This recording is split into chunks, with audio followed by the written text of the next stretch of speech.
ਵਾਹਿਗੁਰੂ जी का खालसा वाहिगुरू जी की फतेह। ਅੱਜ ਅਸੀਂ ਇੱਥੇ ਗੁਰਦੁਆਰਾ ਸਿੱਖ ਕਲਚਰਲ ਸੁਸਾਇਟੀ ਦੇ ਵਿੱਚ ਪਹੁੰਚੇ ਹਾਂ ਨਿਊਯਾਰਕ ਰਿਚਮੰਡ ਹਿੱਲ ਦੇ ਵਿੱਚ, ਜਿੱਥੇ ਕਿ ਸਾਕਾ ਨਕੋਦਰ ਦੇ ਸ਼ਹੀਦਾਂ ਨੂੰ ਸਮਰਪਿਤ ਇੱਕ ਸੈਮੀਨਾਰ ਕਰਵਾਇਆ ਜਾ ਰਿਹਾ ਹੈ ਉਹਨਾਂ ਦੀ ਯਾਦ ਦੇ ਵਿੱਚ। ਸਾਕਾ ਨਕੋਦਰ ਉਹ ਸਾਕਾ ਹੈ ਜਦੋਂ 4 ਫਰਵਰੀ 1986 ਨੂੰ ਗੁਰੂ ਗ੍ਰੰਥ ਸਾਹਿਬ ਨੂੰ ਅਗਨ ਭੇਟ ਕਰਨ ਦੀ ਕਾਰਵਾਈ ਦੇ ਵਿਰੋਧ ਦੇ ਵਿੱਚ ਸ਼ਾਂਤਮਈ ਵਿਰੋਧ ਪ੍ਰਦਰਸ਼ਨ ਕਰਦੇ ਸਿੰਘਾਂ ਤੇ ਪੁਲਿਸ ਵੱਲੋਂ ਗੋਲੀ ਚਲਾਈ ਗਈ ਸੀ ਤੇ ਉੱਥੇ 4 ਫਰਵਰੀ 1986 ਨੂੰ ਨਕੋਦਰ ਵਿਖੇ 4 ਸਿੰਘ ਸ਼ਹੀਦ ਹੋਏ ਸੀ।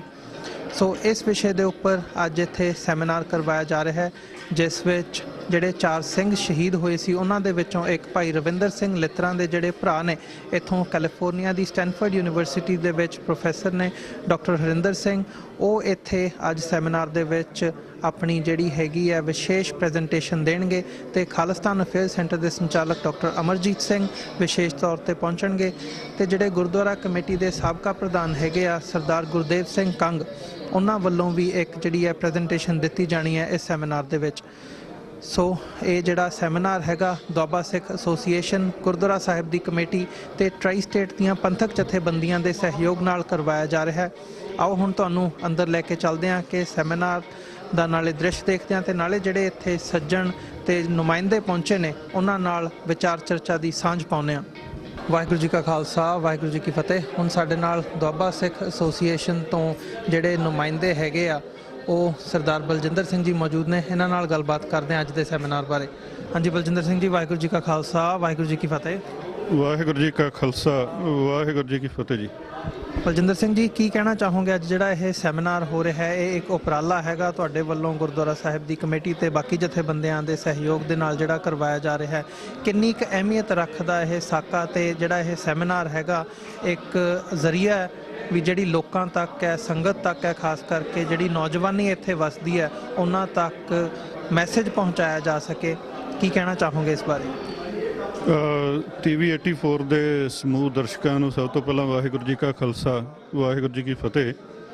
ਇਸ ਸਾਕੇ ਦੀ ਅਹਿਮੀਅਤ ਇਹ ਹੈ ਕਿ ਇਹ ਜਿਹੜੇ ਨੌਜਵਾਨ ਗੁਰਸਿੱਖ ਗੁਰੂ ਗ੍ਰੰਥ ਸਾਹਿਬ ਦੇ ਅਦਬ ਸਤਿਕਾਰ ਨੂੰ ਕਾਇਮ ਰੱਖਣ ਲਈ ਸ਼ਹੀਦ ਹੋਏ ਨੇ ਤੇ ਇਹਨਾਂ ਦੀ ਸ਼ਹੀਦੀ ਨੂੰ ਮੁੱਖ ਰੱਖ ਕੇ ਗੁਰੂ ਗ੍ਰੰਥ ਸਾਹਿਬ ਜੀ ਦੀ ਬੇਅਦਬੀ ਕਦੋਂ ਤੋਂ ਲਗਾਤਾਰ ਹੋ ਰਹੀ ਹੈ ਤੇ ਅੱਜ ਵੀ ਉਸੇ ਢੰਗ ਨਾਲ ਚੱਲ ਰਹੀ ਹੈ।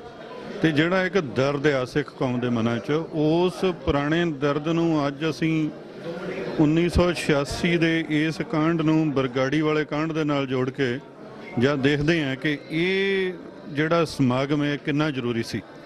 ਇਹ ਸਮਾਗਮ ਬਹੁਤ ਜ਼ਿਆਦਾ ਜ਼ਰੂਰੀ ਸੀਗਾ। ਇਸ ਕਰਕੇ ਅਸੀਂ ਇੱਥੋਂ ਨਿਊਯਾਰਕ ਦੀਆਂ ਸਮੁੱਚੀਆਂ ਪੰਥਕ ਜਥੇਬੰਦੀਆਂ ਅਤੇ ਸਿੱਖ ਕਲਚਰਲ ਸੁਸਾਇਟੀ ਦੇ ਸਹਿਯੋਗ ਦੇ ਨਾਲ ਸਮਾਗਮ ਕਰਵਾ ਰਹੇ ਹਾਂ ਤੇ ਇਸ ਸਮਾਗਮ ਵਿੱਚ ਜਿਹੜੇ ਸ਼ਹੀਦ ਭਾਈ ਰਵਿੰਦਰ ਸਿੰਘ ਆ ਉਹਨਾਂ ਦੇ ਛੋਟੇ ਭਰਾਤਾ ਡਾਕਟਰ ਹਰਵਿੰਦਰ ਸਿੰਘ ਨੂੰ ਅਸੀਂ ਐਜ ਏ ਗੈਸਟ ਸਪੀਕਰ ਸੱਦਿਆ ਤੇ ਉਹ ਇਸ ਸਾਰੇ ਜੋ ਵੀ ਉੱਥੇ ਹੋਇਆ ਸਾਕਾ ਇਹ ਦੁਖਦਾਈ ਕਾਂਡ ਹੈ ਉਹਦਾ ਅੱਖੀਂ ਡਿੱਠਾ ਹਾਲ ਸੁਣਾਉਣਗੇ ਜੀ। ਧੰਨਵਾਦ ਬਲਜਿੰਦਰ ਸਿੰਘ ਜੀ। ਵਾਹਿਗੁਰੂ ਜੀ ਕਾ ਖਾਲਸਾ ਵਾਹਿਗੁਰੂ ਜੀ ਕੀ ਫਤਿਹ। ਅੱਜ ਗੁਰਦੁਆਰਾ ਸਿੱਖ ਕਲਚਰ ਸੁਸਾਇਟੀ ਵਿੱਚ ਜੋ ਨਕੋਦਰ ਦੇ ਸ਼ਹੀਦਾਂ ਦੀ ਯਾਦ ਵਿੱਚ ਜਿਹੜਾ ਵਿਸ਼ੇਸ਼ ਸੈਮੀਨਾਰ ਹੋ ਰਿਹਾ ਹੈ ਤੇ ਕੱਲ੍ਹ ਸੰਡੇ ਦਾ ਵੀ ਵਿਸ਼ੇਸ਼ ਦੀਵਾਨ ਜਿਹੜਾ ਉਹਨਾਂ ਸ਼ਹੀਦਾਂ ਨੂੰ ਸਮਰਪਿਤ ਹੋਵੇਗਾ। ਇਹੋ ਜਿਹੇ ਸੈਮੀਨਾਰ ਜਿਹੜੇ ਆ ਜਾਂ ਇਹ ਪ੍ਰੋਗਰਾਮ ਹੈ ਜਿਹੜੇ ਇਹ ਸਾਨੂੰ ਸਾਰੇ ਗੁਰਦੁਆਰਿਆਂ 'ਚ ਮਨਾਉਣੇ ਚਾਹੀਦੇ ਆ। ਸਾਡੀ ਜਿਹੜੀ ਇੱਥੇ ਦੀ ਯੰਗ ਜਨਰੇਸ਼ਨ ਹੈ ਉਹਨਾਂ ਨੂੰ ਸਾਡੇ ਵਿਰਸੇ ਦਾ, ਸਾਡੇ ਜੋ ਉੱਥੇ ਸਾਡੇ ਵੀਰਾਂ ਨੇ ਕੁਰਬਾਨੀਆਂ ਕੀਤੀਆਂ ਆ ਉਹਨਾਂ ਦਾ ਇਹਨਾਂ ਨੂੰ ਪਤਾ ਲੱਗਣਾ ਚਾਹੀਦਾ ਆ। ਸੋ ਅੱਜ ਜਿਹੜੀਆਂ ਜਥੇਬੰਦੀਆਂ ਰਲ ਕੇ ਗੁਰਦੁਆਰਾ ਸਿੱਖ ਕਲਚਰ ਸੁਸਾਇਟੀ ਦੇ ਵਿੱਚ ਇਹ ਸੈਮੀਨਾਰ ਤੇ ਕੱਲ੍ਹ ਦਾ ਵਿਸ਼ੇਸ਼ ਪ੍ਰੋਗਰਾਮ ਜਿਹੜਾ ਮਨਾ ਰਹੀਆਂ ਆ, ਮੈਂ ਗੁਰਦੁਆਰਾ ਸਿੱਖ ਕਲਚਰ ਸੁਸਾਇਟੀ ਵੱਲੋਂ ਐਜ ਏ ਜਨਰਲ ਸਕੱਤਰ ਭੁਪਿੰਦਰ ਸਿੰਘ ਟਵਾਲ ਬਹੁਤ ਬਹੁਤ ਧੰਨਵਾਦ ਕਰਦਾ ਹਾਂ ਜੀ। ਵਾਹਿਗੁਰੂ ਜੀ ਕਾ ਖਾਲਸਾ ਵਾਹਿਗੁਰੂ ਜੀ ਕੀ ਫਤਿਹ।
ਭਗਤ ਸੂਰਮਾ ਦਾਨ ਦੇ ਕਰਨ ਵਾਲਾ ਲਾਲ ਮਾਂ ਬਿਰਲੀ ਪੈਦਾ ਕਰੇ ਕੋਈ। ਭਗਤ ਸੂਰਮਾ ਦਾਨ ਦੇ ਕਰਨ ਵਾਲਾ ਲਾਲ ਮਾਂ ਬਿਰਲੀ ਪੈਦਾ ਕਰੇ ਕੋਈ ਕੋਈ। ਪੰਡ ਆਪਣੇ ਹੱਥ ਚੁੱਕ ਸਕਦਾ, ਭਾਰ ਕਿਸੇ ਦਾ ਸੀਸ ਤੇ ਧਰੇ ਕੋਈ ਕੋਈ। ਮਿੱਠਾ ਬੋਲਿਆ ਹੁੰਦੀ ਏ ਖੁਸ਼ ਦੁਨੀਆ, ਮਿੱਠਾ ਬੋਲਿਆ ਹੁੰਦੀ ਏ ਖੁਸ਼ ਦੁਨੀਆ, ਪਰ ਕੌੜਾ ਬੋਲਿਆ ਕਿਸੇ ਦਾ ਜਰੇ ਕੋਈ ਕੋਈ। ਖਾਤਰ ਆਪਣੀ ਤਾਂ ਮਰਦੀ ਕੁੱਲ ਦੁਨੀਆ, ਪਰ ਕੌਮ ਖਾਤਰ ਖਾਲਸਾ ਜੀ ਮਰੇ ਕੋਈ। ਬੜੀਆਂ ਸੰਗਤਾਂ ਸਨ ਬੈਠੀਆਂ ਹੋਈਆਂ, ਪਰ ਆਲ ਇੰਡੀਆ ਸਿੱਖ ਸਟੂਡੈਂਟ ਫੈਡਰੇਸ਼ਨ ਦੇ ਜਿਹੜੇ ਅਹੁਦੇਦਾਰ ਸਨ, ਜਿਨ੍ਹਾਂ ਦੀ ਜ਼ਿੰਮੇਵਾਰੀ ਬਣਦੀ ਸੀ, ਜਿਨ੍ਹਾਂ ਨੇ ਇਸ ਗੱਲ ਦੇ ਉੱਤੇ ਪਹਿਰਾ ਦਿੱਤਾ ਸੀ, ਇਹ ਤਨ ਗੁਰੂ ਕੇ ਪੰਥ ਦੀ ਭੇਟਾ ਹੈ। ਉਹਨਾਂ ਦੇ ਵਿੱਚੋਂ ਸ਼ਹੀਦ ਹੋਏ ਵੀਰ ਦਵਿੰਦਰ ਸਿੰਘ ਜੀ ਲੱਤਰਾ, ਜਿਹੜੇ ਨੌਜਵਾਨ ਉਮਰ ਦੇ ਆਪਣੇ ਇਲਾਕੇ ਦੀਆਂ ਸੰਗਤਾਂ ਦੀ, ਨੌਜਵਾਨਾਂ ਦੀ ਅਗਵਾਈ ਕਰਦੇ ਸਨ, ਤੇ ਜਿਨ੍ਹਾਂ ਦੀ ਅਗਵਾਈ ਦੇ ਵਿੱਚ ਨੌਜਵਾਨ ਆਏ ਵੀ ਹੋਏ ਸਨ ਸੇਵਾ ਕਰਨ ਵਾਸਤੇ, ਵੀ ਸ਼ਾਂਤਮਈ ਰਹਿ ਕੇ ਮਾਹੌਲ ਨੂੰ ਖਰਾਬ ਨਹੀਂ ਕਰਨਾ। ਪਰ ਜਦੋਂ ਹਾਕਮਾਂ ਦੀ ਨੀਤ ਬਦਨੀਤ ਹੋਵੇ ਤੇ ਕੀ ਕੀਤਾ ਜਾਵੇ? ਪੁਲਿਸ ਦੇ ਬੁੱਝਣ ਅਫਸਰ ਆਪ ਚਾਹੁੰਦੇ ਸਨ ਇੱਥੇ ਖੂਨ ਖਰਾਬਾ ਹੋ ਜਾਵੇ। ਵੀਰ ਹਰਮਿੰਦਰ ਸਿੰਘ ਜੀ, ਜਿਨ੍ਹਾਂ ਨੇ ਕਿ ਉਸ ਟਾਈਮ ਦੇ ਉੱਤੇ ਚਿੱਲੂਪੁਰ ਤੋਂ ਚੱਲ ਕੇ ਹੁਸ਼ਿਆਰਪੁਰ ਡਿਸਟ੍ਰਿਕਟ ਤੋਂ ਚੱਲ ਕੇ ਇਸ ਸੰਘਰਸ਼ ਦੇ ਵਿੱਚ ਆ ਕੇ ਨੌਜਵਾਨ ਵੀਰਾਂ ਨੂੰ ਲੈ ਕੇ ਆਏ, ਨਾਲ ਆਪ ਸਾਥ ਦਿੱਤਾ। ਉਹਨਾਂ ਨੇ ਇਸੇ ਸੰਘਰਸ਼ ਦੇ ਵਿੱਚ ਸ਼ਹੀਦੀ ਪਾਈ। ਵੀਰ ਬਲਤੀਰ ਸਿੰਘ ਜੀ, ਜਿਹੜੇ ਕਿ ਰਾਮਗੜ੍ਹ ਨਗਰ ਜ਼ਿਲ੍ਹਾ ਕਪੂਰਥਲਾ ਤੋਂ ਸਨ, ਜਿਨ੍ਹਾਂ ਦੇ ਮਨ ਵਿੱਚ ਇਹੋ ਚੱਲ ਸਿੱਟਾ ਸੀ ਵੀ ਕਿਸੇ ਦੇ ਨਾਲ ਵਿਗੜੇ ਵੀ ਨਾ ਗੱਲ, ਪਰ ਜਿਨ੍ਹਾਂ ਨੇ ਸ੍ਰੀ ਗੁਰੂ ਗ੍ਰੰਥ ਸਾਹਿਬ ਜੀ ਮਹਾਰਾਜ ਦੀ ਬੇਅਦਬੀ ਕੀਤੀ ਹੈ, ਅਗਨ ਭੇਟਾ ਕੀਤਾ ਹੈ, ਉਹਨਾਂ ਦਾ ਪਤਾ ਵੀ ਲੱਗਣਾ ਚਾਹੀਦਾ, ਤਾਂ ਕਿ ਆਉਣ ਵਾਲੇ ਸਮੇਂ ਦੇ ਅੰਦਰ ਗੁਰੂ ਪੰਥ ਸੁਚੇਤ ਹੋ ਕੇ ਰਵੇ। ਵੀਰ ਝਿਲਮਣ ਸਿੰਘ ਜੀ ਗੋਸਤੀਆਂ ਨਗਰ ਵਾਲੇ, ਜਿਹੜੇ ਕਿ ਗੁਰੂ ਪੰਥ ਦੇ ਮਹਾਨ ਸੇਵਾਦਾਰ ਸਨ, ਇਹ ਉਹਨਾਂ ਚਾਰ ਵੀਰਾਂ ਦੀਆਂ ਲੱਗੀਆਂ ਹੋਈਆਂ ਫੋਟੋਆਂ ਵੇਖਿਆ ਜਾ ਸਕਦਾ ਹੈ। ਇਹਨਾਂ ਬਾਰੇ ਕਿਹਾ ਜਾਂਦਾ ਹੈ ਕਿ ਜਿਹੜੇ ਸ਼ਹੀਦੀਆਂ ਵਰਨ ਵਾਲੇ ਹੋਣ, ਉਹ ਕਦੇ ਪਿਛਾਂ ਨਹੀਂ ਹੋਇਆ ਕਰਦੇ। ਪਿਆਰੇ ਖਾਲਸਾ ਜੀ, ਸ਼ਾਂਤਮਈ ਬੈਠੇ ਹੋਏ ਸਿੰਘਾਂ ਦੇ ਉੱਤੇ ਇਜ਼ਹਾਰ ਆਲਮ ਦੇ ਹੁਕਮ ਦੇ ਨਾਲ ਗੋਲੀ ਚਲਾ ਦਿੱਤੀ ਗਈ। ਗੁਰੂ ਕੇ ਸਿੰਘਾਂ ਨੇ ਹੱਥ ਛਾਤੀਆਂ ਲਾ ਦਿੱਤੀਆਂ ਨੇ।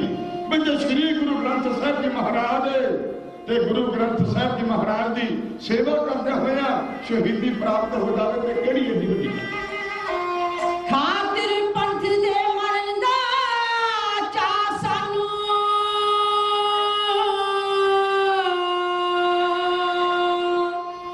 ਸਾਡੀ ਮੌਤ ਦੇ ਨਾਲ ਸਗਾਈ ਹੋਈ ਏ। ਅਸਲ ਜ਼ਿੰਦਗੀ ਮੌਤ ਦੇ ਵਿੱਚ ਹੀ ਹੈ।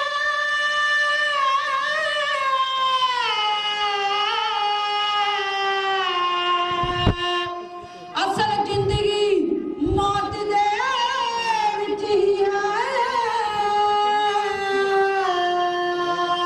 ਇਹੋ ਗੱਲ ਸਾਡੇ ਚ ਵਸਾਈ ਹੋਈ ਏ। ਇਹੋ ਗੱਲ ਸਾਡੇ ਚ ਵਸਾਈ ਹੋਈ ਏ। ਮੇਰੇ ਖਾਲਸਾ ਜੀ, ਜਿਹਨਾਂ ਸਮੇਂ ਦੀਆਂ ਸਰਕਾਰਾਂ ਨੇ ਸਿੱਖੀ ਦਾ ਸਿਦਕ ਪਰਖਣ ਦਾ ਯਤਨ ਕੀਤਾ, ਉਹ ਜ਼ਮਾਨੇ ਦੇ ਜਬਰੋ ਜੇਰ ਹੋ ਗਏ ਨੇ, ਖਤਮ ਹੋ ਗਏ। ਪਰਖਿਆ ਜੀ ਬਾਬਾ ਬੰਦਾ ਸਿੰਘ ਬਹਾਦਰ, ਜਿਨ੍ਹਾਂ ਦੀ ਸ਼ਹੀਦੀ ਦਾ ਜਦੋਂ ਕਾਂਡ ਪੜਿਆ ਜਾਂਦਾ ਏ, ਰੌਂਗਟੇ ਖੜੇ ਹੋ ਜਾ ਕਰਦੇ ਨੇ। ਪਿਆਰੇ ਖਾਲਸਾ ਜੀ, ਕਦੇ ਜ਼ਕਰੀਆ ਖਾਨ, ਜਿਸ ਨੇ ਨਾ ਖਾਸ ਚੌਕ ਲਾਹੌਰ ਦੇ ਵਿੱਚ ਭਾਈ ਮਨੀ ਸਿੰਘ ਦਾ ਬੰਦ ਕੱਟ ਕੇ ਤੇ ਸਿੰਘ ਦਾ ਸਿਦਕ ਪਰਖਿਆ। ਅੱਜ ਭਾਈ ਮਨੀ ਸਿੰਘ ਦੀ ਤਾਂ ਨਾ ਜਹਾਦ ਸੰਸਾਰ ਦੇ ਅੰਦਰ ਕਾਇਮ ਹੈ, ਜ਼ਕਰੀਆ ਖਾਨ ਦਾ ਕੋਈ ਨਾਮੋ ਨਿਸ਼ਾਨ ਹੀ ਨਹੀਂ ਹੈ। ਮਿਹਰਬਾਨੀ ਦੀ ਮੈਂ ਗੱਲ ਕਰ ਜਾਵਾਂ। ਪਿਆਰੇ ਖਾਲਸਾ ਜੀ, ਸਮੇਂ ਦੀ ਸਰਕਾਰ ਬੀਬੀ ਇੰਦਰਾ ਗਾਂਧੀ, ਉਹਦੇ ਸਿਰ ਤੇ ਵੀ ਭੂਤ ਸਵਾਰ ਹੋ ਗਿਆ ਏ ਬਈ ਮੈਂ ਸਿੱਖ ਕੌਮ ਦਾ ਸਿਦਕ ਤੇ ਇਹਨਾਂ ਦੀ ਅਰਖ ਨੂੰ ਵਣਖ ਨੂੰ ਪਰਖਣਾ ਏ। ਬੜੇ ਲੰਬੇ ਸਮੇਂ ਤੋਂ ਇਸੇ ਤਿਆਰੀਆਂ ਵਿੱਚ ਸੀ। ਜਨਰਲ NK ਸਿਨਹਾ ਵਰਗਿਆਂ ਨੇ ਜਵਾਬ ਦੇ ਦਿੱਤਾ ਤੇ ਜਨਰਲ ਵੈਦਿਆ ਨੂੰ ਅੱਗੇ ਲਾ ਕੇ ਸ਼੍ਰੀ ਅਕਾਲ ਤਖਤ ਸਾਹਿਬ ਦੇ ਉੱਤੇ ਗੋਲੇ ਵਰਾ ਕੇ ਟੈਂਕਾਂ ਦੇ ਨਾਲ ਤਬਾਹੀ ਕਰਕੇ ਤੇ ਕੌਮ ਦੇ ਜਾਂਬਾਜ਼ ਸੂਰਮੇ ਸੰਤ ਬਾਬਾ ਜਰਨੈਲ ਸਿੰਘ ਜੀ ਖਾਲਸਾ ਭਿੰਡਰਾਂ ਵਾਲੇ, ਜਿਨ੍ਹਾਂ ਨੇ ਕਿ ਇੱਕ ਗੋਲੀ ਆਪਣੀ ਹਿੱਕ ਦੇ ਉੱਤੇ ਜਰੀ, ਨਾਲ ਦੇ ਸਾਥੀਆਂ ਨਾਲ ਕੇ ਉਸ ਟਾਈਮ ਦੇ ਉੱਤੇ ਗੁਰੂ ਕੇ ਪੰਥ ਦੀ ਖਾਤਰ ਜਾਨਾਂ ਕੁਰਬਾਨ ਕਰ ਦਿੱਤੀਆਂ। ਸੈਂਕੜੇ ਨਹੀਂ, ਹਜ਼ਾਰਾਂ ਨੌਜਵਾਨਾਂ ਨੇ ਸ਼ਹੀਦੀਆਂ ਦਿੱਤੀਆਂ। ਪਰ ਉਸ ਟਾਈਮ ਦੇ ਉੱਤੇ ਇਹ ਸਿੱਧ ਕਰ ਦਿੱਤਾ ਹੈ ਕਿ ਗੁਰੂ ਗ੍ਰੰਥ ਸਾਹਿਬ ਮਹਾਰਾਜ ਤੇ ਗੁਰੂ ਕੇ ਪੰਥ ਵਾਸਤੇ, ਗੁਰੂ ਕੇ ਧਾਮ ਸਾਰਿਆਂ ਨਾਲੋਂ ਜ਼ਰੂਰੀ ਨੇ, ਜ਼ਿੰਦਗੀ ਲਾ ਸਕਦੇ ਨੇ। ਛੋਟੇ ਛੋਟੇ ਬੱਚੇ, ਬਜ਼ੁਰਗ ਮਾਤਾਵਾਂ ਤੇ ਬਜ਼ੁਰਗਾਂ ਦੇ ਉੱਤੇ ਜੋ ਕਹਿਰ ਕੀਤਾ ਗਿਆ, ਆਪ ਸਾਰਿਆਂ ਨੂੰ ਇਸ ਗੱਲ ਦਾ ਭਲੀ ਪ੍ਰਕਾਰ ਪਤਾ ਹੈ। ਪਿਆਰੇ ਖਾਲਸਾ ਜੀ, ਅੱਜ ਬੀਬੀ ਇੰਦਰਾ ਗਾਂਧੀ ਦਾ ਨਾਮੋ ਨਿਸ਼ਾਨ ਮਿਟ ਗਿਆ ਏ, ਪਰ ਕੌਮ ਚੜ੍ਹਦੀ ਕਲਾ ਦੇ ਅੰਦਰ ਕੱਲੇ ਪੰਜਾਬ ਵਿੱਚ ਹੀ ਨਹੀਂ, ਕੱਲੇ ਹਿੰਦੁਸਤਾਨ ਵਿੱਚ ਹੀ ਨਹੀਂ, ਪੂਰੇ ਵਰਲਡ ਦੇ ਅੰਦਰ ਇਸੇ ਗੱਲ ਦੇ ਉੱਤੇ ਪਹਿਰਾ ਦਿੰਦੀ ਆ ਰਹੀ ਹੈ, ਰਾਜ ਕਰੇਗਾ ਖਾਲਸਾ, ਆਕੀ ਰਹੇ ਨਾ ਕੋਈ, ਖੁਆਰ ਹੋਏ ਸਭ ਮਿਲਣਗੇ, ਬੱਚੇ ਸ਼ਰਮਦੇ ਹੋਏ। ਦਿੱਲੀ ਦੀ ਸਰਕਾਰ ਜਿਹਦੇ ਹੁਕਮਾਂ ਦੇ ਨਾਲ ਸੰਸਾਰ ਦੇ ਉੱਤੇ ਸਿੱਖਾਂ ਦੇ ਉੱਤੇ ਜ਼ੁਲਮ ਕੀਤੇ ਗਏ, ਅੱਜ ਉਹ ਵੀ ਮਿਟ ਗਈ ਹੋਈ ਹੈ, ਤੇ ਸਿੱਖਾਂ ਦਾ ਸਿਦਕ ਪਰਖਣ ਵਾਲੀਆਂ ਸਰਕਾਰਾਂ, ਉਹਨਾਂ ਦੇ ਨਾਮੋ ਨਿਸ਼ਾਨ ਮਿਟ ਗਏ ਹੋਏ ਨੇ। ਇਸੇ ਵਿਸ਼ੇ ਨੂੰ ਛੂੰਹਦੀ ਹੋਈ ਕਵਿਤਾ ਤਲਵੰਡੀ ਫੱਤੂ ਵਾਲੀਆਂ ਬੀਬੀਆਂ ਦਾ ਢਾਡੀ ਦਥਾ ਇਉਂ ਬਿਆਨ ਕਰ। ਸਾਡੀ ਜਗ ਤੋਂ ਸ਼ਾਨ ਨਿਆਰੀ ਆ, ਸਿਰ ਦੇ ਕੇ ਲਈ ਸਰਦਾਰੀ ਆ, ਸਾਡੀ ਜਗ ਤੋਂ ਸ਼ਾਨ ਨਿਆਰੀ ਆ, ਸਿਰ ਦੇ ਕੇ ਲਈ ਸਰਦਾਰੀ ਆ, ਸਤਿਗੁਰੂ ਜੀ ਦੀ ਇੱਕ ਕਿਰਪਾ ਨਾਲ, ਸਤਿਗੁਰੂ ਜੀ ਦੀ ਇੱਕ ਕਿਰਪਾ ਨਾਲ ਸਾਡੇ ਸਿਰ ਤੇ ਸਜਣ ਦਸਤਾਰਾਂ। ਸਿੰਘਾਂ ਦੀ ਹਸਤੀ ਪਰਖਦੀਆਂ ਰਹੀਆਂ ਹੁੰਦੀਆਂ ਖਤਮ ਸਰਕਾਰਾਂ, ਸਿੰਘਾਂ ਦੀ ਹਸਤੀ ਪਰਖਦੀਆਂ ਰਹੀਆਂ ਹੁੰਦੀਆਂ ਖਤਮ ਸਰਕਾਰਾਂ, ਸਿੰਘਾਂ ਦੀ ਹਸਤੀ ਪਰਖਦੀਆਂ।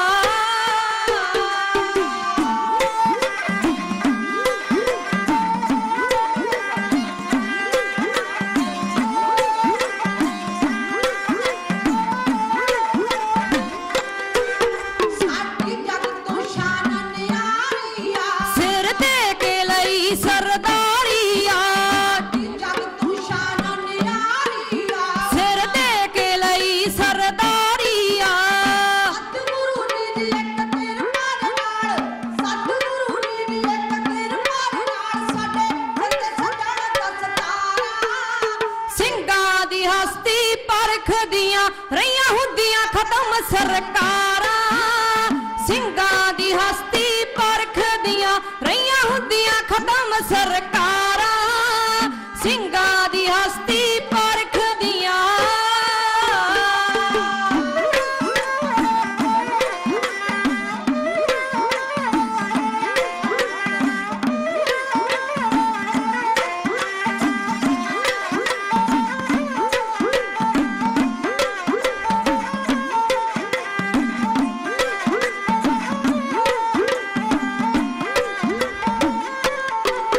ਕਿਤੇ ਜਾਣੇ ਕਿਤੇ ਕਿਤੇ ਜੋਰ ਲਾ ਲਿਆ ਸ਼ਬਨਾਂ ਨੇ। ਅਸੀਂ ਡੋਲੇ ਨਾ ਅਸੀਂ ਥਿੜਕੇ ਨਾ, ਸਾਡਾ ਸਿਦਕ ਪਰਖਿਆ ਤਵੀਆਂ ਨੇ, ਕਿਤੇ ਜੋਰ ਲਾ ਲਿਆ ਸ਼ਬਨਾਂ ਨੇ। ਅਸੀਂ ਡੋਲੇ ਨਾ ਅਸੀਂ ਥਿੜਕੇ ਨਾ, ਸਾਡਾ ਸਿਦਕ ਪਰਖਿਆ ਤਵੀਆਂ ਨੇ, ਤੇਰਾ ਪਾਣਾ ਮੀਠਾ ਲਾਗੇ, ਤੇਰਾ ਪਾਣਾ ਮੀਠਾ ਲਾਗੇ, ਦਿੱਤੀਆਂ ਸਦਾ ਵਿਚਾਰਾਂ। ਸਿੰਘਾਂ ਦੀ ਹਸਤੀ ਪਰਖਦੀਆਂ ਰਹੀਆਂ ਹੁੰਦੀਆਂ ਖਤਮ ਸਰਕਾਰਾਂ, ਸਿੰਘਾਂ ਦੀ ਹਸਤੀ ਪਰਖਦੀਆਂ ਰਹੀਆਂ ਹੁੰਦੀਆਂ ਖਤਮ ਸਰਕਾਰਾਂ, ਸਿੰਘਾਂ ਦੀ ਹਸਤੀ ਪਰਖਦੀਆਂ।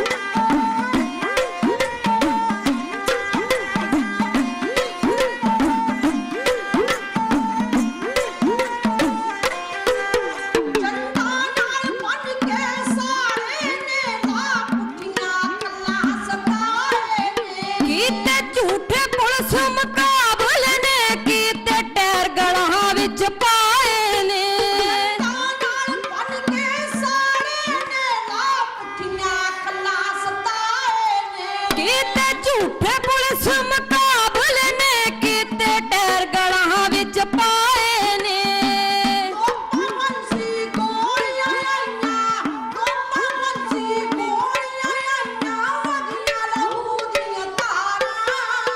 ਸਿੰਘਾਂ ਦੀ ਹਸਤੀ ਪਰਖਦੀਆਂ ਰਹੀਆਂ ਹੁੰਦੀਆਂ ਖਤਮ ਸਰਕਾਰਾਂ, ਸਿੰਘ ਸਿੰਘਾਂ ਦੀ ਹਸਤੀ ਪਰਖਦੀਆਂ ਰਹੀਆਂ ਹੁੰਦੀਆਂ ਖਤਮ ਸਰਕਾਰਾਂ ਸਿੰਘਾਂ ਦੀ ਹਸਤੀ ਪਰਖਦੀਆਂ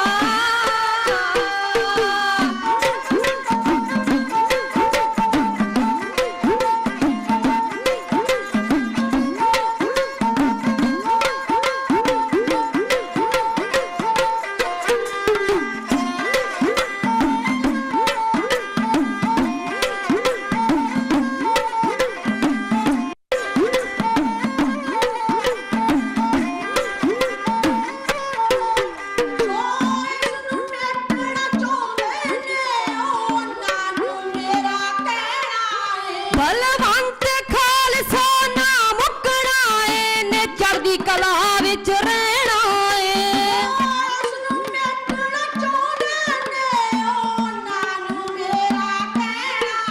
ਬਲਵੰਤ ਖਾਲਸਾ ਨਾ ਮੁੱਕਣਾ ਏ ਨੇ ਚੜ੍ਹਦੀ ਕਲਾ ਵਿੱਚ ਰਹਿਣਾ ਏ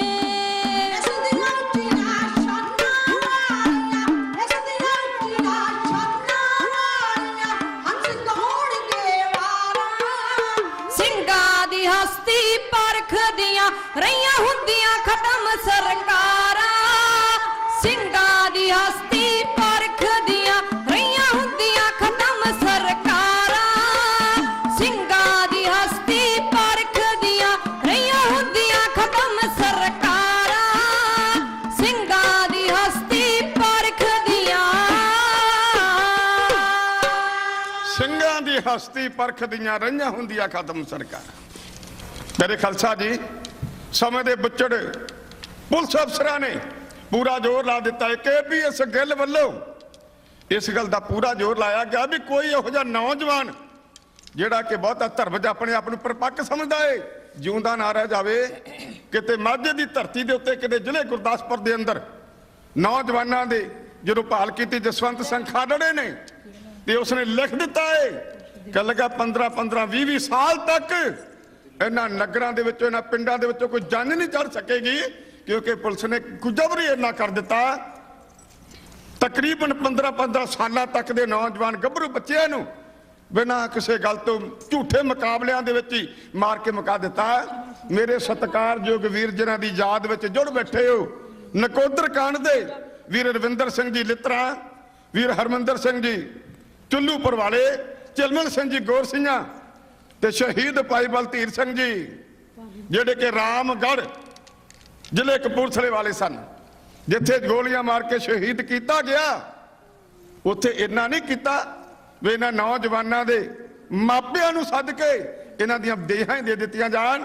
ਉਸ ਟਾਈਮ ਦੇ ਉੱਤੇ ਇਸ ਗੱਲ ਦਾ ਐਲਾਨ ਕਰ ਦਿੱਤਾ ਹੈ, ਦਫਾ 144 ਲਾ ਦਿੱਤੀ ਗਈ ਤੇ ਨਾਲ ਅਖਬਾਰਾਂ 'ਚ ਦੇ ਦਿੱਤਾ ਗਿਆ ਅਣਪਛਾਤੇ ਨੇ ਲੋਕ, ਇਹ ਜਿਹੜੇ ਨੌਜਵਾਨ, ਇਹਨਾਂ ਦੀ ਕੋਈ ਪਹਿਚਾਣ ਨਹੀਂ। ਪਰ ਜਦੋਂ ਹੋਏ ਨੇ ਪੋਸਟਮਾਰਟਮ ਤੇ ਡਾਕਟਰਾਂ ਨੇ ਇਹਨਾਂ ਦੀਆਂ ਜੇਬਾਂ 'ਚੋਂ ਕੱਢ ਕੇ ਇਹਨਾਂ ਦੇ ਆਇਡੈਂਟੀ ਕਾਰਡ ਜਦੋਂ ਦਿੱਤੇ ਨੇ, ਉਸ ਟਾਈਮ ਤੇ ਪਤਾ ਲੱਗਾ ਕਿ ਸਰਕਾਰ ਤੇ ਸਮੇਂ ਦੇ ਜਿਹੜੇ ਹਾਕਮ ਨੇ ਸਾਰਾ ਸਰ ਝੂਠ ਬੋਲਦੇ ਨੇ। ਪਿੰਡਾਂ ਦੀਆਂ ਪੰਚਾਇਤਾਂ ਤੱਕ ਨੇ ਆ ਕੇ ਪਹੁੰਚ ਕੀਤੀ ਵੀ ਸਾਡੇ ਨੌਜਵਾਨ ਬੱਚੇ ਨੇ, ਇਹ ਸਾਡੇ ਨਗਰ ਤੋਂ ਨੇ, ਸਾਡੇ ਨੌਜਵਾਨ ਵੀਰ ਨੇ, ਇਹਨਾਂ ਦੀਆਂ ਪਵਿੱਤਰ ਦੇਹਾਂ, ਸ਼ਹੀਦ ਹੋਈਆਂ ਦੇਹਾਂ ਸਾਨੂੰ ਦਿੱਤੀਆਂ ਜਾਣ। ਪਰ ਸਮੇਂ ਦੇ ਹਾਕਮਾਂ ਨੇ ਉਸ ਟਾਈਮ ਦੇ ਉੱਤੇ ਜ਼ਕਰੀਆ ਖਾਨ ਨੂੰ, ਆ ਮੀਰ ਮਨੂ ਨੂੰ ਵੀ ਮਾਤ ਪਾ ਦਿੱਤਾ ਏ, ਦੇਹਾਂ ਨਹੀਂ ਦਿੱਤੀਆਂ। ਰਾਤ ਦੇ ਹਨੇਰੇ ਵਿੱਚ ਉਹਨਾਂ ਦਾ ਪੁਲਿਸ ਨੇ ਆਪ ਸੰਸਕਾਰ ਕਰ ਦਿੱਤਾ, ਮਿੱਟੀ ਦਾ ਤੇਲ ਪਾ ਕੇ ਤੇ ਕੰਮ ਨਿਬੇੜ ਦਿੱਤਾ ਹੋਇਆ ਏ। ਖਿਆਲ ਕਰਿਓ, ਅੱਜ ਉਹਨਾਂ ਪੁਲਿਸ ਅਫਸਰਾਂ ਨੂੰ ਆਪਣੀਆਂ ਜਾਨਾਂ ਬਚਾਉਣ ਵਾਸਤੇ ਲੁਕਣਾ ਪੈ ਰਿਹਾ ਏ।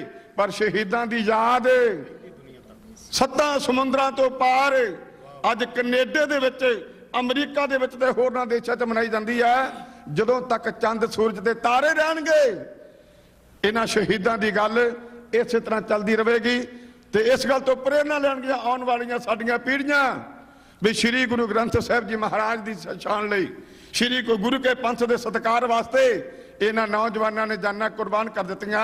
ਪਿਆਰੇ ਖਾਲਸਾ ਜੀ, ਗੱਲ ਇੱਥੇ ਨਹੀਂ ਮੁੱਕ ਗਈ। ਇਹਨਾਂ ਹੀ ਨੌਜਵਾਨਾਂ ਤੋਂ ਲੈ ਕੇ ਪ੍ਰੇਰਨਾ ਬਰਗਾੜੀ ਕਾਂਡ ਦੇ ਵਿੱਚ ਬੈਠੇ ਹੋਏ ਨੌਜਵਾਨਾਂ ਨੇ ਜਾਨਾਂ ਕੁਰਬਾਨ ਕਰ ਦਿੱਤੀਆਂ ਸਨ। ਪੁਲਿਸ ਨੇ ਵਾਰ-ਵਾਰ ਇਸ ਗੱਲ ਦੀ ਅਨਾਉਂਸਮੈਂਟ ਕੀਤੀ ਵੀ ਛੱਡ ਕੇ ਤੇ ਥਾਂ ਨੂੰ ਚਲੇ ਜਾਣਾ ਕਰੋ, ਨਹੀਂ ਤਾਂ ਗੋਲੀ ਚੱਲ ਜਾਵੇਗੀ। ਪਰ ਜਿਹੜੇ ਬੈਠੇ ਸਨ ਸ਼ਾਂਤਮਈ, ਉਹਨਾਂ ਨੇ ਇੱਕੋ ਗੱਲ ਆਖੀ ਹੈ ਵੀ ਸ੍ਰੀ ਗੁਰੂ ਗ੍ਰੰਥ ਸਾਹਿਬ ਮਹਾਰਾਜ ਦੀ ਬੇਅਦਬੀ ਕਰਨ ਵਾਲੇ ਉਹਨਾਂ ਜ਼ਾਲਮ ਲੋਕਾਂ ਨੂੰ, ਪਾਪੀ ਲੋਕਾਂ ਨੂੰ ਜਿੰਨਾ ਚਿਰ ਫੜਿਆ ਨਹੀਂ ਜਾਂਦਾ ਅਸੀਂ ਛੱਡ ਕੇ ਨਹੀਂ ਜਾਵਾਂਗੇ। ਸ੍ਰੀ ਗੁਰੂ ਗ੍ਰੰਥ ਸਾਹਿਬ ਮਹਾਰਾਜ ਸਾਨੂੰ ਜਾਨ ਤੋਂ ਪਿਆਰੇ ਨੇ। ਜੇ ਜਾਨ ਲੱਗ ਜਾਂਦੀ ਲੇਖੇ ਤੇ ਕੋਈ ਵੀ ਏਡੀ ਗੱਲ ਨਹੀਂ ਹੈ। ਪਿਆਰੇ ਖਾਲਸਾ ਜੀ, ਇਹ ਉਹਨਾਂ ਦੀ ਬਾਤ ਹੈ ਜਿਨ੍ਹਾਂ ਨੇ ਜ਼ਿੰਦਗੀ ਨੂੰ ਥੋੜਾ ਤੇ ਗੁਰੂ ਕੇ ਪੰਥ ਨੂੰ, ਗੁਰੂ ਕੇ ਗ੍ਰੰਥ ਨੂੰ ਸਾਰੇ ਨਾਲ ਵੱਡਾ ਸਨਮਾਨ ਦਿੱਤਾ ਹੈ। ਇਹ ਗੱਲ ਇੱਥੇ ਨਹੀਂ ਮੁੱਕ ਜਾ ਕਰਦੀ, ਸਾਡੀਆਂ ਆਉਣ ਵਾਲੀਆਂ ਪੀੜ੍ਹੀਆਂ ਦੇ ਵਾਸਤੇ ਵੀ ਪ੍ਰੇਰਨਾ ਸਰੋਤ ਬਣੀ ਰਹੇਗੀ। ਦਿੱਲੀ ਦਰਬਾਰ ਨੇ ਹਮੇਸ਼ਾ ਸਿੱਖ ਕੌਮ ਦੇ ਅਣਖ ਦੇ ਉੱਤੇ ਵਾਰ ਕੀਤਾ ਹੈ। ਅੱਜ ਵੀ ਕਰਦੇ ਆ, ਅੱਜ ਵੀ ਕਿਹੜਾ ਘਟ ਗਏ ਹੋਏ ਨੇ, ਅੱਜ ਵੀ ਇਸੇ ਤਰ੍ਹਾਂ ਹੀ ਹੈ। ਭਾਵੇਂ 100 ਵਾਰੀ ਸਰਕਾਰਾਂ ਬਦਲ ਗਈਆਂ ਪਰ ਉਹਨਾਂ ਦੀਆਂ ਨੀਤੀਆਂ ਅਜੇ ਤੱਕ ਵੀ ਬਦਲੀਆਂ ਨਹੀਂ। ਉਹ ਕੌਮ ਦੀ ਹਿੰਮਤ, ਕੌਮ ਦੇ ਸਰਣ ਤੇ ਕੌਮ ਦੀ ਅਣਖ ਨੂੰ ਕਹਿਰੀ ਅੱਖ ਦੇ ਨਾਲ ਵੇਖਦੇ ਨੇ। ਉਹਨਾਂ ਦੀ ਅੱਖਾਂ 'ਚ ਰੜਕਦਾ ਗੁਰੂ ਕਾ ਸਿੱਖ। ਜਿਵੇਂ ਕਿਤੇ ਬਾਜਾਂ ਵਾਲੇ ਦਸ਼ਮੇਸ਼ ਪਿਤਾ ਗੁਰੂ ਗੋਬਿੰਦ ਸਿੰਘ ਸਾਹਿਬ ਮਹਾਰਾਜ ਦੀ ਚੜ੍ਹਦੀ ਕਲਾ ਭੀਮ ਚੰਦ ਕੋਲ ਨਹੀਂ ਸੀ ਜਰ ਹੋਈ ਤੇ ਉਸ ਟਾਈਮ ਤੇ ਇੱਕ ਸ਼ਾਇਰ ਕਹਿੰਦਾ ਏ, ਭੀਮ ਚੰਦ ਕਹਿਲੂਰੀਆ ਪਰਬਤ ਦਾ ਰਾਣਾ। ਉਹਨੇ ਵੇਖਿਆ ਜਦੋਂ ਆਨੰਦਪੁਰ ਸਿੰਘਾਂ ਦਾ ਢਾਣਾ, ਉਹਦੀਆਂ ਅੱਖਾਂ ਦੇ ਵਿੱਚ ਰੜਕਿਆ ਇਹ ਨੀਲਾ ਬਾਣਾ ਸੜ ਪੁੱਜ ਕੋਲਾ ਹੋ ਗਿਆ ਸੀ ਖਸਮਾ ਖਾਣਾ। ਇਸੇ ਤਰ੍ਹਾਂ ਅੱਜ ਦੇ ਹਾਕਮਾਂ ਦੀ ਅੱਖ ਦੇ ਵਿੱਚ ਇਹ ਸਿੱਖ ਕੌਮ ਰੜਕਦੀ ਹੈ। ਉਹ ਨਹੀਂ ਚਾਹੁੰਦੇ ਕਿ ਅਣਖ ਦਾ ਪ੍ਰਤੀਕ ਕਿਤੇ ਕੌਮ ਜਿਹੜੀ ਹੈ ਆਪਣੇ ਆਪ ਨੂੰ ਚੜ੍ਹਦੀ ਕਲਾ ਦੇ ਵਿੱਚ ਰੱਖੇ। ਉਹਨਾਂ ਦਾ ਇਹ ਮਨ ਹੈ ਕਿ ਸਾਡੇ ਸਾਹਮਣੇ ਆਪਣੀ ਅਣਖ ਨੂੰ ਛੱਡ ਦੇਣਾ ਕਰੇ। ਆ ਤੱਕੋ ਦਿੱਲੀ ਦਾ ਕਾਂਡ, ਜਦੋਂ ਬੀਬੀ ਇੰਦਰਾ ਗਾਂਧੀ ਨੂੰ ਗੱਡੀ ਚੜਾ ਦਿੱਤਾ ਸਰਦਾਰ ਸਤਵੰਤ ਸਿੰਘ ਤੇ ਸਰਦਾਰ ਬੇਅੰਤ ਸਿੰਘ ਨੇ, ਉਸ ਟਾਈਮ ਤੇ ਰਾਜੀਵ ਗਾਂਧੀ ਜਿਹਦਾ ਫਰਜ਼ ਬਣਦਾ ਸੀ ਆਪਣੇ ਦੇਸ਼ 'ਚ ਹੋ ਰਹੇ ਦੰਗੇ ਤੇ ਨਸਲਕੁਸ਼ੀ ਨੂੰ ਕੰਟਰੋਲ ਕਰਦਾ, ਪਰ ਉਹਦਾ ਬਿਆਨ ਆਇਆ, ਕਹਿੰਦਾ ਜਦੋਂ ਵੱਡਾ ਦਰਖਤ ਡਿੱਗਦਾ ਏ ਤੇ ਧਰਤੀ ਹਿੱਲ ਜਾ ਕਰਦੀ ਏ, ਕਾਂਬਾ ਛਿੜਿਆ ਕਰਦਾ ਏ। ਉਸ ਦੇ ਗੁੰਡਿਆਂ ਨੇ ਸਿੱਖ ਕੌਮ ਦੇ ਉੱਤੇ ਵਾਰ ਕਰ ਦਿੱਤਾ। ਸਾਡੇ ਵੀਰਾਂ ਨੂੰ ਕੱਢ ਕੇ ਘਰਾਂ ਦੇ ਵਿੱਚ ਉਹਨਾਂ ਦੇ ਘਰਾਂ 'ਚ ਪਾ ਕੇ ਟਾਇਰ ਸਾੜਿਆ ਗਿਆ। ਸਾਡੀਆਂ ਸਤਿਕਾਰਯੋਗ ਭੈਣਾਂ, ਉਹਨਾਂ ਦੀ ਬੇਪਤੀ ਕੀਤੀ ਗਈ। ਤੇ ਕਦੇ ਉਹ ਜ਼ਮਾਨਾ ਦੇਖੋ, ਕਦੇ ਅਬਦਾਲੀ ਆਉਂਦਾ ਸੀ ਬੰਨ ਕੇ ਹਿੰਦੁਸਤਾਨ ਦੀ ਆਬਰੂ ਇੱਜ਼ਤ ਪੱਤ ਨੂੰ ਲੈ ਕੇ ਜਾ ਕਰਦਾ ਸੀ। ਸਾਡੇ ਸਰਦਾਰ ਬਜ਼ੁਰਗ ਬਾਪੂ ਜਰਨੈਲ ਫੌਜਾਂ ਦੇ ਉਹਨਾਂ ਦੇ ਕੋਲੋਂ ਛਡਾ ਕੇ ਘਰੋਂ ਘਰੀ ਪੈਸੇ ਦੇ ਕੇ ਖਰਚਾ ਦੇ ਕੇ ਪਹੁੰਚਾ ਕਰਦੇ ਸਨ। ਅੱਜ ਉਲਟਾ ਕੰਮ ਹੋਇਆ, ਸਿੱਖ ਕੌਮ ਦੀ ਇੱਜ਼ਤ ਨੂੰ ਹੱਥ ਪਾਇਆ ਗਿਆ। ਸਾਡੀਆਂ ਬੱਚੀਆਂ ਦੇ ਨਾਲ ਮਾੜੇ ਕੋ ਕਰਮ ਕੀਤੇ ਗਏ। ਸਾਡੇ ਵੀਰਾਂ ਨੂੰ ਚਿੱਟੇ ਪਾਊਡਰ ਪਾ ਕੇ ਤੇ ਮਿੱਟੀ ਦਾ ਤੇਲ ਪਾ ਕੇ ਅੱਗ ਲਾ ਕੇ ਸਾੜਿਆ ਗਿਆ। ਕਿਹੜਾ ਜ਼ੁਲਮ ਮੈਂ ਤੁਹਾਡੇ ਸਾਹਮਣੇ ਰੱਖਾਂ ਜਿਹਦੇ ਤੋਂ ਪਤਾ ਲੱਗ ਜਾਵੇ। ਪਿਆਰੇ ਖਾਲਸਾ ਜੀ, ਮੱਚਦੇ ਹੋਏ ਭਾਂਬੜਾਂ ਦੇ ਵਿੱਚ ਛੋਟੇ ਬੱਚਿਆਂ ਨੂੰ, ਛੋਟੀਆਂ ਬੱਚਿਆਂ ਨੂੰ ਸੁੱਟ ਕੇ ਤੇ ਉਹਨਾਂ ਨੂੰ ਸ਼ਹੀਦ ਕਰ ਦਿੱਤਾ ਗਿਆ, ਖਤਮ ਕਰ ਦਿੱਤਾ ਗਿਆ। ਇਉਂ ਲੱਗਦਾ ਸੀ ਜਿਵੇਂ ਨਾਦਰ ਸ਼ਾਹ ਕਿਤੇ ਮੁੜ ਕੇ ਦੁਬਾਰਾ ਦਿੱਲੀ ਵਿੱਚ ਆ ਗਿਆ ਹੋਵੇ ਤੇ ਆਪਣੇ ਆ ਕੇ ਜ਼ੁਲਮਾਂ ਦਾ ਮੁੜ ਕੇ ਇਜ਼ਹਾਰ ਕਰ ਰਿਹਾ ਹੋਵੇ।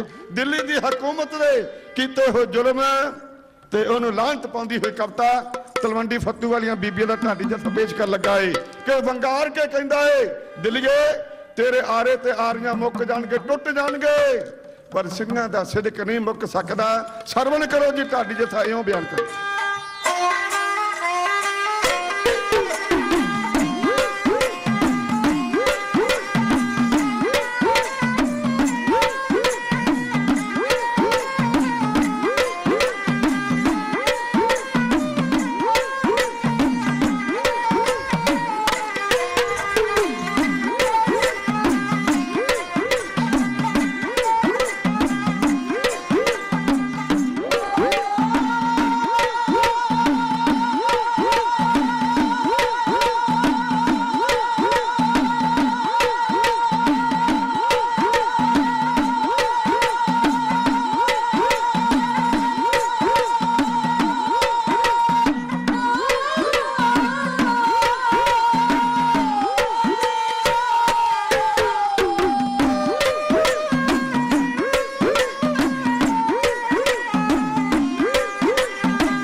ਕਦੋਂ ਤੱਕ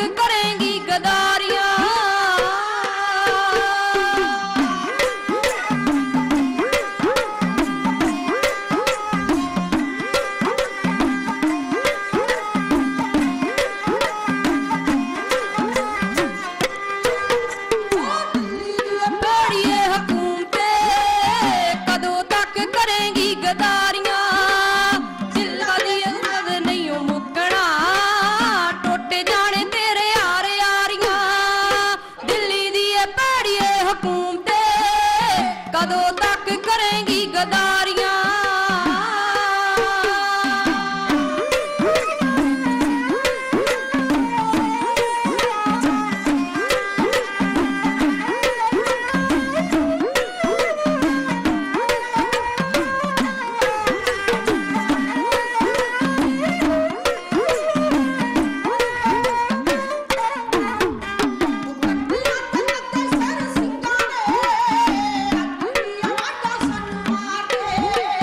ਨੇਜਿਆਂ ਤੇ ਟੰਗੇ ਸਿਰ ਸਿੰਘਾਂ ਦੇ ਅੱਜ ਵੀ ਨੇ ਤੈਨੂੰ ਲਲਕਾਰ ਦੇ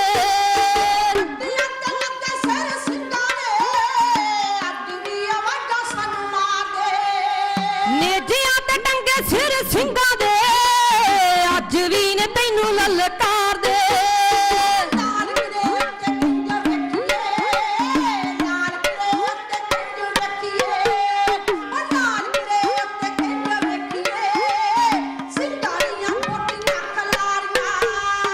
ਦਿੱਲੀ ਦੀ ਇਹ ਭੈੜੀਏ ਹਕੂਮ ਤੇ ਕਦੋਂ ਤੱਕ ਕਰੇਂਗੀ ਗਦਾਰੀਆਂ ਦਿੱਲੀ ਦੀ ਇਹ ਭੈੜੀਏ ਹਕੂਮ ਤੇ ਕਦੋਂ ਤੱਕ ਕਰੇਂਗੀ ਗਦਾਰੀਆਂ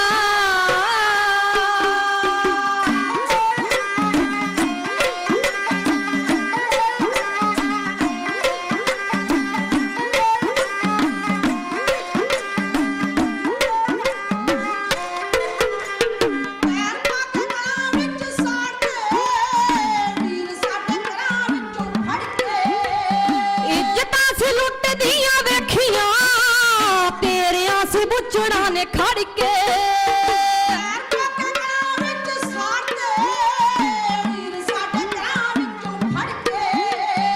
ਇੱਜ਼ਤਾਂ ਸੀ ਲੁੱਟਦੀਆਂ ਵੇਖੀਆਂ ਤੇਰਿਆਂ ਸੀ ਬੁੱਚੜਾਂ ਨੇ ਖੜ ਕੇ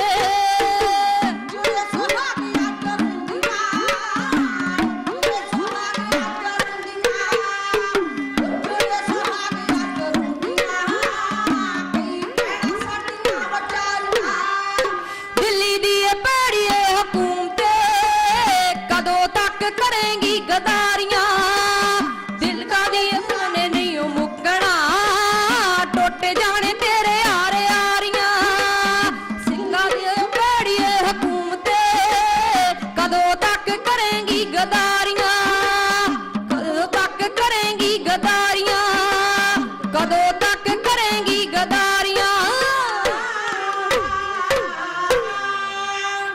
ਦਿੱਤਾ ਹੋਇਆ ਸਮਾਂ ਇੱਥੇ ਸਮਾਪਤ ਹੈ। ਧੰਨਵਾਦ ਸ੍ਰੀ ਗੁਰੂ ਗ੍ਰੰਥ ਸਾਹਿਬ ਜੀ ਮਹਾਰਾਜ ਦਾ। ਧੰਨਵਾਦ ਹੈ ਸਾਕਾ ਨਕੋਦਰ ਦੇ ਸੈਮੀਨਾਰ ਵਿੱਚ ਪ੍ਰਬੰਧਕ ਵੀਰਾਂ ਦਾ ਧੰਨਵਾਦ ਹੈ। ਗੁਰਦੁਆਰਾ ਸਾਹਿਬ ਦੇ ਪ੍ਰਬੰਧਕ ਵੀਰ ਸਰਦਾਰ ਭੁਪਿੰਦਰ ਸਿੰਘ ਜੀ ਅਟਵਾਲ ਸਾਹਿਬ ਜੀ, ਉਹਨਾਂ ਦਾ ਧੰਨਵਾਦ। ਆਈਆਂ ਹੋਈਆਂ ਸਾਰੀਆਂ ਸੰਗਤਾਂ ਦਾ, ਵਿਦਵਾਨ ਵੀਰਾਂ ਦਾ, ਗੁਰੂ ਕੇ ਪਿਆਰੇ ਜਿਹੜੇ ਸਰਵਣ ਕਰਨ ਵਾਸਤੇ ਆਏ ਨੇ, ਸਾਰੀ ਸੰਗਤ ਦਾ ਧੰਨਵਾਦ ਹੈ। ਇਹ ਆਪ ਜੀ ਦਾ ਚਰਨ ਸੇਵਕ ਢਾਡੀ ਜਥਾ, ਤਲਵੰਡੀ ਫੱਤੂ ਵਾਲੀਆਂ ਬੀਬੀਆਂ, ਬੀਬੀ ਮਨਜੀਤ ਕੌਰ, ਬੀਬੀ ਜਸਪ੍ਰੀਤ ਕੌਰ, ਪਿੰਡ ਤਲਵੰਡੀ ਫੱਤੂ ਨੇੜੇ ਮੁਕੰਦਪੁਰ, ਤਹਿਸੀਲ ਬੰਗਾ ਤੇ ਜ਼ਿਲ੍ਹਾ ਨਵਾਂ ਸ਼ਹਿਰ ਤੋਂ ਸੰਗਤਾਂ ਦੀ ਸੇਵਾ ਕਰ ਰਿਹਾ ਹੈ। ਸਾਰੀ ਸੰਗਤ ਕਰੋ ਸੇਵਾ ਨੂੰ ਪ੍ਰਵਾਨ ਤੇ ਪਿਆਰ ਦੇ ਨਾਲ ਗੱਜ ਕੇ ਆਖੋ ਜੀ ਵਾਹਿਗੁਰੂ ਜੀ ਕਾ ਖਾਲਸਾ ਵਾਹਿਗੁਰੂ ਜੀ ਕੀ ਫਤਿਹ। ਵਾਹਿਗੁਰੂ ਜੀ ਕਾ ਖਾਲਸਾ ਵਾਹਿਗੁਰੂ ਜੀ ਕੀ ਫਤਿਹ। ਇਹ ਸਨ ਬੀਬੀ ਮਨਜੀਤ ਕੌਰ ਜੀ, ਤਲਵੰਡੀ ਫੱਤੂ ਵਾਲਿਆਂ ਦਾ ਢਾਡੀ ਜਥਾ, ਜੋ ਆਪ ਜੀ ਨੂੰ ਉਹਨਾਂ ਸ਼ਹੀਦ ਸਿੰਘਾਂ ਦੇ 12 ਸਰਵਣ ਕਰਾ ਰਿਹਾ ਸੀ, ਜਿਨ੍ਹਾਂ ਨੇ ਸਿੱਖ ਕੌਮ ਦੀ ਅਣਖ ਦੀ ਖਾਤਰ ਆਪਣੀਆਂ ਜਾਨਾਂ ਵਾਰੀਆਂ। ਸ੍ਰੀ ਗੁਰੂ ਗ੍ਰੰਥ ਸਾਹਿਬ ਦਾ ਸਤਿਕਾਰ ਕਾਇਮ ਰੱਖਦੇ ਹਾਂ।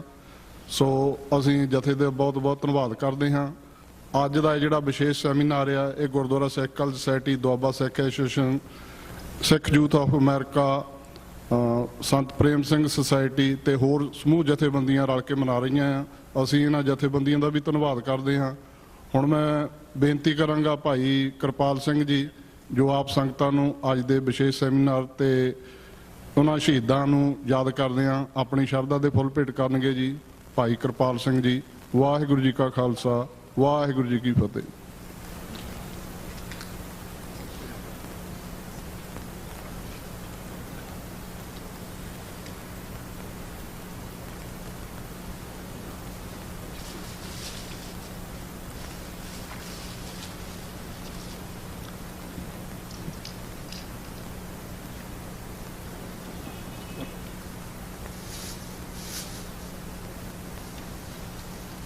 कोई हर्ष मान नहीं राजा, एक भूपत सब दिवस चार के झूठे कर दीवार। वाहिगुरू जी का खालसा, वाहिगुरू जी की फतेह। हुणे असीं पंथ दे प्रसिद्ध ढाडी जथा जो ਸਿੰਘਾਂ ਦੀਆਂ शहीदियां दियां दास्तां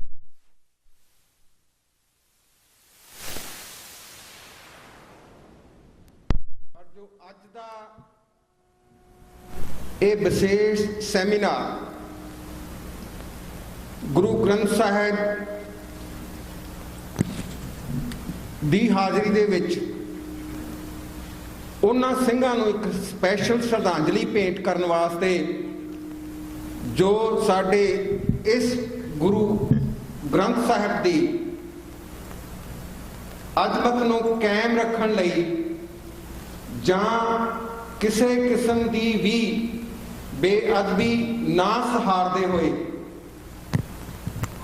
ਸ਼ਹੀਦੀਆਂ ਪਾ ਗਏ। ਇਹ ਸ਼ਹੀਦੀਆਂ ਦੀ ਲੜੀ ਬੜੀ ਪੁਰਾਣੀ ਚੱਲਦੀ ਆ ਰਹੀ ਹੈ, ਅੱਜ ਵੀ ਹੈ ਤੇ ਸਾਨੂੰ ਖਦਸ਼ਾ ਹੈ ਕਿ ਆਉਣ ਵਾਲੇ ਸਮੇਂ ਦੇ ਵਿੱਚ ਵੀ ਹੋਏਗੀ। ਪਰ ਅੱਜ ਦਾ ਇਹ ਸੈਮੀਨਾਰ ਸਾਨੂੰ ਇੱਕ ਖਾਸ ਕਿਸਮ ਦੀ ਸੇਧ ਦੇਗਾ ਕਿ ਉਹ ਭਾਣਾ ਜੋ ਸਾਕਾ ਨਕੋਦਰ ਦੇ ਰਾਹੀਂ ਨਾਂ ਨਾਲ ਜਾਣਿਆ ਜਾਂਦਾ ਹੈ, ਅੱਜ ਤੋਂ 31 ਸਾਲ ਪਹਿਲਾਂ ਵਾਪਰਿਆ, ਉਹਦਾ ਪਿਛੋਕੜ ਕੀ ਸੀ, ਉਹ ਕਿਹਨਾਂ ਨੇ ਕਿਸ ਦੁਸ਼ਮਣੀ किस ईर्खा करके साडे शब्द गुरु नूं बेअदब करने का जो यतन किया, पर शब्द आद सच जुगाद सच है भी सच, जो साडे सतगुरु ने पहले शब्द फरमाया, इनू किसे दी अग नाल, किसे दे हथ नाल, किसे पानी नाल बड़े बंदियां ने यतन किया बेअदब करने का, पर कर नहीं सके, ना कर सकणगे। मैं इत्थे अज दे सैमीनार की जो विशेषता है वो बेसिकली इन्हां चार शहीदां नूं याद करने वास्ते साका नकोदर का जो क्रोनोलॉजिकल ऑर्डर है, जो किस तरह वापरिया, वो आप जी तक पहुँचाने वास्ते साडे विच इन्हां चार ਸਿੰਘਾਂ शहीदां दे छोटे भरा डॉक्टर हरिंदर सिंह जी जो विशेष तौर पर कैलीफोर्निया तो पहुंचे ने, जो आप जी नूं उस वाकियत नूं जां उस जो सारा कुछ उत्थे भाणा वरतिया वो आप जी नूं स्लाइडां राहीं तत्थां राहीं जानी कराउणगे। उन्हां तो बाद साडे विच हाज़र ने डॉक्टर अमरजीत सिंह जी, जो किसी पहचान के मोहताज नहीं, खालसा अफेयर सेंटर TV 84 राही असी उन्हां दे आवाज़ तकरीबन हर रोज़ सुनते हैं, पर अज उन्हां ने सानू ये सारे जो वरतारा वरतदा है ये दोबारा साडे नाल क्यों हुंदा है, असीं किवें इहनूं सहन करके किवें भुल जाने आ, जदों दोबारा फेर हुंदा है तां फेर असीं एक बारी जोश च आउणे आ, पर फिर ठंडा हो जाता है। तो इहनूं पक्की ठंड पाउण वास्ते सानूं की ब्योंतबंदी करनी पेगी, डॉक्टर साहब उसदे उत्ते सानूं चानना पाउणगे। साडे विच सिख पंथ दी एक महान शख्सियत भाई साहब भाई ईश्वर सिंह जी मस्तूआणा, जिन्हां ने सिमिलर साका बिदर जिहदे विच साडे 4 नौजवान सिख शहीद कर दिते गए सीगे, बिल्कुल सिमिलर है जो उन्होंने उत्थे उस समय अपने सामने देखा। उस तो बाद ਜੋ ਉੱਥੋਂ ਦਾ ਪ੍ਰਬੰਧ ਸੀ ਉਹਦੇ ਨਾਲ ਕਿਵੇਂ ਮੇਲ ਮਿਲਾਪ ਕਰਕੇ ਉੱਥੋਂ ਦਾ ਜੋ ਨੁਕਸਾਨ ਹੋਇਆ ਸੀ ਉਹਨੂੰ ਕਿਸ ਤਰੀਕੇ ਨਾਲ ਸੰਭਾਲਿਆ, ਜਾਂ ਜੋ ਉੱਥੇ ਬੇਅਦਬ ਹੋਏ ਸਾਡੇ ਉਹਨਾਂ ਦੁਸ਼ਮਣਾਂ ਵੱਲੋਂ ਬੇਅਦਬ ਕੀਤੀਆਂ ਹੋਈਆਂ ਬੀੜਾਂ ਜਾਂ ਗੁਟਕੇ, ਜਾਂ ਉਹਨਾਂ 4 ਬੱਚਿਆਂ ਦੀਆਂ ਲਾਸ਼ਾਂ ਸੀ ਉਹਨਾਂ ਨੂੰ ਕਿਸ ਤਰ੍ਹਾਂ ਨਜਿੱਠਿਆ, ਇਸ ਦਾ ਹਾਲ ਉਹ ਆਪ ਬਿਆਨ ਕਰਨਗੇ। ਪਰ ਮੈਂ ਇੱਥੇ ਇੰਨੀ ਗੱਲ ਕਹਿੰਦਾ ਹੋਇਆ ਸਮਰੀ ਕਰਦਾ, ਸਾਬਰ ਸਿੱਖ ਸ਼ਹੀਦ ਭਰਨ ਪਉ ਹੋਵਣਾ। ਭਾਈ ਗੁਰਦਾਸ ਜੀ ਦੀ ਇੱਕ ਲਾਈਨ ਹੈ, ਇਹ ਸਾਡੇ ਵਾਸਤੇ ਮਾਰਗਦਰਸ਼ਕ ਹੈ।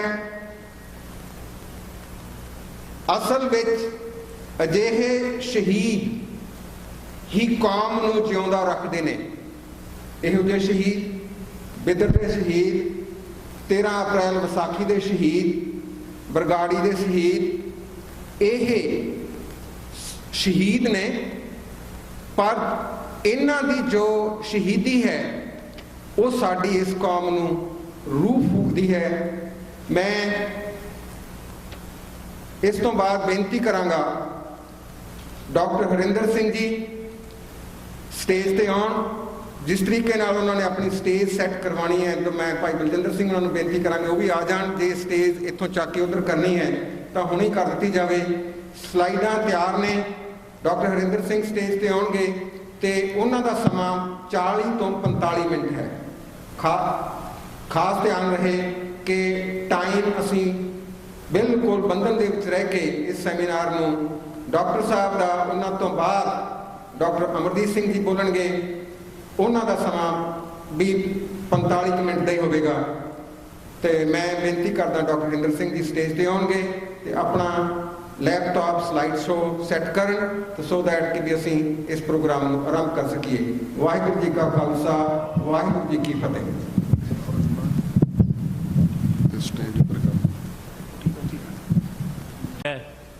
ਪਤ ਲੱਥੀ ਜਾਏ ਸਭ ਹਰਾਮ ਜੇਤਾ ਕਿਛ ਖਾਏ।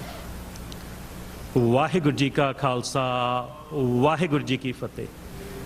ਮੈਂ ਇੱਕ ਬੇਨਤੀ ਕਰਨੀ ਚਾਹੂੰਗਾ ਸੰਗਤ ਨੂੰ, ਜਿਹੜੇ ਵੀਰ ਪਿੱਛੇ ਬੈਠੇ ਨੇ, ਜੇ ਥੋੜਾ ਅੱਗੇ ਆ ਜਾਓ ਤੇ ਮੈਂ ਤੁਹਾਡੇ ਚਿਹਰੇ ਦੇਖ ਸਕਾਂ ਤੇ ਤੁਸੀਂ ਮੇਰੇ ਨਾਲ ਵਧੀਆ ਤਰੀਕੇ ਨਾਲ ਕਨੈਕਟ ਕਰ ਸਕੋ। ਜੇ ਸਾਰੇ ਜਾਣੇ ਅੱਗੇ ਨੂੰ ਆ ਜਾਓ ਥੋੜਾ ਤੇ ਬੜੀ ਮਿਹਰਬਾਨੀ ਹੋਊਗੀ।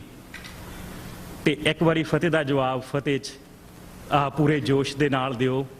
ਵਾਹਿਗੁਰੂ ਜੀ ਕਾ ਖਾਲਸਾ, ਵਾਹਿਗੁਰੂ ਜੀ ਕੀ ਫਤਿਹ। ਅੱਜ ਆਪਾਂ ਇਹ ਸਾਕਾ ਨਕੋਦਰ ਦੇ ਸ਼ਹੀਦਾਂ ਨੂੰ ਸਮਰਪਿਤ ਜੋ ਇਸ ਸੈਮੀਨਾਰ 'ਚ ਸ਼ਾਮਲ ਹੋਏ ਆ, ਤੇ ਧੰਨ ਭਾਗ ਨੇ ਕਿ ਸੰਗਤ ਦੇ ਦਰਸ਼ਨ ਕਰਨ ਦਾ ਵਾਹਿਗੁਰੂ ਜੀ ਨੇ ਬਲ ਬਖਸ਼ਿਆ। ਔਰ ਧੰਨਵਾਦੀ ਹਾਂ ਮੈਂ ਸਮੂਹ ਜਥੇਬੰਦੀਆਂ ਦੇ, ਜਿਨ੍ਹਾਂ ਨੇ ਮੈਨੂੰ ਇਹ ਮੌਕਾ ਦਿੱਤਾ ਕਿ ਅੱਜ ਆਣ ਕੇ ਮੈਂ ਤੁਹਾਡੇ ਦਰਸ਼ਨ ਕਰ ਸਕਾਂ। ਮੈਂ ਤੁਹਾਡੇ ਨਾਲ ਜੋ ਕੁਛ ਇਨ ਬਿਨ ਘਟਨਾ ਵਾਪਰੀ ਆ ਉਹਨੂੰ ਬਿਲਕੁਲ ਅਸਲੀਅਤ 'ਚ, ਜੋ ਮੈਨੂੰ ਪਤਾ ਗੁਰੂ ਗ੍ਰੰਥ ਸਾਹਿਬ ਜੀ ਦੀ ਹਾਜ਼ਰੀ 'ਚ ਗੁਰੂ ਜੀ ਨੂੰ ਹਾਜ਼ਰ ਨਾਜ਼ਰ ਸਮਝ ਕੇ ਤੁਹਾਨੂੰ ਯਕੀਨ ਦਿਵਾਉਣਾ ਕਿ ਬਿਲਕੁਲ ਸੱਚ ਜੋ ਮੈਨੂੰ ਪਤਾ ਉਹ ਮੈਂ ਤੁਹਾਨੂੰ ਉਸੇ ਤਰੀਕੇ ਨਾਲ ਪੇਸ਼ ਕਰਾਂਗਾ। ਇਹ ਜੋ 4 ਸਿੰਘ ਤੁਸੀਂ ਤਸਵੀਰਾਂ ਦੇਖ ਰਹੇ ਹੋ, ਇਹ 4 ਸਿੰਘ ਇਸ ਸਾਕੇ 'ਚ ਸ਼ਹੀਦ ਹੋਏ ਸਨ ਸ਼੍ਰੀ ਗੁਰੂ ਗ੍ਰੰਥ ਸਾਹਿਬ ਜੀ ਦੇ ਆਦਬ ਸਤਿਕਾਰ ਲਈ।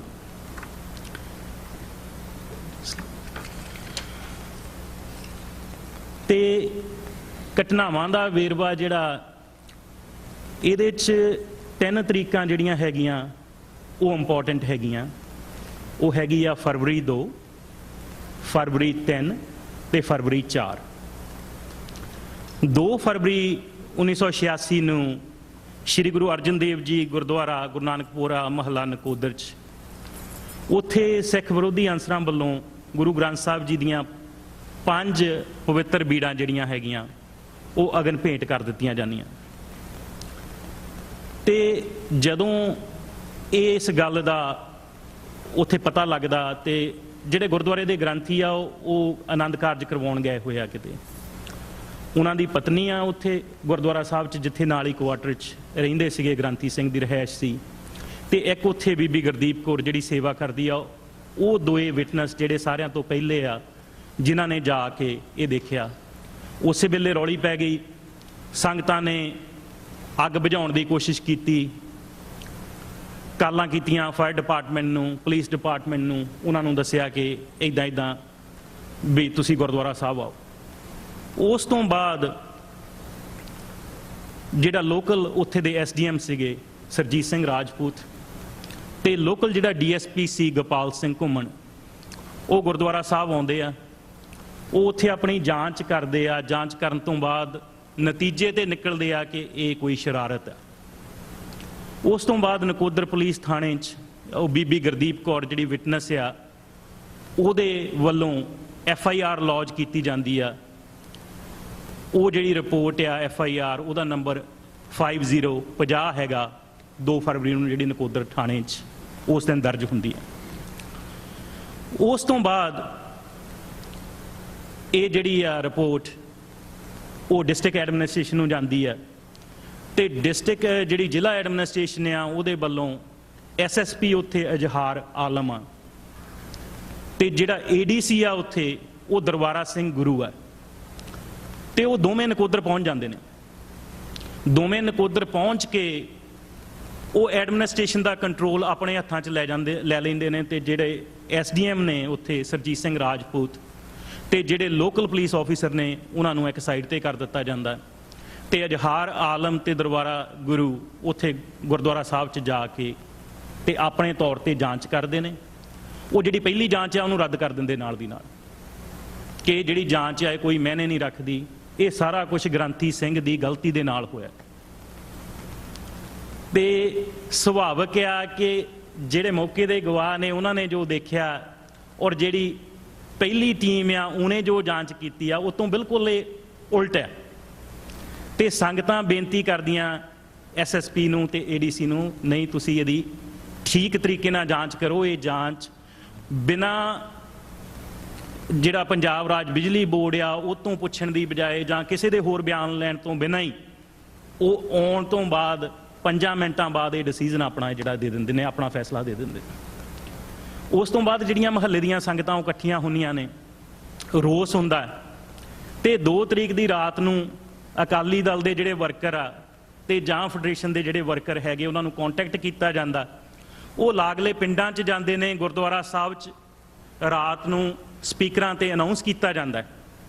ਜਿਹੜੇ ਵੀਰ ਆਪਣੇ ਪਿੰਡਾਂ ਤੋਂ ਇੱਥੇ ਆਣ ਕੇ ਬੈਠੇ ਨੇ, ਜਿਹੜੀ ਮੈਜੋਰਟੀ ਆਪਾਂ ਨੂੰ ਪਤਾ ਕਿ ਕੋਈ ਵੀ ਅਨਾਉਂਸਮੈਂਟ ਹੁੰਦੀ ਆ ਆਪਾਂ ਨੂੰ ਗੁਰਦੁਆਰਾ ਸਾਹਿਬ ਤੋਂ ਮਿਲਦੀ ਹੈਗੀ ਤੇ ਗੁਰਦੁਆਰਾ ਸਾਹਿਬ ਤੋਂ ਅਨਾਉਂਸਮੈਂਟਾਂ ਹੁੰਦੀਆਂ ਕਿ ਨਕੋਦਰ ਸਾਡੇ ਇਹ ਕਾਰਵਾਈ ਹੋਈ ਹੈ, ਇਹ ਸਾਡੇ ਗੁਰੂ ਗ੍ਰੰਥ ਸਾਹਿਬ ਦੀਆਂ ਜਿਹੜੀਆਂ 5 ਬੀੜਾਂ ਉਹ ਅਗਨ ਭੇਟ ਹੋ ਗਈਆਂ ਨੇ ਤੇ ਪੁਲਿਸ ਸਾਡੀ ਸੁਣ ਨਹੀਂ ਰਹੀ, ਸਰਕਾਰ ਸਾਡੀ ਸੁਣ ਨਹੀਂ ਰਹੀ ਤੇ ਸਾਰੇ ਭੈਣ ਭਰਾ ਕੱਲ ਨੂੰ ਗੁਰਦੁਆਰਾ ਸਾਹਿਬ ਪਹੁੰਚੋ। ਤੇ ਹੁਣ 3 ਤਰੀਕ ਹੋ ਗਈ ਆ, ਅਗਲੇ ਦਿਨ ਇਲਾਕੇ ਦੀਆਂ ਸੰਗਤਾਂ ਜਿਹੜੀਆਂ ਗੁਰਦੁਆਰਾ ਸਾਹਿਬ ਦੇ ਵਿੱਚ ਪਹੁੰਚ ਜਾਂਦੀਆਂ। ਇਲਾਕੇ ਦਾ ਜਿਹੜਾ MLA ਆ ਕੁਲਦੀਪ ਸਿੰਘ ਵਡਾਲਾ ਔਰ ਨਾਲ ਸ਼੍ਰੋਮਣੀ ਕਮੇਟੀ ਦਾ ਵੀ ਮੈਂਬਰ ਆ, ਉਹ ਵੀ ਉੱਥੇ ਪਹੁੰਚ ਜਾਂਦਾ। ਉਸ ਤੋਂ ਬਾਅਦ ਸਲਾਹ ਕੀਤੀ ਜਾਂਦੀ ਕੀਤਾ ਕੀ ਜਾਵੇ। ਪੁਲਿਸ ਨੂੰ ਦੁਬਾਰਾ ਫਿਰ ਅਪਰੋਚ ਕੀਤਾ ਜਾਂਦਾ, ਐਡਮਿਨਿਸਟ੍ਰੇਸ਼ਨ ਨੂੰ ਦੁਬਾਰਾ ਫਿਰ ਅਪਰੋਚ ਕੀਤਾ ਜਾਂਦਾ, ਪਰ ਸੁਣਿਆ ਨਹੀਂ ਜਾ ਰਿਹਾ।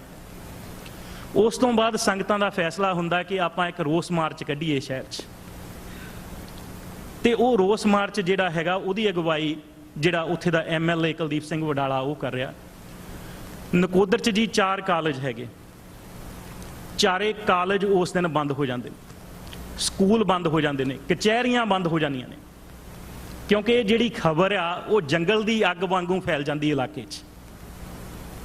ਤੇ ਉਸ ਤੋਂ ਬਾਅਦ ਸਾਰੀਆਂ ਸੰਗਤਾਂ ਉੱਥੋਂ ਸਤਨਾਮ ਵਾਹਿਗੁਰੂ ਦਾ ਜਾਪ ਕਰਦੀਆਂ, ਜਿਨ੍ਹਾਂ 'ਚ ਦਾਸ ਆਪ ਹਾਜ਼ਰ ਸੀ ਉਸ ਦਿਨ। ਉਸ ਗੁਰਦੁਆਰਾ ਸਾਹਿਬ ਤੋਂ ਪੁਲਿਸ ਥਾਣੇ ਵੱਲ ਨੂੰ ਮਾਰਚ ਕਰਦੀਆਂ ਤੇ 2 ਨਾਅਰੇ ਚੱਲਦੇ ਨੇ ਉਹਦੇ ਵਿੱਚ। ਇੱਕ ਕਿ ਗੁਰੂ ਗ੍ਰੰਥ ਸਾਹਿਬ ਦੀ ਬੇਅਦਬੀ ਸਹਿਣ ਨਹੀਂ ਕਰਾਂਗੇ ਤੇ ਜਿਹੜਾ ਦੂਸਰਾ ਨਾਅਰਾ ਆ ਉਹ ਕਿ ਗੁਰੂ ਗ੍ਰੰਥ ਸਾਹਿਬ ਜੀ ਦੇ ਕਾਤਲਾਂ ਨੂੰ ਗ੍ਰਿਫਤਾਰ ਕਰੋ। ਸ਼ਹਿਰ ਦੀਆਂ ਗਲੀਆਂ ਬਾਜ਼ਾਰਾਂ 'ਚੋਂ ਹੁੰਦਾ ਹੋਇਆ ਇੱਥੇ ਮੈਂ ਇਹ ਗੱਲ ਵੀ ਦੱਸਣੀ ਜ਼ਰੂਰੀ ਸਮਝਦਾ ਕਿ ਉਹਦੇ ਵਿੱਚ ਜਿਹੜੇ ਸੁਹਿਰਦ ਹਿੰਦੂ ਸਨ ਉਹ ਵੀ ਸਾਡੇ ਨਾਲ ਸਨ ਉਸ ਦਿਨ। ਤੇ ਜਿਹੜੀ ਸ਼ੱਕ ਦੀ ਸੂਈ ਸੀ ਉਹ ਅਟਕੀ ਹੋਈ ਸੀ, ਜਿਹੜਾ ਉੱਥੇ ਸ਼ਿਵ ਸੈਨਾ ਦਾ ਪ੍ਰਧਾਨ ਸੀ, ਜਿਹਨੂੰ ਕਿ ਖਾਨ ਕਰਕੇ ਜਾਣਿਆ ਜਾਂਦਾ, ਕਰਕੇ ਉਹ ਸਲਵਾਰ ਪਾਉਣ ਦਾ ਆਦੀ ਸੀ, ਉਹਦਾ ਅਸਲੀ ਨਾਂ ਰਮੇਸ਼ ਚੰਦਰ ਸੀ, ਤੇ ਉਹਦੇ ਤੇ ਜਾਂਦੀ ਸੀ। ਤੇ ਪੁਲਿਸ ਨੂੰ ਜੋ ਕਿਹਾ ਗਿਆ ਸੀਗਾ ਜਾਂ ਬੇਨਤੀ ਕੀਤੀ ਗਈ ਸੀ ਕਿ ਉਸ ਬੰਦੇ ਨੂੰ ਰਾਉਂਡ ਅਪ ਕਰਕੇ ਇਹਦੀ ਜਿਹੜੀ ਆ ਉਹ ਜਾਂਚ ਕੀਤੀ ਜਾਵੇ। ਪਰ ਜਿਹੜਾ ਐਸਐਸਪੀ ਅਜਹਾਰ ਆਲਮ ਸੀ ਉਹ ਕਹਿੰਦਾ ਨਹੀਂ, ਮੈਂ ਉਸ ਬੰਦੇ ਨੂੰ ਹੱਥ ਨਹੀਂ ਲਾਵਾਂਗਾ, ਮੈਂ ਉਸ ਬੰਦੇ ਨੂੰ ਬਿਲਕੁਲ ਗ੍ਰਿਫਤਾਰ ਨਹੀਂ ਕਰਾਂਗਾ। ਤੇ ਉਸ ਤੋਂ ਬਾਅਦ ਜਿਹੜਾ ਹੈਗਾ ਉਹ ਜਿਹੜੇ ਸਰਕਲ ਜਥੇਦਾਰ ਸੀਗੇ ਉੱਥੋਂ ਦੇ, ਬਾਬਾ ਜੋਗਿੰਦਰ ਸਿੰਘ ਉਸ ਵੇਲੇ ਸੰਯੁਕਤ ਅਕਾਲੀ ਦਲ ਦੇ ਪ੍ਰਧਾਨ ਸੀ, ਉਹ ਵੀ ਉੱਥੇ ਪਹੁੰਚ ਜਾਂਦੇ ਨੇ। ਉਹ ਮੀਟਿੰਗ ਕਰਦੇ ਨੇ ਅੰਦਰ ਜਾ ਕੇ ਐਸਐਸਪੀ ਨਾਲ ਕਿ ਸੰਗਤਾਂ 'ਚ ਬਹੁਤ ਜ਼ਿਆਦਾ ਰੋਸ ਆ, ਬਹੁਤ ਜ਼ਿਆਦਾ ਗੁੱਸਾ ਆ, ਤੇ ਤੁਸੀਂ ਇਸ ਸਿਚੁਏਸ਼ਨ ਨੂੰ ਡਿਫਿਊਜ਼ ਕਰਨ ਦੀ ਕੋਸ਼ਿਸ਼ ਕਰੋ, ਤੁਸੀਂ ਉਸ ਬੰਦੇ ਨੂੰ ਗ੍ਰਿਫਤਾਰ ਕਰੋ ਤਾਂ ਕਿ ਜਿਹੜੇ ਨੌਜਵਾਨ ਆ ਉਹ ਸ਼ਾਂਤ ਹੋ ਸਕਣ। ਕਿਉਂਕਿ ਫੈਡਰੇਸ਼ਨ ਦੇ ਜਿੰਨੇ ਵਰਕਰ ਸੀਗੇ ਚਾਰੇ, ਇਨਕਲੂਡਿੰਗ ਮੁੰਡੇ ਕੁੜੀਆਂ, ਦੋਨਾਂ ਕੁੜੀਆਂ ਦੇ ਕਾਲਜਾਂ ਤੋਂ, ਸਾਰੇ ਉੱਥੇ ਨਾਲ ਨੇ। ਪਰ ਉਹ ਜਿਹੜਾ ਐਸਐਸਪੀ ਸੀ ਉਹਦਾ ਐਡਾ ਜਿਹੜਾ ਨਾ ਪੱਖੀ ਸੀਗਾ ਰੋਲ ਕਿ ਨਹੀਂ, ਮੈਂ ਉਹਨੂੰ ਕਿਸੇ ਕੀਮਤ ਤੇ ਵੀ ਗ੍ਰਿਫਤਾਰ ਨਹੀਂ ਕਰਾਂਗਾ। ਉਸ ਤੋਂ ਬਾਅਦ ਜੋ ਉੱਥੇ ਦਾ ਲੋਕਲ ਐਮਐਲਏ ਸੀਗਾ ਬਡਾਲਾ, ਉਹਨੇ ਇੱਥੋਂ ਤੱਕ ਆਫਰ ਕੀਤਾ ਕਿ ਤੁਸੀਂ ਇਦਾਂ ਕਰੋ, ਮੈਨੂੰ ਵੀ ਅੰਦਰ ਕਰ ਦਿਓ, ਮੈਨੂੰ ਵੀ ਗ੍ਰਿਫਤਾਰ ਕਰ ਲਓ, ਮੈਨੂੰ ਵੀ ਗ੍ਰਿਫਤਾਰ ਕਰ ਲਓ, ਉਸ ਸ਼ਖਸ ਨੂੰ ਵੀ ਗ੍ਰਿਫਤਾਰ ਕਰ ਲਓ, ਤੇ ਘੱਟੋ ਘੱਟ ਫਾਰ ਦੀ ਟਾਈਮਿੰਗ ਗੁੱਸਾ ਠੰਡਾ ਹੋ ਜਾਊਗਾ। ਉਸ ਤੋਂ ਬਾਅਦ ਇਹ ਜਿਹੜੀ ਹੈਗੀ ਘਟਨਾ, ਇਹਦੀ ਤੁਸੀਂ ਪੂਰੀ ਜਾਂਚ ਕਰੋ। ਪਰ ਆਲਮ ਦਾ ਉਸ ਵੇਲੇ ਇਹ ਜਵਾਬ ਸੀ ਕਿ ਬਹੁਤ ਜ਼ਿਲ੍ਹੇ ਨੇ ਲੱਗਦੇ ਨਕੋਦਰ ਦੇ ਨਾਲ, ਮੈਂ ਉਹ ਸਾਰੇ ਜ਼ਿਲ੍ਹਿਆਂ ਦੀ ਪੁਲਿਸ ਸੱਦਾਂਗਾ ਕੱਲ ਨੂੰ ਇੱਥੇ, ਮੈਂ ਸੀਆਰਪੀ ਬੁਲਾਵਾਂਗਾ, ਮੈਂ ਬੀਐਸਐਫ ਬੁਲਾਵਾਂਗਾ, ਮੈਂ ਇਸ ਜਿਹੜੀ ਇਹਨਾਂ ਨੂੰ ਬਹੁਤ ਹੈਵੀਲੀ ਹੈਂਡਡ ਜਿਹੜਾ ਹੈਗਾ, ਮੈਂ ਇਸ ਸਿਚੁਏਸ਼ਨ ਨੂੰ ਜਿਹੜਾ ਹੈਗਾ ਉਹ ਡੀਲ ਕਰੂੰਗਾ। ਤੇ ਉਹਨੇ ਕੋਈ ਵੀ ਗੱਲ ਸੁਣਨ ਤੋਂ ਇਨਕਾਰ ਕਰ ਦਿੱਤਾ। ਤੇ ਸਾਰੇ ਜਾਣੇ ਅੰਦਰੋਂ ਆ ਗਏ, ਆਣ ਕੇ ਦੱਸਿਆ ਸੰਗਤਾਂ ਨੂੰ ਕਿ ਜਿਹੜੀ ਸਾਡੀ ਬੇਬਸੀ ਆ, ਸਾਨੂੰ ਕੋਈ ਸੁਣ ਨਹੀਂ ਰਿਹਾ। ਪਰ ਫਿਰ ਵੀ ਬਡਾਲਾ ਸਾਹਿਬ ਨੇ ਕਿਹਾ ਕਿ ਤੁਸੀਂ ਅੱਜ ਰਾਤ ਦਾ ਸਮਾਂ ਦਿਓ, ਮੈਂ ਆਪਣੇ ਜਿਹੜੀ ਮਿਨਿਸਟਰੀ ਆ ਉਹਨਾਂ ਦੇ ਨਾਲ ਗੱਲ ਕਰਦਾ, ਆਪਾਂ ਕੋਸ਼ਿਸ਼ ਕਰਦੇ ਹਾਂ ਕਿ ਇਹਦੀ ਜਾਂਚ ਹੋਵੇ, ਜਿਸ ਨੂੰ ਕਿ ਸੰਗਤਾਂ ਨੇ ਫਿਰ ਮੰਨ ਲਿਆ। ਇਹ 3 ਤਰੀਕ ਦੀ ਸ਼ਾਮ ਦੀ ਗੱਲ। ਉਸ ਤੋਂ ਬਾਅਦ 3 ਤਰੀਕ ਸ਼ਾਮ ਨੂੰ ਹੀ ਬਾਬਾ ਜੋਗਿੰਦਰ ਸਿੰਘ ਜੀ ਵਾਪਸ ਚਲੇ ਜਾਂਦੇ ਨੇ, ਤੇ ਉਸੇ ਸ਼ਾਮ ਨੂੰ ਜਿਹੜਾ ਸ਼ਿਵ ਸੈਨਾ ਦਾ ਸਟੇਟ ਪ੍ਰੈਜ਼ੀਡੈਂਟ ਜਿਹੜਾ ਹੈਗਾ ਰਮਾਕਾਂਤ ਜਲੋਟਾ, ਉਹ ਵੀ ਨਕੋਦਰ ਪਹੁੰਚ ਜਾਂਦਾ। ਉਹ ਤੇ ਉੱਥੇ ਦੇ ਜਿਹੜੇ ਸ਼ਿਵ ਸੈਨਾ ਦੇ ਲੋਕਲ ਯੂਨਿਟ ਜਿਹੜੇ ਹੈਗੇ ਆ, ਉਹ ਸ਼ਹਿਰ ਦੇ ਵਿੱਚ ਸ਼ਾਮ ਨੂੰ ਜਲੂਸ ਕੱਢਦੇ ਨੇ, ਜਿਹਦੇ ਵਿੱਚ ਉਹਨਾਂ ਦੇ ਕੋਲ ਤਰਸ਼ੂਲ ਨੇ, ਉਹਨਾਂ ਦੇ ਕੋਲ ਗਡਾਸੀਆਂ ਨੇ, ਉਹਨਾਂ ਦੇ ਕੋਲ ਤਲਵਾਰਾਂ ਨੇ, ਤੇ ਉਹ 2 ਨਾਅਰੇ ਲਾਉਂਦੇ ਨੇ। ਤੇ ਜਿਹੜੇ ਉਹ ਨਾਅਰੇ ਲਾਉਂਦੇ ਨੇ ਕਿ 5% ਨੂੰ ਦਿਆਂਗੇ ਮਾਰ, ਫੇਰ ਪਿੰਡਾਂ ਨੂੰ ਹੋਵਾਂਗੇ ਤਿਆਰ। ਉਸ ਤੋਂ ਬਾਅਦ ਉਹ ਨਾਰਾ ਲਾਉਂਦੇ ਨੇ, शिव शक्ति का जाप करेंगे, अपनी रक्षा आप करेंगे। और शाम ਨੂੰ ਉਸੇ ਨੂੰ ਜਿਹੜੀ ਐਡਮਿਨਿਸਟ੍ਰੇਸ਼ਨ ਆ ਨਕੋਦਰ ਦੇ ਵਿੱਚ ਕਰਫਿਊ ਲਾ ਦਿੰਦੀ। ਹੁਣ ਇਹਦਾ ਕਰਫਿਊ ਲਾਇਆ ਜਾਂਦਾ ਕਿ ਸਰਕਾਰ ਨੂੰ ਪਤਾ ਆ ਕਿ ਉੱਥੇ ਅਨਾਉਂਸਮੈਂਟ ਹੋਈ ਆ ਕਿ ਸੰਗਤਾਂ ਨੇ ਕੱਲ ਨੂੰ ਸਵੇਰੇ ਫੇਰ ਇੱਥੇ ਆਉਣਾ, ਔਰ ਨਾਲ ਦੀ ਨਾਲ ਜਿਹੜੇ ਨਕੋਦਰ ਤੋਂ ਬਾਹਰ ਕਾਲਜ ਨੇ, ਜਿਹੜੇ ਫੈਡਰੇਸ਼ਨ ਦੇ ਯੂਨਿਟ ਨੇ, ਉਹਨਾਂ ਨੂੰ ਵੀ ਸੁਨੇਹੇ ਭੇਜੇ ਜਾਂਦੇ ਨੇ ਕਿ ਕੱਲ ਨੂੰ ਵੱਡੀ ਗਿਣਤੀ 'ਚ ਆਓ, ਕਿ ਆਪਾਂ ਜਿਹੜਾ ਸਰਕਾਰ ਨਹੀਂ ਸੁਣ ਰਹੀ, ਜੇ ਕੱਲ ਤੱਕ ਉਹ ਜਿਹੜਾ ਰਿਸਪੌਂਸੀਬਲ ਪੀਪਲ ਹੈਗੇ ਆ, ਜਿਹੜੇ ਰਿਸਪੌਂਸੀਬਲ ਪਰਸਨ ਹੈਗੇ, ਉਹਨਾਂ ਨੂੰ ਨਹੀਂ ਗ੍ਰਿਫਤਾਰ ਕੀਤਾ ਜਾਂਦਾ, ਐਡਮਿਨਿਸਟ੍ਰੇਸ਼ਨ ਇਹਦੀ ਜਾਂਚ ਨਹੀਂ ਕਰਦੀ, ਤੇ ਆਪਾਂ ਜਿਹੜਾ ਨਕੋਦਰ ਥਾਣੇ ਦਾ ਘਰਾਓ ਕਰਾਂਗੇ। ਪਰ ਐਡਮਿਨਿਸਟ੍ਰੇਸ਼ਨ ਕੋਈ ਲਾਗਲੇ ਪਿੰਡਾਂ 'ਚ ਕੋਈ ਮਨਾਦੀ ਨਹੀਂ ਕਰਾਉਂਦੀ, ਕੋਈ ਦੱਸਦੀ ਨਹੀਂ ਕਿ ਨਕੋਦਰ 'ਚ ਕਰਫਿਊ ਲੱਗਾ। ਤੇ 4 ਤਰੀਕ ਦੀ ਸਵੇਰ ਨੂੰ ਜਿਵੇਂ ਇੱਕ ਦਿਨ ਪਹਿਲਾਂ ਫੈਸਲਾ ਹੋਇਆ ਸੀ, ਤੇ ਸਾਰੀਆਂ ਸੰਗਤਾਂ ਜਿਹੜੀਆਂ ਹੈਗੀਆਂ ਉਹ ਨਕੋਦਰ ਸ਼ਹਿਰ ਵੱਲ ਨੂੰ ਆਉਣੀਆਂ ਸ਼ੁਰੂ ਹੋ ਜਾਂਦੀਆਂ, ਔਰ ਅੱਗੇ ਆ ਕੇ, ਔਰ ਬੱਸ ਸਰਵਿਸ ਬੰਦ ਹੈ ਨਕੋਦਰ ਨੂੰ, ਕੋਈ ਬੱਸ ਨਹੀਂ ਆ ਰਹੀ, ਕੋਈ ਟੈਂਪੂ ਨਹੀਂ ਆ ਰਿਹਾ। ਕੋਈ ਸਾਈਕਲ ਤੇ, ਕੋਈ ਸਕੂਟਰ ਤੇ, ਕੋਈ ਟਰਾਲੀ 'ਚ, ਜਿਵੇਂ ਵੀ ਆ ਸਕਦੇ ਆ ਨਕੋਦਰ ਦੀ ਹੱਦ ਦੇ ਤੱਕ ਪਹੁੰਚਦੇ। ਉਦੋਂ ਬਾਅਦ ਅੱਗੇ ਪੁਲਿਸ ਦਾ ਪਹਿਰਾ। ਉਸ ਤੋਂ ਬਾਅਦ ਨਹਿਰੇ ਪਿੰਡਾਂ ਵਿੱਚ ਦੀ ਹੋ ਕੇ ਨਕੋਦਰ ਦੇ ਬਾਹਰ ਸ਼ਹਿਰ ਹੈਗਾ, ਪਿੰਡ ਹੈਗਾ ਇੱਕ ਬਾਬਾ ਮੱਲ ਮਾਲੜੀ, ਉੱਥੇ ਗੁਰਦੁਆਰਾ ਬਾਬਾ ਮੱਲ ਮਾਲੜੀ, ਉੱਥੇ ਥੋੜੀ ਸੰਗਤ ਇਕੱਠੀ ਹੁੰਦੀ ਹੈ। ਜਿਹੜੀ ਦੂਸਰੇ ਪਾਸੇ ਤੋਂ ਪਿੰਡਾਂ ਦੀ ਸੰਗਤ ਆ ਉਹ ਸ਼ੇਰਪੁਰ ਦੇ ਪੁਲ ਤੇ ਇਕੱਠੀ ਹੁੰਦੀ ਹੈ। ਤੇ ਉਹ ਸ਼ੇਰਪੁਰ ਪੁਲ ਤੇ ਜਿਹੜੀ ਸੜਕ ਆ ਉਹ ਗੁਰਦੁਆਰਾ ਸਾਹਿਬ ਨੂੰ ਜਾਂਦੀ ਹੈਗੀ ਹੈ, ਜਿਹੜਾ ਗੁਰੂ ਅਰਜਨ ਦੇਵ ਜੀ ਦਾ ਗੁਰਦੁਆਰਾ ਸੀਗਾ ਗੁਰੂ ਨਾਨਕਪੁਰ 'ਚ। ਤੇ ਥੋੜੀ ਸੰਗਤ ਉੱਥੇ ਇਕੱਠੀ ਹੁੰਦੀ ਆ, ਥੋੜੀ ਸੰਗਤ ਬਾਬਾ ਮੱਲ ਮਾਲੜੀ ਹੁੰਦੀ ਆ, ਤੇ ਉਸ ਤੋਂ ਬਾਅਦ ਸਾਰੀ ਸੰਗਤ ਹੌਲੀ ਹੌਲੀ ਸ਼ੇਰਪੁਰ ਵਾਲੇ ਪੁਲ ਤੇ ਜਿਹੜੀ ਹੈਗੀ ਆ ਉਹ ਇਕੱਠੀ ਹੋ ਜਾਂਦੀ। ਉਸ ਵੇਲੇ ਉੱਥੇ ਬਾਬਾ ਜੋਗਿੰਦਰ ਸਿੰਘ ਜੀ ਫਿਰ ਪਹੁੰਚ ਜਾਂਦੇ ਨੇ ਅਗਲੇ ਦਿਨ। ਹਰਚਰਨ ਸਿੰਘ ਰੋਡੇ ਜੋ ਸੂਬੇਦਾਰ ਨੇ, ਸੰਤ ਜਰਨੈਲ ਸਿੰਘ ਜੀ ਭਿੰਡਰਾਂ ਵਾਲਿਆਂ ਦੇ ਭਰਾ, ਉਹ ਵੀ ਉੱਥੇ ਪਹੁੰਚੇ ਹੋਏ ਨੇ। ਤੇ ਫੈਡਰੇਸ਼ਨ ਦੇ ਖਾਲਸਾ ਕਾਲਜ ਜਲੰਧਰ ਤੋਂ ਭਾਈ ਹਰਮਿੰਦਰ ਸਿੰਘ ਜੀ ਜਿਹੜੇ ਕਨਵੀਨਰ ਸੀਗੇ ਉਸ ਟਾਈਮ ਤੇ ਆਲ ਇੰਡੀਆ ਸਿੱਖ ਸਵਿਮਿੰਗ ਫੈਡਰੇਸ਼ਨ ਦੇ ਲਾਲਪੁਰ ਖਾਲਸਾ ਕਾਲਜ ਜਲੰਧਰ ਤੋਂ, ਉਹ ਵੀ ਉੱਥੇ ਪਹੁੰਚੇ ਨੇ। ਹੋਰ ਸਿੰਘ ਵੀ ਪਹੁੰਚੇ ਨੇ, ਬਾਕੀ ਜਿੰਨੇ ਵੀ ਕਾਲਜ ਨੇ ਨੇੜੇ ਤੇੜੇ ਉਹਨਾਂ ਤੋਂ। ਤੇ ਉੱਥੇ ਫਿਰ ਤਕਰੀਰਾਂ ਹੁੰਦੀਆਂ ਨੇ, ਵਿਚਾਰਾਂ ਹੁੰਦੀਆਂ ਨੇ ਵੀ ਕੀ ਕਰੀਏ, ਕਿ ਸਰਕਾਰ ਨੇ ਕਰਫਿਊ ਲਾ ਦਿੱਤਾ, ਆਪਾਂ ਅੰਦਰ ਜਾ ਨਹੀਂ ਸਕਦੇ, ਕੀਤਾ ਕੀ ਜਾਵੇ। ਤੇ ਫੈਸਲਾ ਇਹ ਹੁੰਦਾ ਵੀ ਪਤਾ ਨਹੀਂ ਇਹਨਾਂ ਨੇ ਕਦੋਂ ਸਾਨੂੰ ਜਾਣ ਦੇਣਾ। ਵੀ ਇੱਕ ਕੰਮ ਆਪਾਂ ਕਰੀਏ ਕਿ ਗੁਰੂ ਗ੍ਰੰਥ ਸਾਹਿਬ ਦੀਆਂ ਜੋ ਬੀੜਾਂ ਜਿਹੜੀਆਂ ਅਗਨ ਭੇਂਟ ਹੋਈਆਂ, ਉਹਨਾਂ ਨੂੰ ਆਪਾਂ ਲੈ ਕੇ ਜਿਹੜੀ ਪਵਿੱਤਰ ਰਾਖ ਆ ਉਹਨੂੰ ਗੋਇੰਦਵਾਲ ਸਾਹਿਬ ਜਲ ਪ੍ਰਵਾਹ ਕਰਦੀ। ਤੇ 5 ਸਿੰਘ ਚੁਣੇ ਜਾਂਦੇ ਨੇ, 5 ਪਿਆਰੇ ਚੁਣੇ ਜਾਂਦੇ ਨੇ, ਔਰ ਬੇਨਤੀ ਕੀਤੀ ਜਾਂਦੀ ਹੈ ਐਡਮਿਨਿਸਟ੍ਰੇਸ਼ਨ ਨੂੰ ਕਿ ਤੁਸੀਂ ਇਹ ਜਿਹੜੇ 5 ਸਿੰਘ ਨੇ ਨਾ, ਇਹਨਾਂ ਨੂੰ ਗੁਰਦੁਆਰਾ ਸਾਹਿਬ ਪਹੁੰਚ ਲੈਣ ਦਿਓ। ਇਹ ਜਿਹੜੇ 5 ਸਿੰਘ ਹੈਗੇ ਆ ਉੱਥੇ ਜਾ ਕੇ ਗੁਰੂ ਗ੍ਰੰਥ ਸਾਹਿਬ ਜੀ ਦੀਆਂ ਜਿਹੜੀਆਂ ਬੀੜਾਂ ਆ, ਜਿਹੜੀਆਂ ਅਗਨ ਭੇਂਟ ਹੋਈਆਂ, ਉਹਨਾਂ ਦੀ ਸੰਭਾਲ ਕਰ ਸਕਣ ਤੇ ਉਸ ਨੂੰ ਆਪਾਂ ਗੋਇੰਦਵਾਲ ਸਾਹਿਬ ਜਾ ਕੇ ਤੇ ਜਲ ਪ੍ਰਵਾਹ ਕਰ ਸਕੀਏ। ਪਰ ਉਹ ਵੀ ਮੰਗ ਜਿਹੜੀ ਆ ਉਹ ਠਕਰਾ ਦਿੱਤੀ ਜਾਂਦੀ ਹੈ ਕਿ 5 ਸਿੰਘਾਂ ਨੂੰ ਵੀ ਜਾਣ ਨਹੀਂ ਦਿੱਤਾ ਜਾਂਦਾ। ਉਸ ਤੋਂ ਬਾਅਦ ਸੰਗਤਾਂ ਉੱਥੇ ਬੈਠੀਆਂ ਨੇ, ਵਿਚਾਰਾਂ ਹੁੰਦੀਆਂ ਨੇ, ਤਕਰੀਰਾਂ ਹੁੰਦੀਆਂ ਨੇ। ਤੇ ਬਾਬਾ ਜੋਗਿੰਦਰ ਸਿੰਘ ਜੀ ਨੂੰ ਕੋਈ ਕੰਮ ਸੀਗਾ, ਉਹ ਵਾਪਸ ਚਲੇ ਜਾਂਦੇ ਨੇ। ਹਰਚਰਨ ਸਿੰਘ ਰੋਡੇ ਜੀ ਵੀ ਵਾਪਸ ਚਲੇ ਜਾਂਦੇ ਨੇ। ਉਸ ਤੋਂ ਬਾਅਦ ਇੱਕ ਜਥਾ ਜਿਹੜਾ ਹੈਗਾ ਉਹ ਮਹਿਤਪੁਰ ਤੋਂ ਆਉਂਦਾ, ਨਿਹੰਗ ਸਿੰਘਾਂ ਦਾ ਜਥਾ ਰੌਲੀ ਤੋਂ, ਤੇ ਉਹ ਨਕੋਦਰ ਦਾ ਜਿਹੜਾ ਸ਼ਹਿਰ ਦਾ ਦੂਸਰਾ ਪਾਸਾ ਸ਼ੇਰਪੁਰ ਬ੍ਰਿਜ ਦੇ ਮਹਿਤਪੁਰ ਵਾਲੇ ਪਾਸੇ, ਉੱਥੇ ਉਹਨਾਂ ਨੂੰ ਰੋਕ ਲਿਆ ਜਾਂਦਾ ਤੇ ਉਹਨਾਂ ਨੂੰ ਕਿਹਾ ਜਾਂਦਾ ਵੀ ਕੋਈ ਨਹੀਂ, ਤੁਸੀਂ ਸ਼ੇਰਪੁਰ ਬ੍ਰਿਜ ਤੇ ਜਿਹੜੀ ਦੂਈ ਸੰਗਤ ਆ ਤੁਹਾਨੂੰ ਉੱਥੇ ਤੱਕ ਪਹੁੰਚਾ ਦਿੰਦੇ। ਪਰ ਉਹਨਾਂ ਨੂੰ ਵੀ ਬਜਾਏ ਇਸ ਦੇ ਕਿ ਬਾਈਪਾਸ ਭੇਜਣ, ਉਹਨਾਂ ਨੂੰ ਸ਼ਹਿਰ ਦੇ ਵਿੱਚ ਦੀ ਭੇਜਿਆ ਜਾਂਦਾ। ਤੇ ਜਦੋਂ ਉਹ ਜਥਾ ਸ਼ਹਿਰ ਦੇ ਵਿੱਚ ਦੀ ਲੰਘਦਾ ਤੇ ਉਹ ਦੇਖਦਾ ਕਿ ਉੱਥੇ ਜਿਹੜੇ ਸ਼ਿਵ ਸੈਨਿਕ ਆ ਉਹ ਸ਼ਰੇਆਮ ਸੜਕਾਂ ਤੇ ਘੁੰਮ ਰਹੇ ਅੰਦਰ। ਤੇ ਉਹ ਜਦੋਂ ਜਥਾ ਦੂਸਰੇ ਪਾਸੇ ਜਾਂਦਾ, ਉੱਥੇ ਗੱਲਬਾਤ ਹੁੰਦੀ ਆ, ਦੱਸਦੇ ਕਿ ਆ ਹੋਇਆ ਵੀ ਅਸੀਂ ਆਹ ਫੈਸਲਾ ਕੀਤਾ। ਤੇ ਉਹ ਜਿਹੜਾ ਜਥੇ ਦਾ ਜਥੇਦਾਰ ਆ ਉਹ ਕਹਿੰਦੇ ਕਿ ਅੰਦਰ ਤੇ ਕੋਈ ਇਦਾਂ ਦੀ ਗੱਲ ਹੈ ਨਹੀਂ, ਇਹ ਜਿਹੜਾ ਕਰਫਿਊ ਆ ਇਹ ਇਹਨਾਂ ਨੇ ਲਾਇਆ ਹੈਗਾ, ਪਰ ਅੰਦਰ ਉੱਥੇ ਜਿਹੜੇ ਸ਼ਿਵ ਸੈਨਿਕ ਆ ਉਹ ਬਿਲਕੁਲ ਸ਼ਰੇਆਮ ਘੁੰਮ ਰਿਹਾ। ਤੇ ਜੇ ਆਪਾਂ ਸਿਰਫ ਗੁਰੂ ਗ੍ਰੰਥ ਸਾਹਿਬ ਦੀਆਂ ਬੀੜਾਂ ਜਿਹੜੀਆਂ ਉਹਨਾਂ ਦੀ ਜਿਹੜੀ ਅਗਨ ਭੇਟ ਹੋਈਆਂ, ਉਹ ਜਿਹੜੀ ਰਾਖ ਉਹ ਇਕੱਤਰ ਕਰਕੇ ਆਪਾਂ ਗੋਇੰਦਵਾਲ ਸਾਹਿਬ ਲਿਜਾਣੀ ਆ, ਪੁਲਿਸ ਨੂੰ ਕੋਈ ਸਾਡੇ ਤੇ ਵੀ ਕੋਈ ਇਤਰਾਜ਼ ਨਹੀਂ ਹੋਣਾ ਚਾਹੀਦਾ। ਤੇ ਸੰਗਤਾਂ ਜਿਹੜੀਆਂ ਆ ਉਹ ਸਤਨਾਮ ਵਾਹਿਗੁਰੂ ਦਾ ਜਾਪ ਕਰਦੀਆਂ, ਤੇ ਪੁਲਿਸ ਜਿਹੜੀ ਉੱਥੇ ਹੈਗੀ ਆ ਪੁਲ ਤੇ, ਉਹ ਇਜਾਜ਼ਤ ਦੇ ਦਿੰਦੀ ਆ ਸੰਗਤਾਂ ਨੂੰ ਉੱਥੋਂ ਲੰਘਣ ਲਈ, ਰਾਹ ਮਿਲ ਜਾਂਦਾ।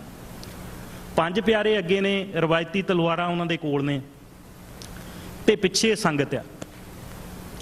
ਤੇ ਉਹ ਪੁਲ ਤੋਂ ਜਦੋਂ ਹੀ ਕ੍ਰਾਸ ਕਰਦੀ ਆ, ਕੋਈ ਥੋੜੇ ਬਹੁਤ ਅੱਗੇ ਜਾਂਦੇ ਆ, ਤੇ ਅੱਗੇ CRP, BSF, ਪੰਜਾਬ ਪੁਲਿਸ, ਉਹਨਾਂ ਨੇ ਪੂਰਾ ਆਪਣਾ ਘੇਰਾ ਪਾਇਆ ਹੋਇਆ।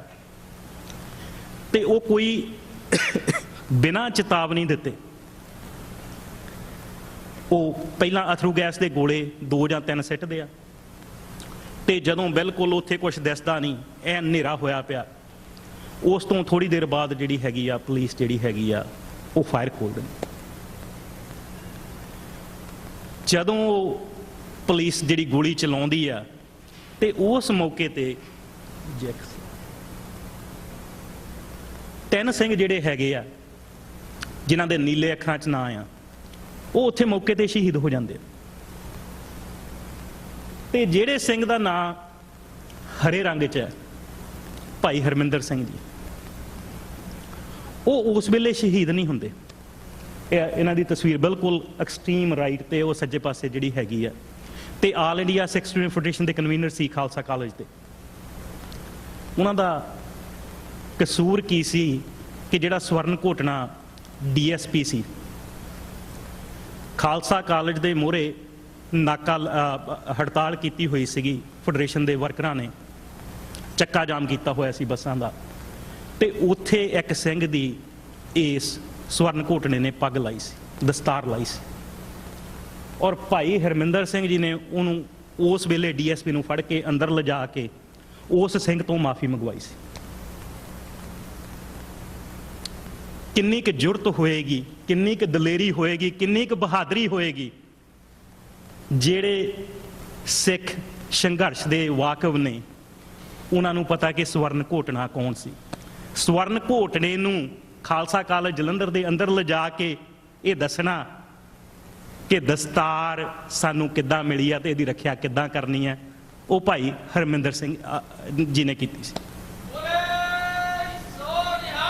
ਸਤਿ ਸ਼੍ਰੀ ਅਕਾਲ। ਇਹ ਕਸੂਰ ਸੀ ਭਾਈ ਹਰਮਿੰਦਰ ਸਿੰਘ ਜੀ। ਔਰ ਉਸ ਤੋਂ ਬਾਅਦ ਭਾਈ ਹਰਮਿੰਦਰ ਸਿੰਘ ਜੀ ਉੱਥੇ ਲਾਗੇ ਇੱਕ ਆਰਾ ਸੀ ਜਿਹਨੂੰ ਕਿ ਨੱਥਾ ਸਿੰਘ ਦਾ ਆਰਾ ਕਿਹਾ ਜਾਂਦਾ, ਉਹਦੇ ਵਿੱਚ ਸ਼ੈਲਟਰ ਲੈ ਕੇ ਬੈਠੇ ਹੋਏ ਸੀ। ਨਾਲ ਉਹਨਾਂ ਦੇ ਭਾਈ ਅਮਰਜੀਤ ਸਿੰਘ ਢਿੱਲੋਂ ਜਿਹੜੇ ਉਹ ਵੀ ਨਾਲ ਸੀਗੇ ਉੱਥੇ। ਹੁਣ ਜਦੋਂ ਗੋਲੀ ਚੱਲੀ ਆ, ਸੰਗਤ 'ਚ ਭਗਦੜ ਮੱਚ ਗਈ ਤੇ ਪੁਲਿਸ ਜਿਹੜੀ ਹੈਗੀ ਆ ਉਹ ਘੋੜਸਵਾਰ ਪੁਲਿਸ ਸੰਗਤਾਂ ਦੇ ਪਿੱਛਾ ਕਰਦੀ ਜਾਂਦੀ ਹੈ ਤੇ ਦੂਰ ਤੱਕ, ਮਤਲਬ ਉਤੋਂ ਸ਼ੇਰਪੁਰ ਬ੍ਰਿਜ ਤੋਂ ਅਗਲਾ ਪਿੰਡ ਜਿਹੜਾ ਹੈਗਾ ਸ਼ੇਰਪੁਰ ਆ, ਉਦੋਂ ਅੱਗੇ ਇੱਕ ਪਿੰਡ ਹਸੈਨਪੁਰ ਆ, ਉੱਥੇ ਤੱਕ ਜਾ ਕੇ ਜਿਹੜਾ ਸਿੰਘਾਂ ਨੂੰ ਘਰਾਂ ਚੋਂ ਕੱਢ ਕੇ, ਫਾਰਮ ਹਾਊਸਾਂ ਚੋਂ ਕੱਢ ਕੇ ਉਹਨਾਂ ਤੇ ਤਸ਼ੱਦਦ ਕੀਤਾ ਜਾਂਦਾ, ਉਹਨਾਂ ਨੂੰ ਰਫਲਾਂ ਦੇ ਬੱਟ ਮਾਰੇ ਜਾਂਦੇ ਆ ਔਰ ਉਹਨਾਂ ਨੂੰ ਗ੍ਰਿਫਤਾਰ ਵੀ ਕੀਤਾ ਜਾਂਦਾ। ਹੁਣ ਜੇ ਆਪਾਂ ਅਗਲੀ ਤਸਵੀਰ ਦੇਖੀਏ, ਸਿੰਘਾਂ ਦੇ ਨਾਂ ਅੰਕਿਤ ਨੇ ਇਹਦੇ 'ਚ। ਸ਼ਹੀਦ ਭਾਈ ਰਵਿੰਦਰ ਸਿੰਘ ਜੀ ਉਹ ਬਿਲਕੁਲ ਖੱਬੇ ਪਾਸੇ ਨੇ, ਸੈਂਟਰ 'ਚ ਭਾਈ ਝਲਮਣ ਸਿੰਘ ਜੀ ਤੇ ਦੂਸਰੇ ਪਾਸੇ ਭਾਈ ਬਲਤੀਰ ਸਿੰਘ ਫੌਜੀ। ਇਹ ਤਿੰਨੇ ਸਿੰਘ ਮੌਕੇ ਤੇ ਸ਼ਹੀਦ ਹੋਏ ਆ। ਇਸ ਕਰਕੇ ਭਾਈ ਹਰਮਿੰਦਰ ਸਿੰਘ ਜੀ ਦੀ ਤਸਵੀਰ ਇਹਨਾਂ ਦੇ ਨਾਲ ਨਹੀਂ ਹੈ, ਕਿਉਂਕਿ ਭਾਈ ਹਰਮਿੰਦਰ ਸਿੰਘ ਜੀ ਮੌਕੇ ਤੇ ਸ਼ਹੀਦ ਨਹੀਂ ਹੋਏ। ਭਾਈ ਹਰਮਿੰਦਰ ਸਿੰਘ ਜੀ ਨੂੰ ਉਹ ਜਿਹੜਾ ਡੀਐਸਪੀ ਹੈ ਘੋਟਣਾ ਤੇ ਨਾਲ ਉਹਦੇ ਇੰਸਪੈਕਟਰ ਆ ਜਸਕੀਰਤ, ਉਸ ਆਰੇ ਚੋਂ ਬਾਲਾਂ ਤੋਂ ਫੜ ਕੇ ਘਸੀਟ ਕੇ ਲਿਆਉਂਦੇ ਨੇ ਬਾਹਰ। ਬਾਲਾਂ ਤੋਂ ਫੜ ਕੇ ਘਸੀਟ ਕੇ ਲਿਆਣ ਕੇ ਉਹਨਾਂ ਦੇ ਮੂੰਹ 'ਚ ਰਿਵਾਲਵਰ ਪਾ ਕੇ ਗੋਲੀਆਂ ਮਾਰੀਆਂ ਜਾਂਦੀਆਂ ਕਿ ਤੇਰੀ ਇਹ ਜ਼ੁਬਾਨ ਬੰਦ ਕਰਨੀ ਹੈ, ਤੂੰ ਬਹੁਤ ਬੋਲਦਾ, ਤੇਰੀ ਜਿਹੜੀ ਜ਼ੁਬਾਨ ਆ ਅੱਜ ਅਸੀਂ ਸਦਾ ਲਈ ਬੰਦ ਕਰ ਦਿੰਦੇ। ਜਦੋਂ ਭਾਈ ਸਾਹਿਬ ਦੇ ਮੂੰਹ 'ਚ ਗੋਲੀਆਂ ਲੱਗਦੀਆਂ ਨੇ, ਭਾਈ ਸਾਹਿਬ ਉੱਥੇ ਡਿੱਗ ਪੈਂਦੇ ਨੇ। ਜਿਹੜਾ ਦੂਸਰਾ ਫੈਡਰੇਸ਼ਨ ਦਾ ਸਿੰਘ ਹੈਗਾ ਉੱਥੇ ਢਿੱਲੋਂ, ਉਹ ਪਾਣੀ ਪਿਲਾਉਣ ਲਈ ਆਉਂਦਾ ਤੇ ਉਹਨੂੰ ਉਹ ਜਿਹੜਾ ਘੋਟਣਾ ਡੀਐਸਪੀ ਉਹਨੂੰ ਰੋਕ ਦਿੰਦਾ, ਕਹਿੰਦਾ ਤੂੰ ਆਉਣਾ ਨਹੀਂ, ਤੂੰ ਇਹਨੂੰ ਪਾਣੀ ਨਹੀਂ ਦੇ ਸਕਦਾ। ਭਾਈ ਹਰਮਿੰਦਰ ਸਿੰਘ ਜੀ ਆਮ ਤੌਰ ਤੇ ਕਿਹਾ ਜਾਂਦਾ ਕਿ ਜੋ ਵੀ ਇਹ ਘਟਨਾਵਾਂ ਹੋਈਆਂ ਨੇ, ਇਹ ਬੱਚੇ ਕੋਈ ਪੜ੍ਹੇ ਲਿਖੇ ਨਹੀਂ ਸੀ, ਇਹ ਬੱਚਿਆਂ ਨੂੰ ਕੁਝ ਪਤਾ ਨਹੀਂ ਸੀ। Bhai Sahib MSc second year ਦੇ ਸਟੂਡੈਂਟ ਸੀ ਔਰ ਹਰ ਸਾਲ 골ਡ ਮੈਡਲਿਸਟ ਆਉਂਦੇ ਰਹੇ। ਤੇ ਉਸ ਵੇਲੇ ਜਦੋਂ ਇਹਨਾਂ ਨੂੰ ਸ਼ਹੀਦ ਕੀਤਾ ਜਾਂਦਾ, ਇਹਨਾਂ ਦੀ ਉਮਰ 26 ਸਾਲ ਸੀ ਔਰ 4 ਭੈਣਾਂ ਦਾ ਇੱਕੋ ਇੱਕ ਭਰਾ ਸੀ ਔਰ ਬਾਪੂ ਸ਼ੰਕਰ ਸਿੰਘ ਜੀ ਤੇ ਮਾਤਾ ਪ੍ਰੀਤਮ ਕੌਰ ਜੀ ਦੀਆਂ ਅੱਖਾਂ ਦਾ ਤਾਰਾ ਸੀ। ਹੁਣ ਵੀਰ ਜੀ, ਇਹ ਜੇ ਤੁਸੀਂ ਪੋਸਟਮਾਰਟਮ ਰਿਪੋਰਟ ਜਿਹੜੀ ਹੈਗੀ ਆ ਭਾਈ ਹਰਵਿੰਦਰ ਸਿੰਘ ਜੀ ਦੀ ਦੇਖੋ, ਇੱਥੇ ਇੱਕ ਗੱਲ ਮੈਂ ਥੋੜੀ ਦੱਸਣੀ ਭੁੱਲ ਗਿਆ ਕਿ ਇਹ ਸਿੰਘਾਂ ਨੂੰ ਲਾਵਾਰਸ ਤੇ ਅਣਪਛਾਤੇ ਕਹਿ ਕੇ ਪੁਲਿਸ ਨੇ ਇਹਨਾਂ ਦਾ ਸੰਸਕਾਰ ਕੀਤਾ ਸੀ। ਆਪਾਂ ਡਿਟੇਲ 'ਚ ਗਾਂ ਗੱਲ ਕਰਾਂਗੇ, ਪਰ ਜਿਵੇਂ ਤੁਸੀਂ ਇਸ ਪੋਸਟਮਾਰਟਮ ਰਿਪੋਰਟ ਦੇ ਉੱਪਰ ਦੇਖ ਸਕਦੇ ਹੋ, ਜਿੱਥੇ ਨਾਮ ਲਿਖਿਆ ਹੈ ਉੱਥੇ ਭਾਈ ਸਾਹਿਬ ਦਾ ਨਾਮ ਹਰਵਿੰਦਰ ਸਿੰਘ, ਹਰਮਿੰਦਰ ਸੀ ਸਿਰਫ, ਹਰਵਿੰਦਰ ਲਿਖਿਆ ਹੋਇਆ। ਉਹਨਾਂ ਦੇ ਪਿਤਾ ਜੀ ਦਾ ਨਾਮ ਸ਼ੰਕਰ ਸਿੰਘ ਲਿਖਿਆ ਹੋਇਆ।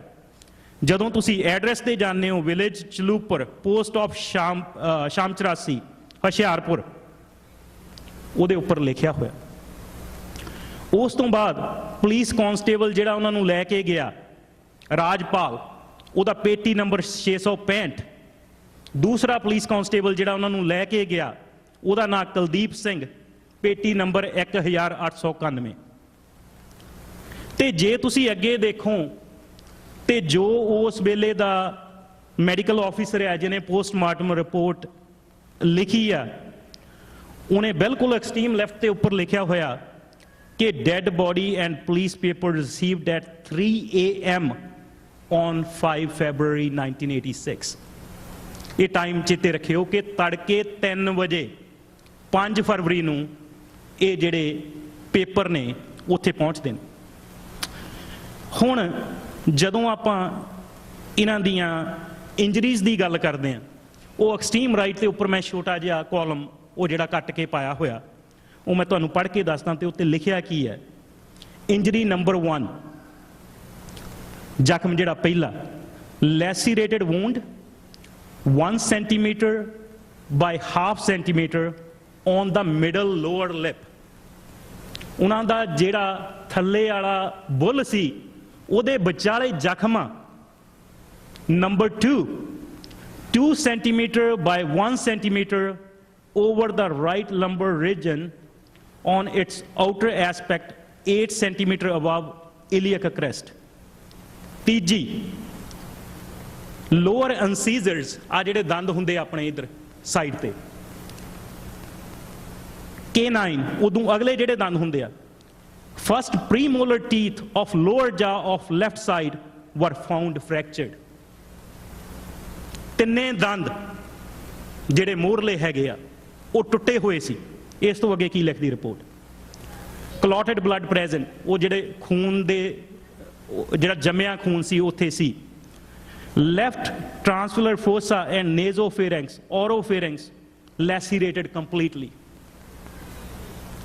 ਸਾਰਾ ਕੁਝ ਛਾਨਣੀ ਹੋਇਆ ਪਿਆ ਸੀ ਅੰਦਰ।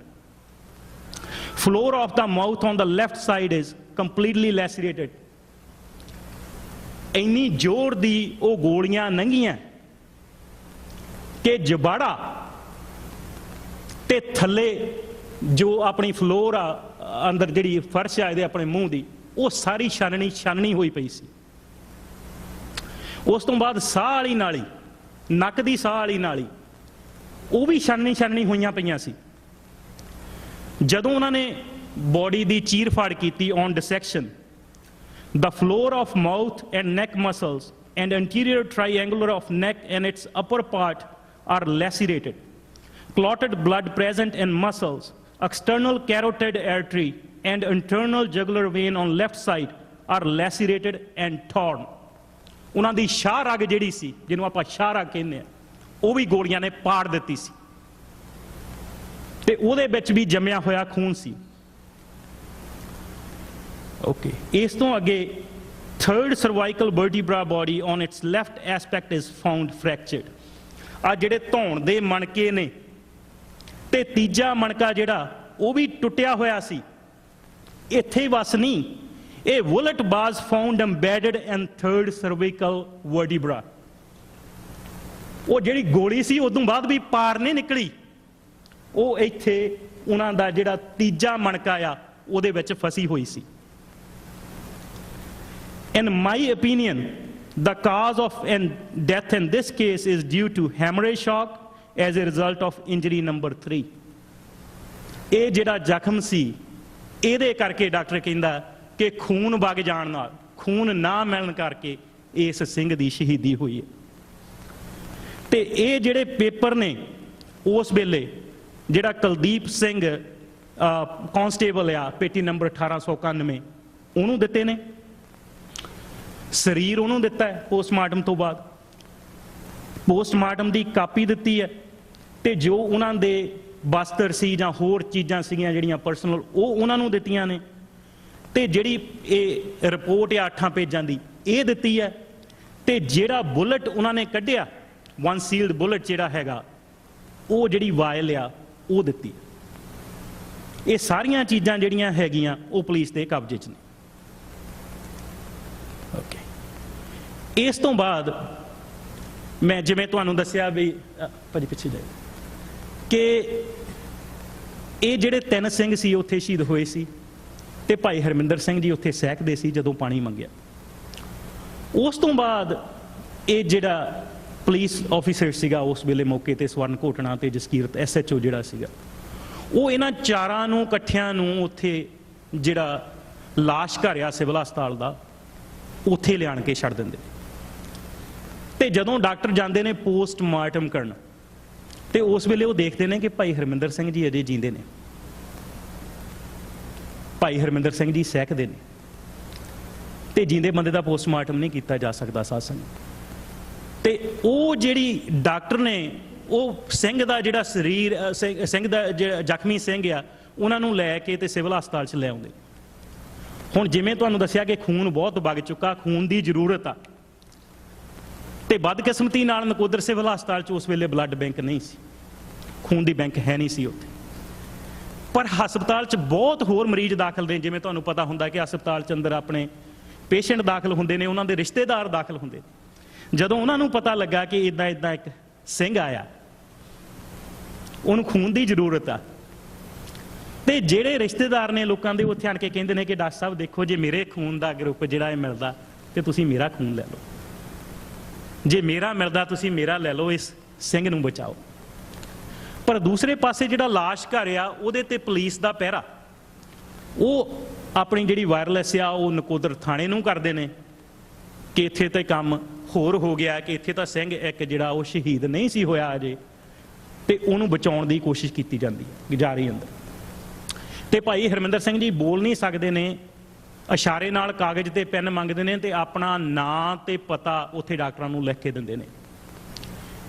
ਕਿਹਨਾਂ ਨੇ ਉਹਨਾਂ ਨੂੰ ਗੋਲੀਆਂ ਮਾਰੀਆਂ, ਉਹਨਾਂ ਦੇ ਨਾਂ ਵੀ ਲਿਖ ਕੇ ਦਿੱਤੇ ਜਾਂਦੇ ਨੇ। ਉਦੋਂ ਤੱਕ ਸਵਰਨ ਘੋਟਣਾ ਜਿਹੜਾ DSP ਹੈ, ਉਹ ਉੱਥੇ ਫਿਰ ਨਕੋਦਰ ਸਿਵਲ ਹਸਪਤਾਲ 'ਚ ਪਹੁੰਚ ਜਾਂਦਾ ਹੈ। ਤੇ ਉੱਥੇ ਜਿਹੜੇ ਲੋਕੀ ਨੇ ਉੱਥੇ ਖੂਨ ਦੇਣ ਲਈ, ਉਹਨਾਂ ਨੂੰ ਕਹਿੰਦਾ ਕਿ ਜੇ ਕਿਸੇ ਨੇ ਇਹਨੂੰ ਖੂਨ ਦਿੱਤਾ ਮੈਂ ਉਹਨੂੰ ਪੁੱਠਾ ਟੰਗ ਦੂੰ। ਸਾਰਿਆਂ ਨੂੰ ਦਬਕਾ ਕੇ ਭਜਾ ਦਿੰਦਾ ਉੱਥੇ। ਤੇ ਜਿਹੜੇ ਉੱਥੇ ਮੈਡੀਕਲ ਆਫੀਸਰ ਨੇ, SMO ਆ, ਉਹਨਾਂ ਨੂੰ ਕਹਿੰਦਾ ਕਿ ਤੁਹਾਡੇ ਕੋਲ ਇੱਥੇ ਖੂਨ ਨਹੀਂ ਹੈਗਾ, ਅਸੀਂ ਇਹਨਾਂ ਨੂੰ ਜਲੰਧਰ ਸਿਵਲ ਹਸਪਤਾਲ ਲੈ ਕੇ ਜਾਂਦੇ ਆ ਤਾਂ ਕਿ ਅਸੀਂ ਇਹਨਾਂ ਨੂੰ ਬਚਾ ਸਕੀਏ। ਜਲੰਧਰ ਸਿਵਲ ਹਸਪਤਾਲ ਨੂੰ ਲਿਜਾਂਦੇ ਹੋਏ ਰਾਹ 'ਚ ਫੇਰ ਗੋਲੀਆਂ ਮਾਰੀਆਂ ਜਾਂਦੀਆਂ। ਜਿਹੜੀ ਇੰਜਰੀ ਨੰਬਰ 2 ਜਿਹੜੀ ਮੈਂ ਤੁਹਾਨੂੰ ਪਹਿਲਾਂ ਦੱਸੀ ਇੱਥੇ ਜਿਹੜੀ ਹੈਗੀ ਹੈ, ਉਹ ਗੋਲੀਆਂ ਮਾਰ ਕੇ ਸ਼ੋਰ ਕੀਤਾ ਜਾਂਦਾ ਕਿ ਉਹ ਹੁਣ ਇਸ ਵੇਲੇ ਸ਼ਹੀਦ ਹੋ ਚੁੱਕੇ ਨੇ। ਉਸ ਤੋਂ ਬਾਅਦ ਉਹਨਾਂ ਨੂੰ ਜਲੰਧਰ ਦਾ ਜਿਹੜਾ ਸਿਵਲ ਹਸਪਤਾਲ ਆ ਉਹਦੇ ਵਿੱਚ ਲਿਜਾਇਆ ਜਾਂਦਾ। ਤੇ ਉਸ ਵੇਲੇ ਜਦੋਂ ਉੱਥੇ ਲੈ ਕੇ ਜਾਂਦੇ ਨੇ ਤੇ ਉਹ ਜਿਹੜੀ ਰਿਪੋਰਟ ਆ ਉਹ ਕਹਿੰਦੇ ਨੇ ਕਿ ਬ੍ਰੌਟ ਡੈਡ। ਤੇ ਜੇ 'ਚ ਤੁਸੀਂ ਦੇਖੋ ਉੱਥੇ ਉੱਪਰੋਂ ਦੂਸਰਾ ਕਾਲਮ ਆ ਜਿੱਥੇ ਉਹ 'ਚ ਲਿਖਿਆ ਕਿ ਕਿੱਥੋਂ ਲੈ ਕੇ ਆਏ, ਉਹ 'ਚ ਲਿਖਿਆ ਹੋਇਆ ਕਿ ਸਿਵਲ ਹਸਪਤਾਲ ਜਲੰਧਰ ਤੋਂ ਜਿਹੜਾ ਇਹਨਾਂ ਨੂੰ ਲੈ ਕੇ ਆਏ ਆ। ਤੇ ਇੱਥੇ ਹੀ ਬਸ ਨਹੀਂ, ਹੁਣ ਜੇ ਉੱਥੇ ਇਹਨਾਂ ਦੀ ਡੈਥ ਹੁੰਦੀ ਆ ਸਿਵਲ ਹਸਪਤਾਲ ਜਲੰਧਰ 'ਚ ਤੇ ਪੋਸਟਮਾਰਟਮ ਉੱਥੇ ਹੁੰਦਾ, ਪਰ ਨਹੀਂ, ਐਡਮਿਨਿਸਟ੍ਰੇਸ਼ਨ ਸਿਵਲ ਸਰਜਨ ਤੋਂ ਆਰਡਰ ਕਰਵਾਉਂਦੀ ਹੈ ਕਿ ਇਹਨਾਂ ਦਾ ਪੋਸਟਮਾਰਟਮ ਨਕੋਦਰ ਦੇ ਵਿੱਚ ਹੋਊਗਾ। ਤੇ ਭਾਈ ਹਰਮਿੰਦਰ ਸਿੰਘ ਜੀ ਦੀ ਜਿਹੜੀ ਮ੍ਰਿਤਕ ਦੇਹ ਆ ਉਹਨੂੰ ਫਿਰ ਨਕੋਦਰ ਸਿਵਲ ਹਸਪਤਾਲ 'ਚ ਲਿਜਾ ਕੇ ਤੇ ਉੱਥੇ ਰੱਖਿਆ ਜਾਂਦਾ। ਤੇ ਜਿਵੇਂ ਉੱਪਰ ਮੈਂ ਤੁਹਾਨੂੰ ਪਹਿਲਾਂ ਕਿਹਾ ਸੀਗਾ ਕਿ ਉਹ ਜਿਹੜੇ ਪੁਲਿਸ ਪੇਪਰ ਆ ਉਹ 5 ਫਰਵਰੀ ਦੀ ਰਾਤ ਨੂੰ 3 ਵਜੇ ਮਿਲਦੇ ਆ। ਇਹ ਕਾਰਨ ਆ ਕਿ ਉਹ ਜਿਹੜੇ ਉਹਨਾਂ ਦੇ ਪੇਪਰ ਆ ਤੇ ਉਹਨਾਂ ਦੀ ਜਿਹੜੀ ਬੋਡੀ ਦੂਸਰੀ ਵਾਰੀ ਜਿਹੜੀ ਉੱਥੇ ਨਕੋਦਰ ਸਿਵਲ ਹਸਪਤਾਲ 'ਚ ਲਿਆਂਦੀ ਜਾਂਦੀ ਆ, ਕਿਉਂਕਿ ਉਹ ਪਹਿਲਾਂ ਜਿਉਂਦੇ ਸੀ। ਇਸੇ ਕਰਕੇ ਉਹ 3 ਤਸਵੀਰਾਂ ਨੇ ਔਰ ਉਹਨਾਂ ਦੀ ਤਸਵੀਰ ਜਿਹੜੀ ਮਿਸਿੰਗ ਆ ਸਿੰਘਾਂ ਦੇ ਵਿੱਚ। ਇਸ ਤੋਂ ਅੱਗੇ ਗੱਲ ਕਰਾਂ ਮੈਂ ਵੀਰ ਬਲਧੀਰ ਸਿੰਘ ਜੀ ਦੀ। ਤੇ ਇਹ ਜਿਹੜਾ ਵੀਰ ਆ, ਵੀਰ ਬਲਧੀਰ ਸਿੰਘ ਜੀ, ਇਹਨਾਂ ਨੂੰ ਆਪਾਂ ਬਲਧੀਰ ਸਿੰਘ ਫੌਜੀ ਵੀ ਕਹਿੰਦੇ ਆ। ਇਹਨਾਂ ਦਾ ਪਿੰਡ ਜਿਹੜਾ ਸੀਗਾ ਉਹ ਰਾਮਗੜ੍ਹ ਸੀ। ਰਾਮਗੜ੍ਹ ਕਪੂਰਥਲੇ 'ਚ ਆ ਜੀ। ਤੇ ਇਹ ਵੀਰ ਵੀ ਖਾਲਸਾ ਕਾਲਜ ਜਲੰਧਰ ਦਾ ਸਿੱਖ ਸਟੂਡੈਂਟ ਫੈਡਰੇਸ਼ਨ ਦਾ ਮੈਂਬਰ ਸੀਗਾ ਔਰ ਉਸ ਦਿਨ ਉੱਥੋਂ ਖਾਲਸਾ ਕਾਲਜ ਜਲੰਧਰ ਤੋਂ ਭਾਈ ਹਰਮਿੰਦਰ ਸਿੰਘ ਜੀ ਹੁਣਾਂ ਦੇ ਨਾਲ ਆਇਆ ਸੀ। ਇਹ ਵੀਰ 18 ਸਾਲ ਦੀ ਉਮਰ 'ਚ ਭਾਰਤੀ ਫੌਜ 'ਚ ਭਰਤੀ ਹੋਇਆ ਸੀ ਤੇ 1982 ਦੀ ਗੱਲ ਹੈ। ਤੇ 1984 'ਚ ਜਦੋਂ ਦਰਬਾਰ ਸਾਹਿਬ ਤੇ ਹਮਲਾ ਹੋਇਆ ਉਸ ਤੋਂ ਬਾਅਦ ਇਹਨੇ ਫੌਜ ਦੀ ਨੌਕਰੀ ਛੱਡ ਦਿੱਤੀ ਸੀ। ਹੁਣ ਜਰਾ ਸੋਚ ਕੇ ਦੇਖਿਓ, ਜੇ ਕਿਸੇ ਪਰਿਵਾਰ 'ਚੋਂ ਕਿਸੇ ਬੱਚੇ ਨੂੰ 18 ਸਾਲ ਦੀ ਉਮਰ 'ਚ ਫੌਜ 'ਚ ਭਰਤੀ ਹੋਣਾ ਪੈਂਦਾ ਤੇ ਪਰਿਵਾਰ ਦੀ ਜਿਹੜੀ ਮਾਲੀ ਹਾਲਤ ਆ ਕੋਈ ਇੰਨੀ ਵਧੀਆ ਨਹੀਂ ਹੁੰਦੀ। ਪਰ ਫਿਰ ਵੀ ਇੰਨਾ ਕੁ ਦੁੱਖ ਹੋਇਆ ਦਰਬਾਰ ਸਾਹਿਬ ਤੇ ਹਮਲੇ ਦਾ ਕਿ ਆਪਣੀ ਨੌਕਰੀ ਛੱਡ ਦਿੱਤੀ, ਆਣ ਕੇ MA ਦਾ ਸਟੂਡੈਂਟ ਬਣ ਗਿਆ ਖਾਲਸਾ ਕਾਲਜ ਜਲੰਧਰ। ਤੇ ਉਸ ਦਿਨ ਜਦੋਂ ਪਤਾ ਲੱਗਾ ਕਿ ਗੁਰੂ ਗ੍ਰੰਥ ਸਾਹਿਬ ਦੀਆਂ ਬੀੜਾਂ ਅਗਨ ਭੇਂਟ ਹੋ ਰਹੀਆਂ ਨੇ ਤੇ ਪੁਲਿਸ ਸੁਣ ਨਹੀਂ ਰਹੀ, ਤੇ ਇਹ ਵੀਰ ਵੀ ਉੱਥੇ ਪਹੁੰਚ ਗਿਆ। ਬਾਪੂ ਕਰਤਾਰ ਸਿੰਘ ਤੇ ਮਾਤਾ ਲਾਜ ਕੌਰ ਜੀ ਦਾ ਇਹ ਬੇਟਾ, ਜਿਹਦੀਆਂ 3 ਵੱਡੀਆਂ ਭੈਣਾਂ ਸੀ, ਕਿੰਨੀ ਜ਼ਿੰਮੇਵਾਰੀ ਹੋਊਗੀ ਉਸ ਵੀਰ ਤੇ ਇੱਕ ਛੋਟਾ ਭਰਾ ਸੀ, ਪਰ ਉਸ ਨੇ ਆਪਣੀ ਜ਼ਿੰਦਗਾਨੀ ਦੀ ਪਰਵਾਹ ਨਹੀਂ ਕੀਤੀ। ਗੁਰੂ ਗ੍ਰੰਥ ਸਾਹਿਬ ਜੀ ਦੇ ਲਈ ਉਹ ਉਸ ਦਿਨ ਉੱਥੇ ਪਹੁੰਚਿਆ ਤੇ ਉਹਨਾਂ ਨੇ ਸ਼ਹੀਦੀ ਪ੍ਰਾਪਤ ਕੀਤੀ। ਤੇ ਇਹ ਜਿਹੜੀ ਪੋਸਟਮਾਰਟਮ ਰਿਪੋਰਟ ਹੈ, ਇਹ ਭਾਈ ਬਲਧੀਰ ਸਿੰਘ ਜੀ ਦੀ ਹੈ। ਤੇ ਜੇ ਤੁਸੀਂ ਨਾ ਪੜ੍ਹੋ, ਉੱਪਰ ਲਿਖਿਆ ਹੋਇਆ ਬਲਬੀਰ ਸਿੰਘ, ਪੁਲਿਸ ਕਹਿੰਦੀ ਆ ਕਿ ਅਨਆਇਡੈਂਟੀਫਾਈਡ ਸੀ, ਪਛਾਣ ਨਹੀਂ ਸੀ ਹੋਈ। ਤੇ ਜਿਹੜੀ ਪੋਸਟਮਾਰਟਮ ਰਿਪੋਰਟ ਆ, ਜਿਵੇਂ ਭਾਈ ਹਰਮਿੰਦਰ ਸਿੰਘ ਜੀ ਦੀ ਦੇ ਨਾਂ ਸੀ, ਉਸੇ ਤਰੀਕੇ ਨਾਲ ਹੀ ਇਸ ਪੋਸਟਮਾਰਟਮ ਰਿਪੋਰਟ ਤੇ ਭਾਈ ਬਲਧੀਰ ਸਿੰਘ ਜੀ ਦਾ ਨਾਂ ਆ, ਪਰ ਇੱਥੇ ਲਿਖਿਆ ਹੋਇਆ ਬਲਬੀਰ ਸਿੰਘ ਹੈ, ਜਿਵੇਂ ਉਹ ਹਰਵਿੰਦਰ ਸਿੰਘ ਲਿਖਿਆ ਹੋਇਆ ਹਰਮਿੰਦਰ ਸਿੰਘ ਦੀ। ਪਰ ਉਹਨਾਂ ਦੇ ਪਿਤਾ ਜੀ ਦਾ ਨਾਂ ਸਰਦਾਰ ਕਰਤਾਰ ਸਿੰਘ, ਪਿੰਡ ਰਾਮਗੜ੍ਹ, ਜ਼ਿਲ੍ਹਾ ਕਪੂਰਥਲਾ, ਉਹ ਬਿਲਕੁਲ ਸਹੀ ਹੈ। ਤੇ ਜੇ ਤੁਸੀਂ ਇੱਥੇ ਅੱਗੇ ਪੜ੍ਹੋ ਕਿ ਇਹ ਜਿਹੜੀ ਆ ਮ੍ਰਿਤਕ ਦੇ ਕਿੱਥੋਂ ਆਈ ਆ, ਕਪੂਰਥਲਾ ਰੋਡ ਨਕੋਦਰ। ਜਿਹੜੀ ਦੂਸਰੀ ਆਈ ਸੀ ਉਹ ਸਿਵਲ ਹਸਪਤਾਲ ਜਲੰਧਰ ਤੋਂ ਸੀ। ਇਹਨਾਂ ਦੇ ਜਿਹੜੀ ਪੋਸਟਮਾਰਟਮ ਦੇ ਪੇਪਰ ਆ, dead body received at 5:30 on 4 February 1986। ਸ਼ਾਮ ਨੂੰ 5:30 ਵਜੇ ਉਹਨਾਂ ਨੂੰ ਜਿਹੜੇ ਪੁਲਿਸ ਪੇਪਰ ਮਿਲ ਗਏ ਸੀ, ਤੇ ਜਿਹੜਾ ਪੁਲਿਸ ਰਿਕਾਰਡ ਆ ਉਹਨਾਂ ਨੂੰ 9:15 ਵਜੇ ਮਿਲ ਗਿਆ ਸੀ।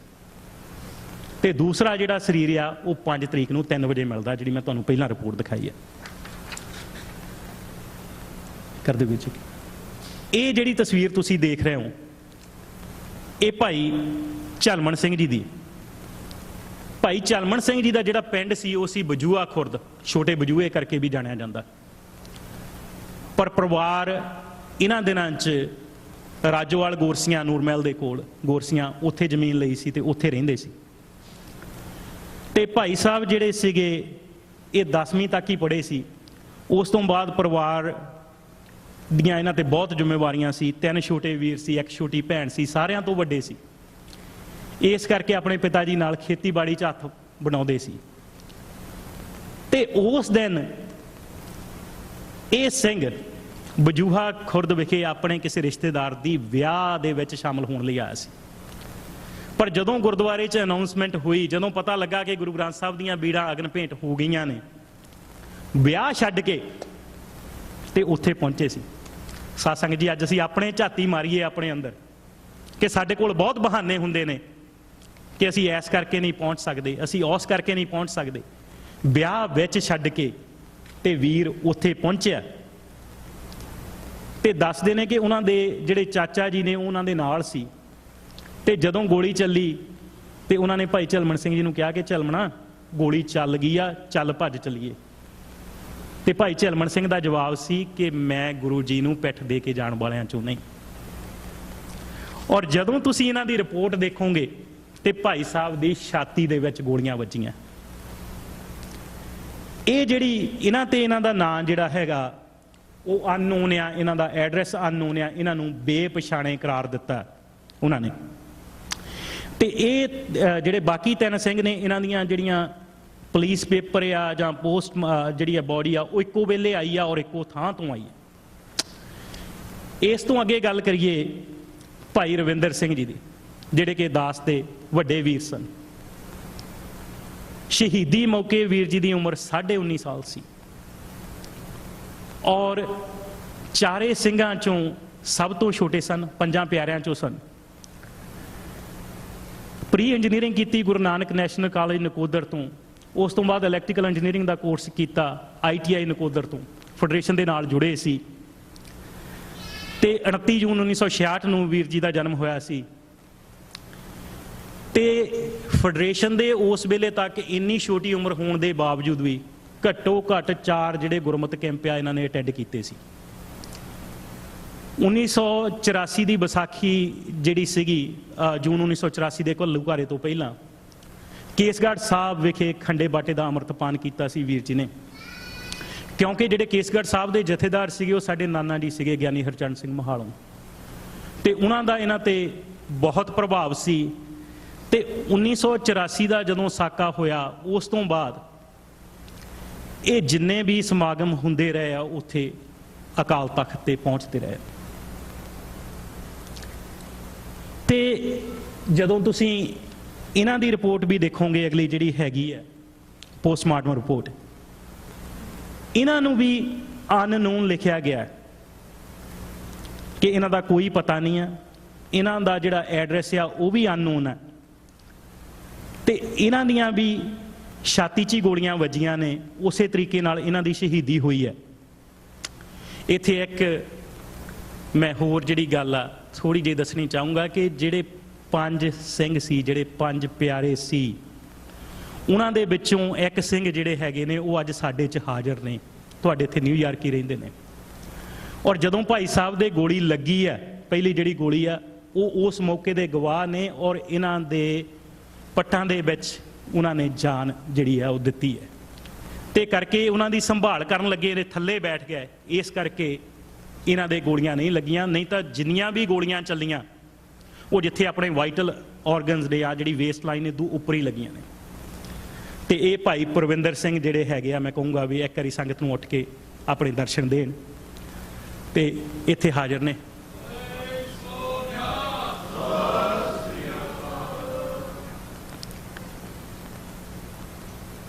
ਇਹ ਵੀਰ ਰਵਿੰਦਰ ਸਿੰਘ ਜੀ ਦੀ ਹੱਥ ਲਿਖਤ ਹੈ।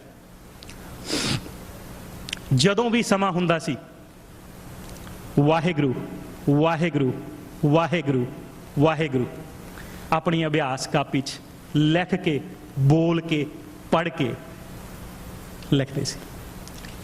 ਹੁਣ ਤੁਸੀਂ ਜਿਹੜੀ ਰਿਪੋਰਟ ਦੇਖੀ ਆ ਉਹ 'ਚ ਇਹਨਾਂ ਨੂੰ ਪੋਸਟਮਾਰਟਮ ਰਿਪੋਰਟ 'ਚ ਅਣਪਛਾਤੇ ਕਿਹਾ ਗਿਆ, ਪਰ ਜੇ ਤੁਸੀਂ ਇਹ ਅੱਗੇ ਚੱਲ ਜਾਓ ਵੀਰ ਜੀ, ਦੂਸਰਾ ਆ ਜਿਹੜਾ ਇਹਨਾਂ ਦੀ ਪਛਾਣ ਪੱਤਰ ਆ ਜਿਹੜਾ, ਇਹ ਉਹਨਾਂ ਦੀ ਜੇਬ 'ਚ ਸੀ ਉਸ ਵੇਲੇ, ਜਿਹਦੇ ਤੇ ਉਹਨਾਂ ਦਾ ਨਾਂ, ਪਿਤਾ ਦਾ ਨਾਂ, ਜਨਮ ਤਰੀਕ ਤੇ ਪਿੰਡ ਜਿਹੜਾ ਹੈਗਾ ਉਹ ਲਿਖਿਆ ਹੋਇਆ। ਉਸ ਤੋਂ ਬਾਅਦ ਜੇ ਆਪਾਂ ਮੀਡੀਆ 'ਚ ਦੇਖੀਏ, ਉਸ ਵੇਲੇ ਦੀ ਇਹ ਜਿਹੜੀ ਅਕਾਲੀ ਪੱਤਰਿਕਾ 6 ਫਰਵਰੀ ਦੀ, ਜਿਹਦੇ 'ਚ ਨਕੋਦਰ ਕਾਂਡ ਦੀ ਜਿਹੜੀ ਜੁਡੀਸ਼ੀਅਲ ਜਾਂਚ ਦੇ ਹੁਕਮ, SSP ਜਿਹੜਾ ਬਦਲਤਾ, SPD ਤੇ ਇੰਸਪੈਕਟਰ ਜਿਹੜੇ ਮੁਅੱਤਲ ਕਰਤੇ, ਕਰਫਿਊ ਜਾਰੀ, 4 ਸਿੱਖ ਨੌਜਵਾਨਾਂ ਦੀਆਂ ਮ੍ਰਿਤਕ ਦੇਹਾਂ ਦਾ ਪੁਲਿਸ ਨੇ ਆਪ ਹੀ ਸੰਸਕਾਰ ਕੀਤਾ। 13 ਦਿਨ ਕਰਫਿਊ ਲੱਗਾ ਰਿਹਾ ਨਕੋਦਰ 'ਚ ਉਸ ਵੇਲੇ, ਔਰ ਰੇਲਵੇ ਚੱਲਿਆ ਨਹੀਂ, ਬੱਸਾਂ ਚੱਲੀਆਂ ਨਹੀਂ, ਨਾ ਰੇਲਾਂ ਨਾ ਬੱਸਾਂ, ਸਾਰਾ ਕੁਝ ਜਾਮ ਰਿਹਾ। ਇੰਨਾ ਕੁ ਜੋਸ਼ ਸੀ, ਇੰਨਾ ਉਸ ਵੇਲੇ ਜਿਹੜੇ ਸਿੰਘ ਬਚ ਵੀ ਗਏ ਸੀ ਉਹਨਾਂ ਦੇ ਮਨ 'ਚ ਸੀਗਾ ਕਿ ਅਸੀਂ ਕਿਉਂ ਨਹੀਂ ਸ਼ਹੀਦ ਹੋਏ, ਇੰਨਾ ਕੁ ਉਹਨਾਂ ਦੇ ਮਨ 'ਚ ਜਜ਼ਬਾ ਸੀ, ਜੋਸ਼ ਸੀ, ਦਲੇਰੀ ਸੀ। ਔਰ ਉਸ ਤੋਂ ਬਾਅਦ ਜਿਹੜੀ ਤੁਸੀਂ ਅਗਲੀ ਰਿਪੋਰਟ ਦੇਖਦੇ ਹੋ, ਇਹਦੇ 'ਚ ਭਾਈ ਹਰਮਿੰਦਰ ਸਿੰਘ ਜੀ ਦੀ ਤਸਵੀਰ, ਭਾਈ ਰਵਿੰਦਰ ਸਿੰਘ ਜੀ ਦੀ ਤਸਵੀਰ, ਤੇ ਜਿਹੜੇ ਸਿੰਘ ਜਿਹੜੇ ਉਸ ਪੁਲਿਸ ਫਾਇਰਿੰਗ 'ਚ ਜਿਹੜੇ ਕਤਲ ਕੀਤੇ ਗਏ ਆ ਉਹਨਾਂ ਦੇ ਨਾਂ, ਉਹਨਾਂ ਦੇ ਪਤੇ। ਜੇ ਤੁਸੀਂ ਥੱਲੇ ਵਾਲਾ ਹਿੱਸਾ ਇਹਦਾ ਪੜ੍ਹੋ, ਉਹ 'ਚ ਲਿਖਿਆ ਕਿ ਦਰਜਨਾਂ ਮੁੰਡੇ ਅਜੇ ਵੀ ਲਾਪਤਾ, ਗੋਲੀਆਂ ਨਾਲ ਪਸ਼ੂ ਵੀ ਮਾਰੇ ਗਏ। ਕਿੰਨੀ ਕੁ ਜ਼ਾਲਮ ਹੋਊਗੀ ਪੁਲਿਸ, ਕਿ ਜਿਹਨੇ ਇਹ ਨਹੀਂ ਦੇਖਿਆ ਕਿ ਮੋਹਰੇ ਕੌਣ ਆ। ਪੁਲਿਸ ਨੇ ਘਰਾਂ 'ਚ ਦਾਖਲ ਹੋ ਕੇ ਗੋਲੀ ਚਲਾਈ। ਇਹ ਗੱਲਾਂ ਵੀਰ ਜੀ ਮੈਂ ਆਪਣੇ ਕੋਲੋਂ ਨਹੀਂ ਕਹਿ ਰਿਹਾ, ਸਾਰਾ ਕੁਝ ਡਾਕੂਮੈਂਟਡ ਹੈ, ਇਹ ਉਸ ਵੇਲੇ ਦੀਆਂ ਅਖਬਾਰਾਂ 'ਚ ਲਿਖਿਆ ਹੋਇਆ। ਗੋਲੀ ਲੱਗਣ ਨਾਲ ਬਲਦ ਹਲਾਕ, ਸੜਕਾਂ ਤੇ ਖੂਨ ਹੀ ਖੂਨ, ਮੁੰਡੇ ਲਾਪਤਾ, ਲਿਤਰਾ ਪਿੰਡ ਵਾਸੀਆਂ 'ਚ ਰੋਸ। ਸਰਦਾਰ ਬਲਦੇਵ ਸਿੰਘ ਨੇ ਸਭ ਨੂੰ ਪਿਆਰ ਦਿੱਤਾ। ਹੁਣ ਇਹ ਸਰਦਾਰ ਬਲਦੇਵ ਸਿੰਘ ਜਿਹੜੇ ਮੇਰੇ ਪਿਤਾ ਜੀ ਸਨ, ਉਹਨਾਂ ਨੂੰ ਜਦੋਂ ਪਤਾ ਲੱਗਦਾ ਹੈ, ਇਹ ਤਾਂ ਕਹਿੰਦੇ ਕਿ ਅਣਪਛਾਤੇ ਸੀ, ਇਹ ਤਾਂ ਕਹਿੰਦੇ ਅਨਨੋਨ ਸੀ। ਤੇ ਜਿਸ ਵੇਲੇ ਸਾਨੂੰ 4 ਵਜੇ ਟੈਲੀਫੋਨ ਕਾਲ ਆ ਜਾਂਦੀ ਹੈ, 4 ਵਜੇ ਉਸੇ ਦਿਨ, ਮੇਰਾ ਖਿਆਲ ਆ ਕੋਈ 1:30 3 ਗੋਲੀ ਚੱਲਦੀ ਹੈ। ਤੇ 4 ਵਜੇ ਸਾਨੂੰ ਫੋਨ ਆ ਜਾਂਦਾ ਹੈ ਕਿ ਜਿਹੜਾ ਬੱਚਾ ਜਿਹੜੇ ਸ਼ਹੀਦ ਹੋਏ ਉਹਨਾਂ ਚੋਂ ਤੁਹਾਡਾ ਪੁੱਤਰ ਵੀ ਹੈ, ਰਵਿੰਦਰ ਸਿੰਘ। ਕਿਉਂਕਿ ਉੱਥੇ ਕਿਉਂਕਿ ਮੇਰੇ ਪਿਤਾ ਜੀ ਸੀਗੇ ਬੈਂਕ ਮੈਨੇਜਰ ਸੀਗੇ ਔਰ ਉਹਨਾਂ ਨੇ ਨਕੋਦਰ 'ਚ ਜੌਬ ਕੀਤੀ ਸੀ ਔਰ ਜਿਹੜੇ ਡਾਕਟਰ ਸੀਗੇ ਉਹਨਾਂ ਦੇ ਵਾਕਿਫ ਸੀ।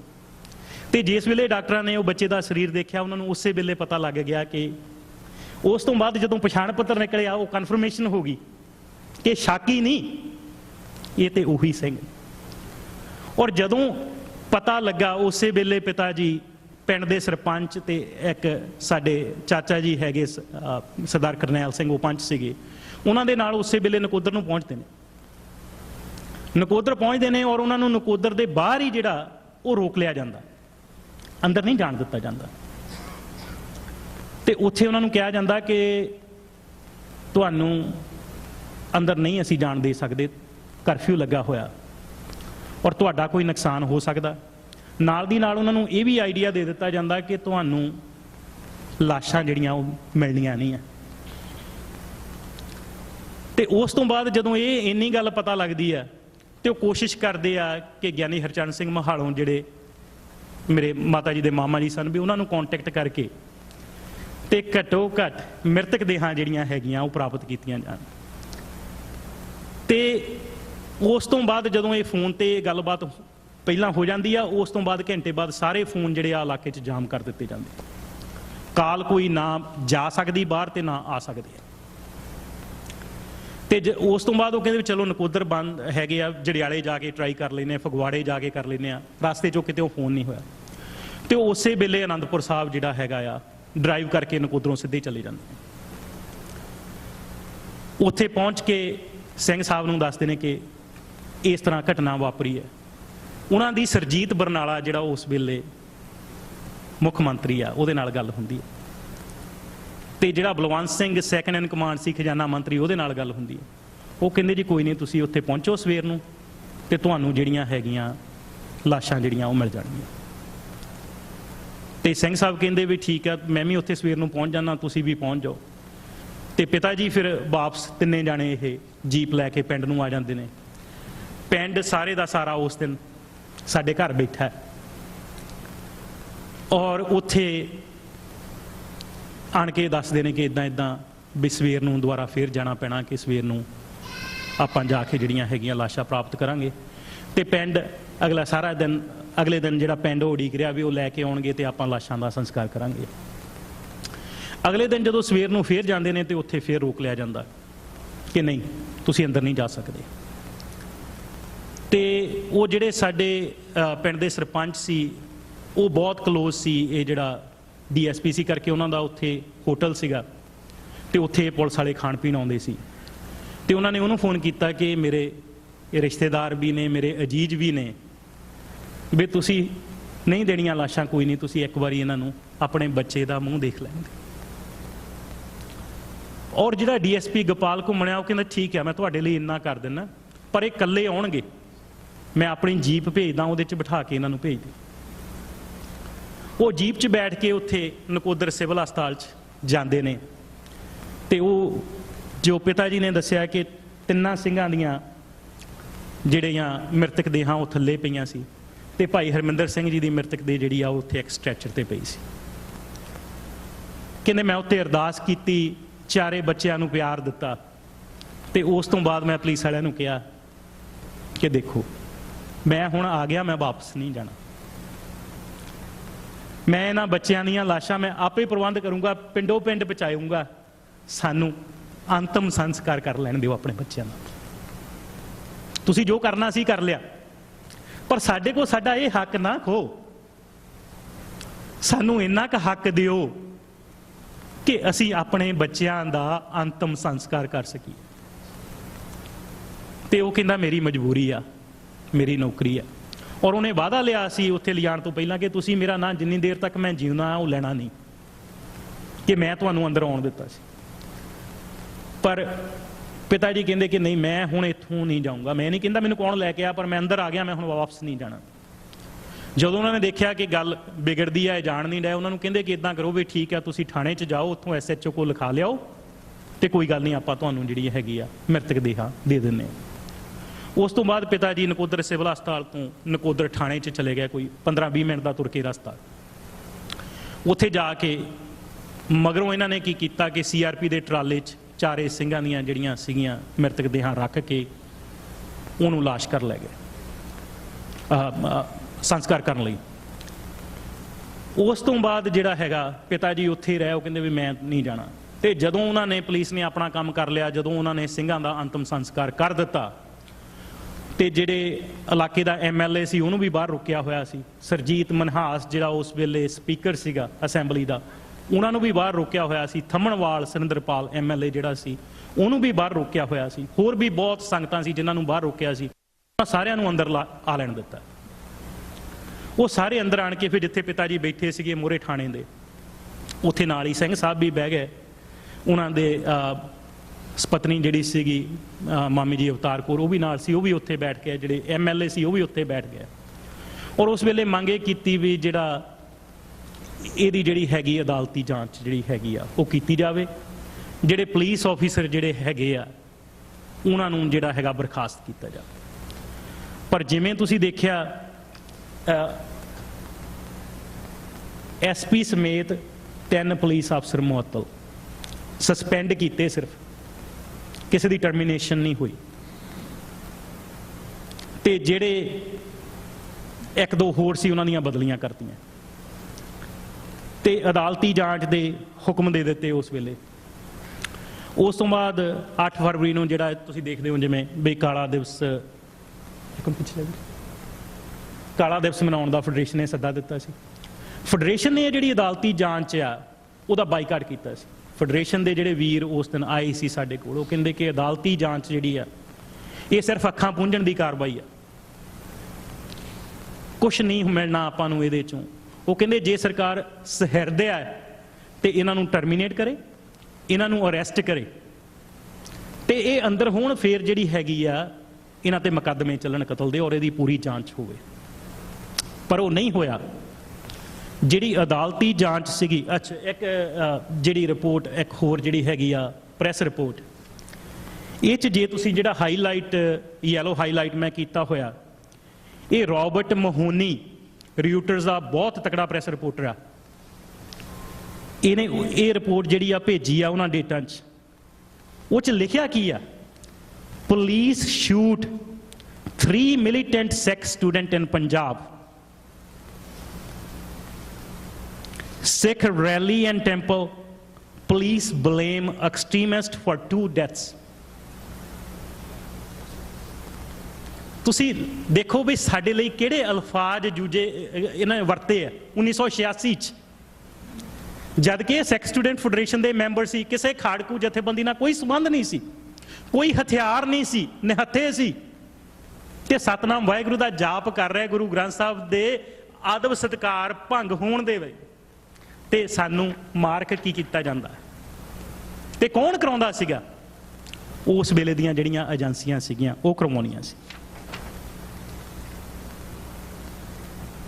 ਇਸ ਤੋਂ ਬਾਅਦ ਆ ਜਿਹੜੀ ਅਗਲੀ ਰਿਪੋਰਟ ਆ, ਇਹ ਤੇ ਮੁਕੱਦਮਾ ਨੰਬਰ 54 ਮਿਤੀ 4 ਫਰਵਰੀ 86 ਜਿਹੜਾ ਉੱਪਰ ਲਿਖਿਆ ਹੈ। ਮੁਕੱਦਮਾ ਕੀ ਸੀ ਕਿ ਉਲਟਾ ਸਿੰਘਾਂ ਤੇ ਹੀ ਮੁਕੱਦਮਾ ਪਾਇਆ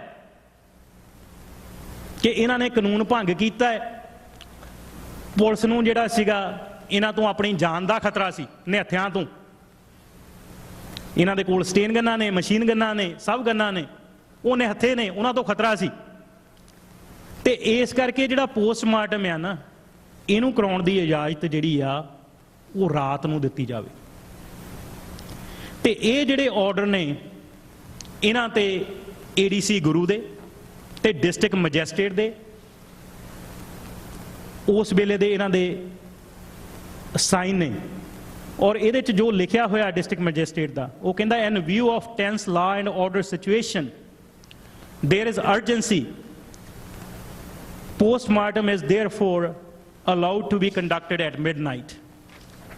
ਸੋ ਜਿਹੜੇ ਪੋਸਟਮਾਰਟਮ ਵੀ ਆ ਉਹ ਅੱਧੀ ਰਾਤ ਤੋਂ ਬਾਅਦ ਕੀਤੇ ਗਏ, ਜਦਕਿ ਭਾਰਤ ਦਾ ਜਿਹੜਾ ਸੰਵਿਧਾਨ ਆ ਉਹ ਕਹਿੰਦਾ ਕਿ ਸੂਰਜ ਛਿਪਣ ਤੋਂ ਬਾਅਦ ਤੇ ਸੂਰਜ ਚੜ੍ਹਨ ਤੋਂ ਪਹਿਲਾਂ ਪੋਸਟਮਾਰਟਮ ਨਹੀਂ ਕੀਤਾ ਜਾ ਸਕਦਾ। ਪਰ ਉਹ ਸਾਰੇ ਕਾਨੂੰਨ ਛਿੱਕੇ ਟੰਗ ਕੇ ਇਹਨਾਂ ਦਾ ਜਿਹੜਾ ਪੋਸਟਮਾਰਟਮ ਆ ਉਹ ਵੀ ਰਾਤ ਨੂੰ ਕੀਤਾ ਗਿਆ।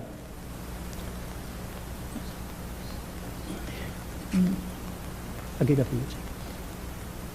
ਹੁਣ ਜੇ ਤੁਸੀਂ ਆਹ ਰਿਪੋਰਟਾਂ ਦੇਖੋ, ਇਹਨਾਂ ਸਾਰਿਆਂ ਦੇ ਗਲੇ ਤੇ ਛਾਤੀਆਂ 'ਚ ਨਿਸ਼ਾਨ ਨੇ ਗੋਲੀਆਂ ਦੇ। ਇਹ ਕਾਰਨ ਸੀ ਕਿ ਪੁਲਿਸ ਜਿਹੜੀਆਂ ਮ੍ਰਿਤਕ ਦੇਹਾਂ ਉਹ ਪਰਿਵਾਰਾਂ ਨੂੰ ਨਹੀਂ ਸੀ ਦੇਣਾ ਚਾਹੁੰਦੀ, ਕਿਉਂਕਿ ਉਹਦੇ ਨਾਲ ਜਿਹੜਾ ਪੁਲਿਸ ਦਾ ਜਿਹੜਾ ਚਿਹਰਾ ਸੀ ਉਹ ਬੇਨਕਾਬ ਹੁੰਦਾ ਸੀ। ਤੇ ਆਹ ਜਿਹੜੀ ਰਿਪੋਰਟ ਆ, ਪਿੱਛੇ ਆਹ ਜਿਹੜੀ ਪਿਕਚਰ ਆ ਕਲੀਅਰਲੀ ਸ਼ੋ ਕਰਦੀ ਹੈ ਜੋ ਪੋਸਟਮਾਰਟਮ 'ਚ ਲਿਖਿਆ ਕਿ ਮੂੰਹ 'ਚ ਗੋਲੀਆਂ ਮਾਰ ਕੇ ਸ਼ਹੀਦ ਕੀਤਾ ਗਿਆ ਸੀ। ਹੁਣ ਉਸ ਤੋਂ ਬਾਅਦ ਆਹ ਜਿਹੜੀਆਂ ਫਾਰਮ ਨਕਲਾਂ, ਇਹ 'ਚ ਪਿਤਾ ਜੀ ਨੇ FIR ਦੀ ਰਿਪੋਰਟ ਲੈਣ ਲਈ ਇਹ ਇੱਕ ਅਰਜੀ ਲਿਖੀ ਹੈ। ਇਹ ਜਿਹੜੀ ਅਰਜੀ ਹੈ ਉਹਦੇ ਤੇ ਜਿਹੜੀ FIR ਨੰਬਰ ਦੂਜੇ ਪਾਸੇ ਲਿਸਟਡ ਆ ਉਹੀ FIR ਨੰਬਰ 54 ਉਹਦਾ ਹਵਾਲਾ ਦਿੱਤਾ ਗਿਆ। ਤੇ ਇੱਥੇ ਆਬਜੈਕਸ਼ਨ ਦੇਖੋ ਵੀ ਅਗਲੀ ਸਲਾਈਡ ਤੇ ਕੀ ਲੱਗਾ ਲਾਲ ਅੱਖਰਾਂ 'ਚ, ਆਬਜੈਕਸ਼ਨ ਬਾਈ ਰੈਕਡ ਰੂਮ, ਫਾਈਲ ਨਾਟ ਟ੍ਰੇਸਡ, ਕਾਈਂਡਲੀ ਗਿਵ ਕਰੈਕਟ ਪਾਰਟੀਕੂਲਰਸ। ਜੇ ਉਹਨਾਂ ਨੇ ਉਹ ਜਾਣਕਾਰੀ ਸਾਨੂੰ ਨਹੀਂ ਦੇਣੀ, ਅੱਜ ਇੱਥੇ ਮੈਂ ਇਹ ਵੀ ਦੱਸ ਦਵਾਂ ਵੀ ਇਹ ਜਿਹੜੀਆਂ ਪੋਸਟਮਾਰਟਮ ਰਿਪੋਰਟਸ ਆ, ਇਹ ਜਿਹੜੀਆਂ FIR ਰਿਪੋਰਟਸ ਆ, ਇਹ ਜਿਹੜੇ ਸਾਰੇ ਜਿੰਨੇ ਪੇਪਰ ਵਰਕ ਤੁਹਾਨੂੰ ਮੈਂ ਦਿਖਾ ਰਿਹਾ, ਇਹ ਸਾਰਾ ਕੁਝ ਸਰਕਾਰੀ ਤੌਰ ਤੇ ਨਹੀਂ ਮਿਲਿਆ। ਇਹ ਆਪਣੇ ਸਦਕਾ ਜਾਂ ਆਪਣੇ ਉੱਥੇ ਜਿਹੜੇ ਵੀਰ ਨੇ ਉਹਨਾਂ 'ਚ ਮਹਿਕਮਿਆਂ 'ਚ ਉਹਨਾਂ ਦੇ ਥਰੂ ਮਿਲਿਆ। ਇਸ ਤੋਂ ਬਾਅਦ ਜਿਹੜਾ ਜਥੇਬੰਦੀਆਂ ਦਾ ਰੋਲ ਰਿਹਾ, ਆਹ ਜਿਹੜੀਆਂ ਤਸਵੀਰਾਂ ਨੇ ਜਿਹੜੀਆਂ ਥੱਲੇ, ਇਹ 1986 'ਚ ਜਿਹੜਾ ਖਾਲਸਾ ਕਾਲਜ ਜਲੰਧਰ 'ਚ ਪਹਿਲਾ ਫੰਕਸ਼ਨ ਹੋਇਆ ਉਸ ਦੀਆਂ ਨੇ, ਜਿੱਥੇ ਕਿ ਬੀਬੀ ਬਿਮਲ ਕੌਰ ਖਾਲਸਾ ਜੀ ਨੂੰ ਤੁਸੀਂ ਸਟੇਜ ਤੇ ਬੈਠੇ ਦੇਖ ਸਕਦੇ ਹੋ। ਨਕੋਦਰ ਤੋਂ ਲੈ ਕੇ ਅੰਮ੍ਰਿਤਸਰ ਤੱਕ, ਨਕੋਦਰ ਤੋਂ ਲੈ ਕੇ ਨਵਾਂ ਸ਼ਹਿਰ ਤੱਕ, ਨਕੋਦਰ ਤੋਂ ਲੈ ਕੇ ਲੁਧਿਆਣੇ ਤੱਕ, ਨਕੋਦਰ ਤੋਂ ਲੈ ਕੇ ਮੋਗੇ ਤੱਕ, ਜਿਹੜੇ ਵੀ ਕਾਲਜਾਂ 'ਚ ਸਿੱਖ ਸਟੂਡੈਂਟ ਫੈਡਰੇਸ਼ਨ ਦੇ ਯੂਨਿਟ ਸੀ, ਉੱਥੇ ਇਹਨਾਂ ਸ਼ਹੀਦਾਂ ਦੀ ਯਾਦ 'ਚ ਸ਼ਹੀਦੀ ਕਾਨਫਰੰਸਾਂ ਹੋਈਆਂ। 31 ਸਾਲ ਹੋ ਗਿਆ ਸਾਨੂੰ ਆਪਣੇ ਪਿੰਡ ਇਹਨਾਂ ਸਿੰਘਾਂ ਦੀ ਵਰਸੀ ਮਨਾਉਂਦਿਆਂ ਨੂੰ। ਉਹਨਾਂ ਤੇ ਵਡਾਲਾ ਸਾਹਿਬ ਜੋ ਉੱਥੇ ਦੇ ਲੋਕਲ MLA ਆਉਂਦੇ ਰਹੇ, ਗਿਆਨੀ ਹਰਚੰਦ ਸਿੰਘ ਮਹਾਣੋ ਜਿੰਨੀ ਦੇਰ ਤੱਕ ਰਹੇ ਆ ਉਹ ਆਉਂਦੇ ਰਹੇ, ਬੀਬੀ ਬਿਮਲ ਕੌਰ ਖਾਲਸਾ ਜੀ ਜਦ ਤੱਕ ਪੂਰੇ ਨਹੀਂ ਹੋਏ ਉਹ ਆਉਂਦੇ ਰਹੇ, ਜਸਟਿਸ ਅਜੀਤ ਸਿੰਘ ਬੈਂਸ ਜਿਹੜੇ ਹੈਗੇ ਆ ਉਹ ਆਉਂਦੇ ਰਹੇ। ਉਸ ਤੋਂ ਬਾਅਦ ਹੁਣ ਤੱਕ ਕੀ ਰਿਹਾ ਜਥੇਬੰਦੀਆਂ ਦਾ ਰੋਲ ਜਿਹੜਾ ਹੈਗਾ, ਤੇ ਇਹ ਹੁਣ ਦੀਆਂ ਕੈਲੀਫੋਰਨੀਆ 'ਚ ਜਿਹੜੀਆਂ ਪਿਛਲੇ ਦਿਨਾਂ 'ਚ ਜਿਹੜੀਆਂ ਹੋਈਆਂ ਫਰਵਰੀ 'ਚ, ਇਹਨਾਂ ਸਿੰਘਾਂ ਦੀ ਜਿਹੜੀ ਯਾਦਗਾਰ ਮਨਾਈ ਗਈ ਆ ਔਰ ਜਿਹੜਾ ਉੱਥੇ ਸੈਮੀਨਾਰ ਹੋਇਆ। ਤੇ ਇਸ ਤੋਂ ਬਾਅਦ ਜਿਹੜੀ ਸ਼੍ਰੋਮਣੀ ਕਮੇਟੀ ਦਾ ਤੁਸੀਂ ਰੋਲ ਦੇਖੋ, ਜਿਹੜੀ ਕਿ ਸਾਡੀ ਇੱਕ ਪਾਸੇ ਤਾਂ ਸਰਕਾਰ ਸੀ ਨਾ, ਜਿੱਤੋਂ ਸਾਨੂੰ ਕੋਈ ਆਸ ਹੀ ਨਹੀਂ ਰੱਖੀ ਜਾ ਸਕਦੀ ਕਿ ਸਾਨੂੰ ਕੋਈ ਇਨਸਾਫ ਦਊਗੀ, ਦੂਜੇ ਪਾਸੇ ਸਾਡੀ ਆਪਣੀ ਸ਼੍ਰੋਮਣੀ ਗੁਰਦੁਆਰਾ ਪ੍ਰਬੰਧਕ ਕਮੇਟੀ ਆ, ਸਾਡਾ ਆਪਣਾ ਅਕਾਲ ਤਖਤ ਆ। 2011 'ਚ ਇਹਨਾਂ ਸਿੰਘਾਂ ਦੀ 25ਵੀਂ ਸ਼ਹੀਦੀ ਕਾਨਫਰੰਸ ਸੀ। ਉਸ ਵੇਲੇ ਬਹੁਤ ਜਥੇਬੰਦੀਆਂ ਜਿਨ੍ਹਾਂ 'ਚ Sikhs for Justice, Panch Pradhani, Damdami Taksal, Dal Khalsa, All India Sikh Student Federation, ਉਹ ਸਾਰੀਆਂ ਜਥੇਬੰਦੀਆਂ ਉਸ ਦਿਨ ਪਿੰਡ ਪਹੁੰਚਦੀਆਂ ਨੇ ਔਰ ਉਸ ਤੋਂ ਪਹਿਲਾਂ ਅਕਾਲ ਤਖਤ ਦੇ ਜਥੇਦਾਰ ਨੂੰ ਅਪਰੋਚ ਕਰਦੀਆਂ ਨੇ ਕਿ ਇੰਨੇ ਸਾਲ ਹੋ ਗਏ ਨੇ, 25 ਸਾਲ ਹੋ ਗਏ ਨੇ, ਇਹਨਾਂ ਸ਼ਹੀਦਾਂ ਨੂੰ ਕੋਈ ਸਥਾਨ ਦਿਓ, ਕੇਂਦਰੀ ਸਿੱਖ ਮਿਊਜ਼ੀਅਮ 'ਚ ਇਹਨਾਂ ਦੀਆਂ ਤਸਵੀਰਾਂ ਲਾਓ ਤਾਂ ਕਿ ਆਉਣ ਵਾਲੀਆਂ ਜਿਹੜੀਆਂ ਸਾਡੀਆਂ ਨਸਲਾਂ ਨੇ ਉਹ ਜਾਣੂ ਹੋ ਸਕਣ, ਜਿਹੜੇ ਬੱਚੇ ਉਸ ਵੇਲੇ ਪੈਦਾ ਵੀ ਨਹੀਂ ਸੀ ਹੋਏ, ਕਿ ਇਹ ਸ਼ਹੀਦ ਕੌਣ ਸਨ ਜਿਨ੍ਹਾਂ ਨੇ ਗੁਰੂ ਗ੍ਰੰਥ ਸਾਹਿਬ ਜੀ ਦੇ ਲਈ ਆਪਣੇ ਜਿਹੜੀਆਂ ਹੈਗੀਆਂ ਜਾਨਾਂ ਵਾਰੀਆਂ।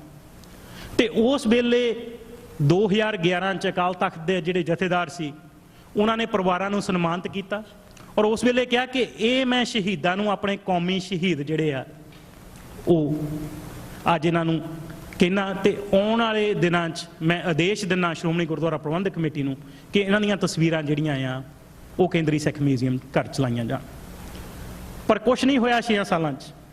ਤੇ ਹੁਣ ਜਦੋਂ ਸ਼੍ਰੋਮਣੀ ਕਮੇਟੀ ਦਾ ਪ੍ਰਧਾਨ ਬਦਲਿਆ, ਉਦੋਂ ਪਿਤਾ ਜੀ ਵੱਲੋਂ ਤੇ ਮਾਤਾ ਜੀ ਵੱਲੋਂ ਇੱਕ ਯਾਦ ਪੱਤਰ ਦਿੱਤਾ ਗਿਆ।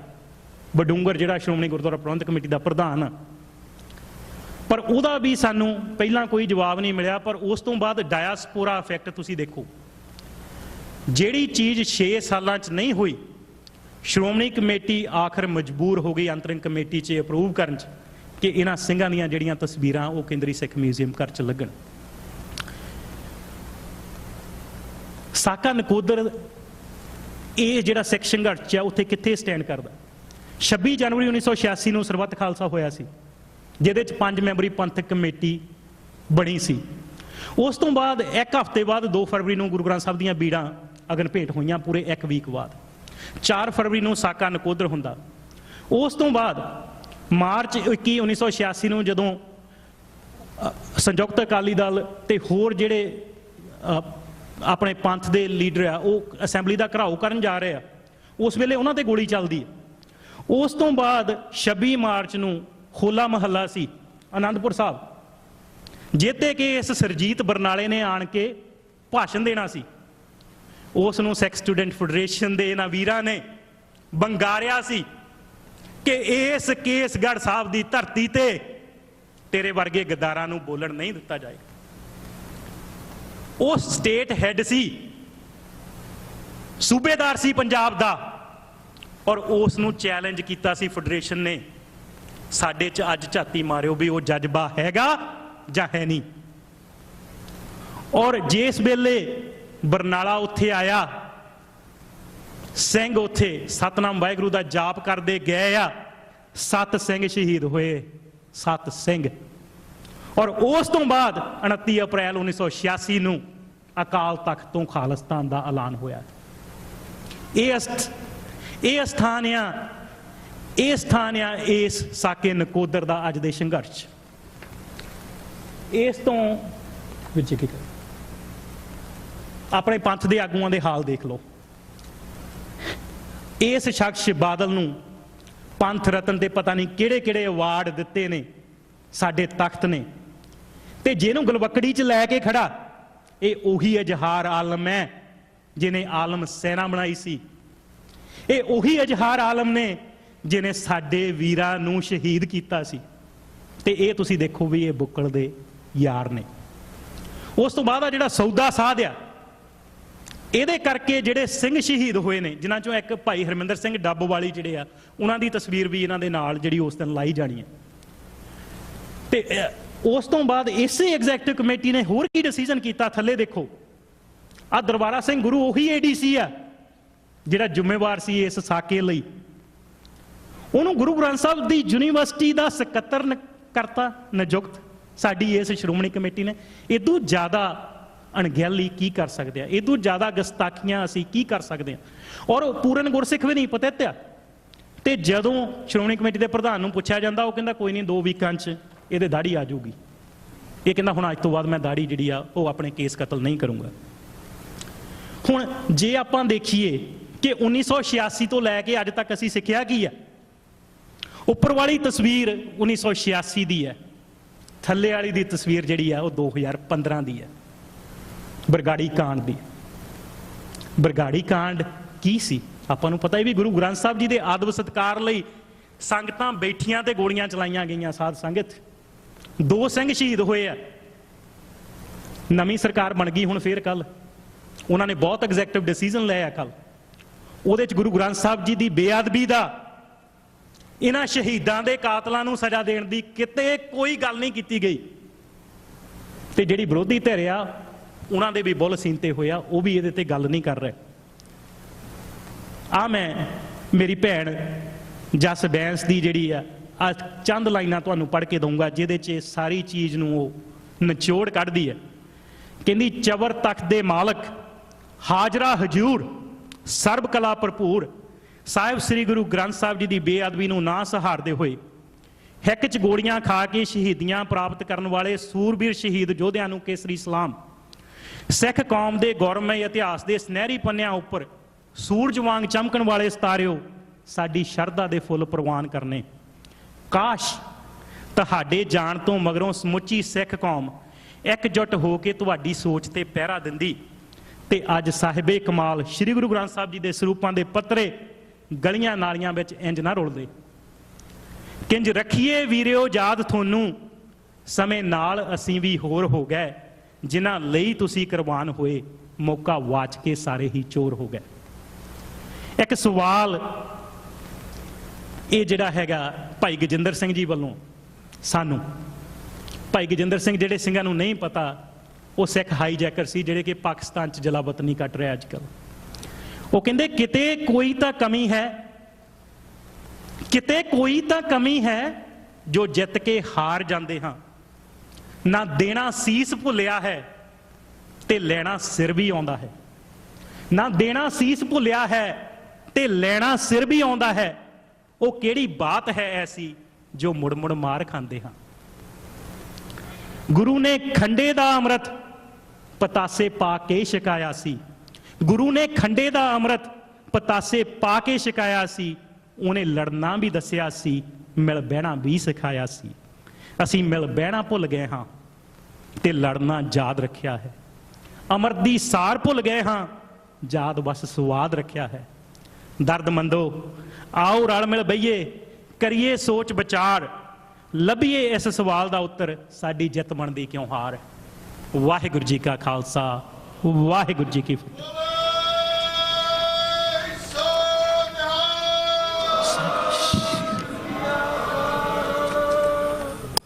ਆਉਣ ਵਾਲਾ ਪ੍ਰੋਗਰਾਮ ਇਸੇ ਤਰ੍ਹਾਂ ਹੀ ਵਿਦਵਤਾ ਭਰਿਆ ਇਤਿਹਾਸਕ ਵਾਕਿਆਤ ਨੂੰ ਅੱਜ ਦੇ ਸਮੇਂ ਨਾਲ ਜੋੜਨਾ, ਜੋ ਡਾਕਟਰ ਹਰਿੰਦਰ ਸਿੰਘ ਉਹਨਾਂ ਦੇ ਇਸ ਲੈਕਚਰ ਦੇ ਵਿੱਚੋਂ ਸਾਨੂੰ ਇੱਕ ਚੈਲੰਜ ਮਿਲਦਾ ਹੈ ਕਿ ਉਸ ਸਮੇਂ ਦੇ ਸਰਕਾਰੀ ਹਾਕਮਾਂ ਨੇ ਸਾਡੇ ਸੂਰਬੀਰਾਂ ਨੂੰ, ਸਾਡੇ ਉੱਥੋਂ ਦੀ ਸੰਗਤ ਨੂੰ ਕਿਸ ਤਰ੍ਹਾਂ ਇੱਕ ਪਾਸੇ ਲਾ ਦਿੱਤਾ, ਗੋਲੀਆਂ ਚਲਾ ਕੇ।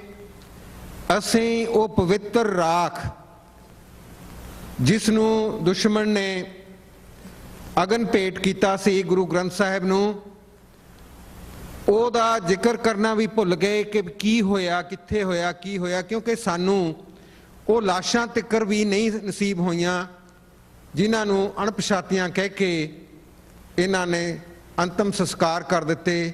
ਇਹ ਦਾਸਤਾਨ ਬਹੁਤ ਲੰਬੀ ਹੈ, 1 ਘੰਟੇ ਦੇ ਵਿੱਚ ਬਿਆਨ ਨਹੀਂ ਕੀਤੀ ਜਾ ਸਕਦੀ। ਅਸੀਂ ਡਾਕਟਰ ਹਰਿੰਦਰ ਸਿੰਘ ਉਹਨਾਂ ਨੂੰ ਇਸ ਦਾਸਤਾਨ ਨੂੰ ਸੰਖੇਪ ਰੂਪ ਦੇ ਵਿੱਚ ਦੱਸਣ ਵਾਸਤੇ ਬਹੁਤ ਮਸ਼ਕੂਰ ਹਾਂ, ਧੰਨਵਾਦ ਕਰਦੇ ਹਾਂ। ਪਰ ਇਹ ਦਾਸਤਾਨ ਇਸ ਤਰ੍ਹਾਂ ਬਿਆਨ ਹੁੰਦੀ ਰਹੇਗੀ। ਇਸ ਤੇ ਆਉਣ ਵਾਲੇ ਸਮੇਂ ਦੇ ਵਿੱਚ ਬਹੁਤ ਸਾਰੀ ਚਰਚਾ ਕੀਤੀ ਜਾਏਗੀ। ਮੈਂ ਬੇਨਤੀ ਕਰਾਂਗਾ ਕਿ ਸੰਗਤਾਂ ਇਸ ਤਰ੍ਹਾਂ ਜੁੜੀਆਂ ਰਹਿਣ। ਇਸ ਤੋਂ ਬਾਅਦ ਸਾਡੇ ਸਰਦਾਰ ਡਾਕਟਰ ਅਮਰਜੀਤ ਸਿੰਘ ਜੀ, ਸੰਚਾਲਕ ਸਿੱਖ ਖਾਲਸਾ ਅਫੇਅਰਸ ਵਾਸ਼ਿੰਗਟਨ DC ਤੇ TV 84 ਦੇ, ਜੋ ਹਰ ਰੋਜ਼ ਸਾਨੂੰ ਅਜੋਕੇ ਸਮੇਂ ਦੀਆਂ ਖਬਰਾਂ ਜਾਂ ਜੋ ਸਾਡੇ ਨਾਲ ਆਉਣ ਵਾਲੇ ਸਮੇਂ 'ਚ ਬੀਤਣਾ ਹੈ ਉਸ ਤੋਂ ਵੀ ਸਾਨੂੰ ਜਾਣੂ ਕਰਾਉਂਦੇ ਰਹਿੰਦੇ ਹਨ। ਉਹ ਹੁਣ ਆਉਣਗੇ। 40 ਤੋਂ 45 ਮਿੰਟ ਦਾ ਸਮਾਂ ਉਹਨਾਂ ਦਾ ਵੀ ਹੈ। ਤੇ ਇਸ ਤੋਂ ਬਾਅਦ ਸਾਡੇ ਪਾਸ ਭਾਈ ਈਸ਼ਰ ਸਿੰਘ ਜੀ ਜੋ ਮਸਤੂਆਣੇ ਵਾਲੇ ਆਏ ਹਨ, ਜਿਨ੍ਹਾਂ ਨੇ बंधन पर कछु न होत उपाय, कहो नानक अब ओट हर, गज ज्यों हो सहाय। बल होआ बंधन छुटै, सब किछ होत उपाय। नानक सब किछ तुमरे हाथ में, तुम ही होत सहाय। वाहिगुरु जी का खालसा, वाहिगुरु जी की फतेह।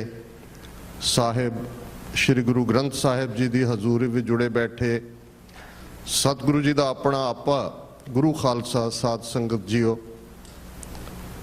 आप जी ने अज इस दीवान हॉल दे विच हाज़री भरी है। ते अज दी विचार दा मुख विषय साका नकोदर दे शहीदां दी याद, और जिस भावपूरत अंदाज तत्थां सहित doctor Harinder Singh ji Stanford university तो जिहड़े आए ने, भाई रविंदर सिंह जी शहीद उन्हां दे भराता ने, मेरा नहीं ख्याल कि कोई भी अख ਇਸ ਦੀਵਾਨ ਹਾਲ ਵਿੱਚ ਮੌਜੂਦ ਸਿੰਘ ਸਿੰਘਣੀ ਦੀ ਐਸੀ ਹੋਏਗੀ ਜਿਹੜੀ ਜਜ਼ਬਾਤਾਂ ਦੇ ਨਾਲ, ਭਾਵ ਦੇ ਨਾਲ, ਅਥਰੂਆਂ ਨਾਲ ਨਾ ਭਰੀ ਹੋਏ। ਅੱਜ ਇਹ ਸਾਡੀ ਦਾਸਤਾਨ, ਪਿਛਲੇ 32 ਸਾਲਾਂ ਦੀ ਕਹਾਣੀ ਬਾਰ-ਬਾਰ ਕਿਸੇ ਨਾ ਕਿਸੇ ਰੂਪ 'ਚ ਸਿਰਫ ਪਾਤਰ ਬਦਲਦੇ ਨੇ।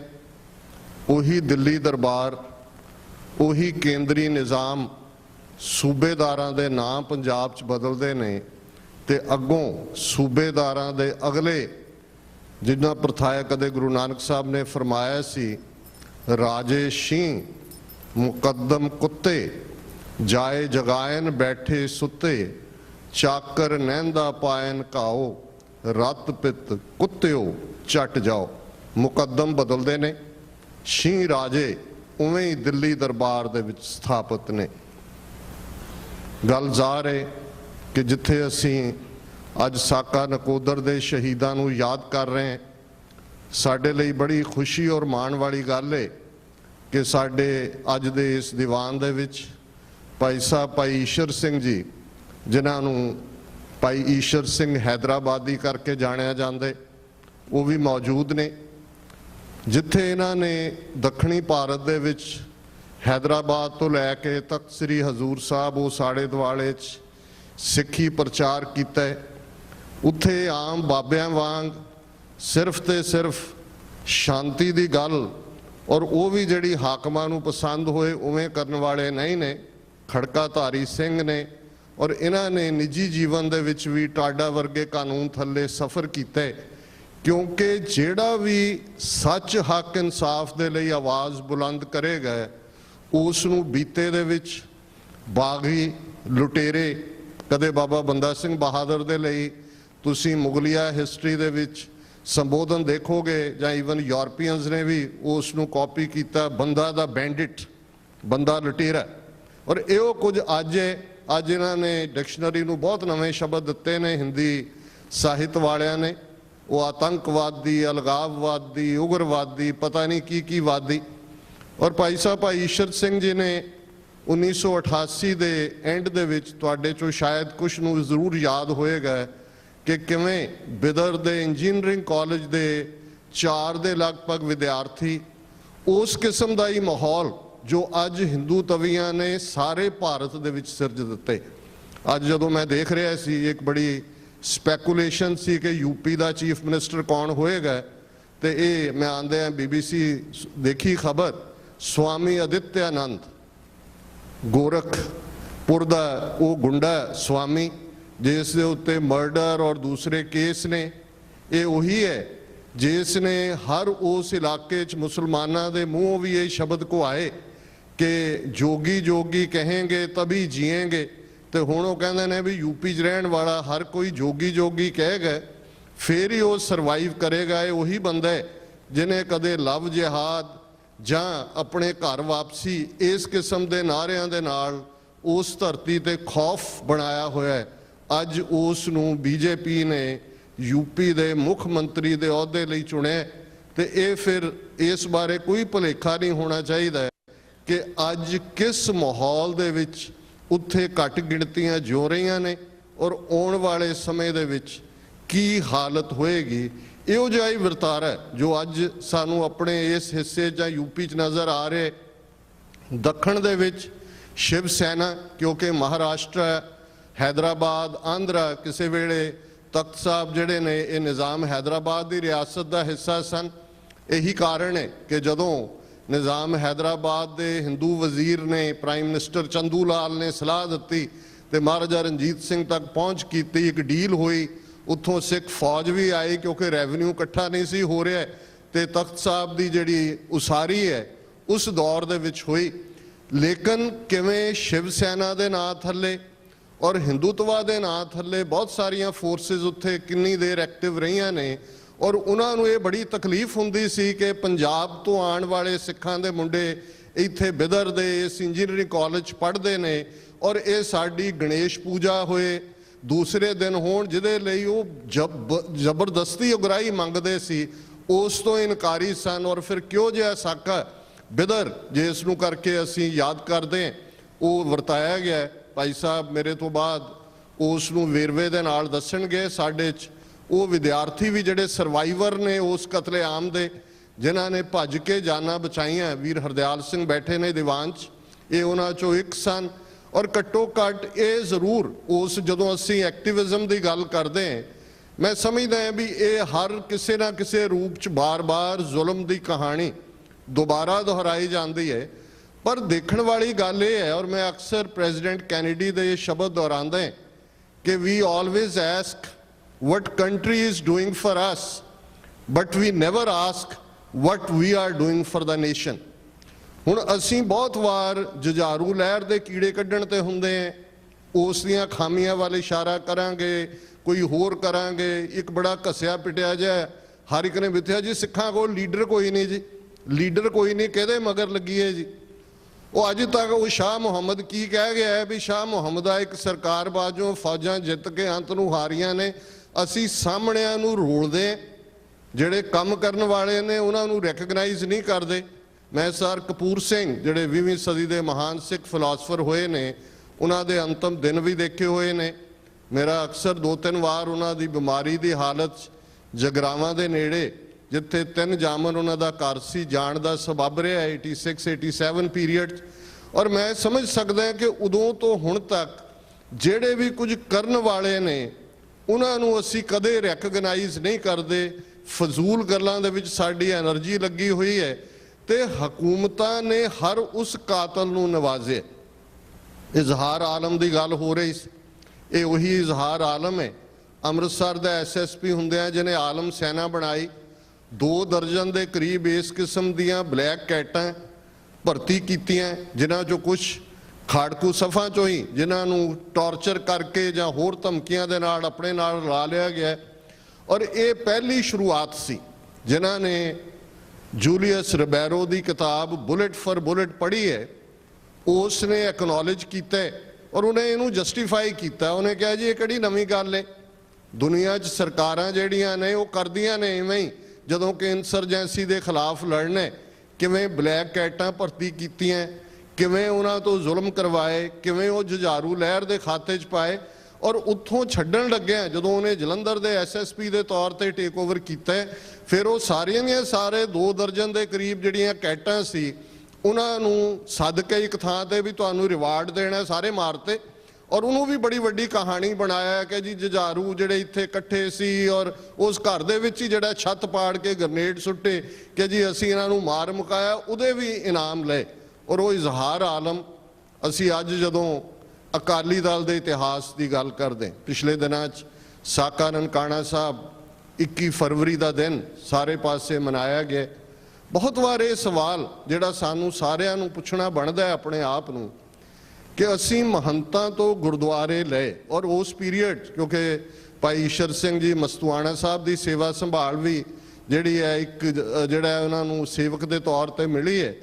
ਤੇ ਮੈਂ ਇਹ ਕਿਤੇ ਪੜ੍ਹਿਆ ਕਿ ਸੰਤ ਅਤਰ ਸਿੰਘ ਜੀ ਮਸਤੂਆਣੇ ਵਾਲਿਆਂ ਨੇ ਇਹ ਗੱਲ ਉਦੋਂ ਕਹੀ ਸੀ ਅਕਾਲੀ ਲੀਡਰਾਂ ਨੂੰ ਕਿ ਆਪਣਾ ਕੁੰਡਾ ਰੱਖੋ, ਇਹ ਗੁਰਦੁਆਰਿਆਂ ਦੇ ਵਿੱਚ ਇਸ ਤੁਸੀਂ ਆਓਗੇ ਇਹ ਠੀਕ ਨਹੀਂ ਹੈ ਪੰਥ ਦੇ ਲਈ।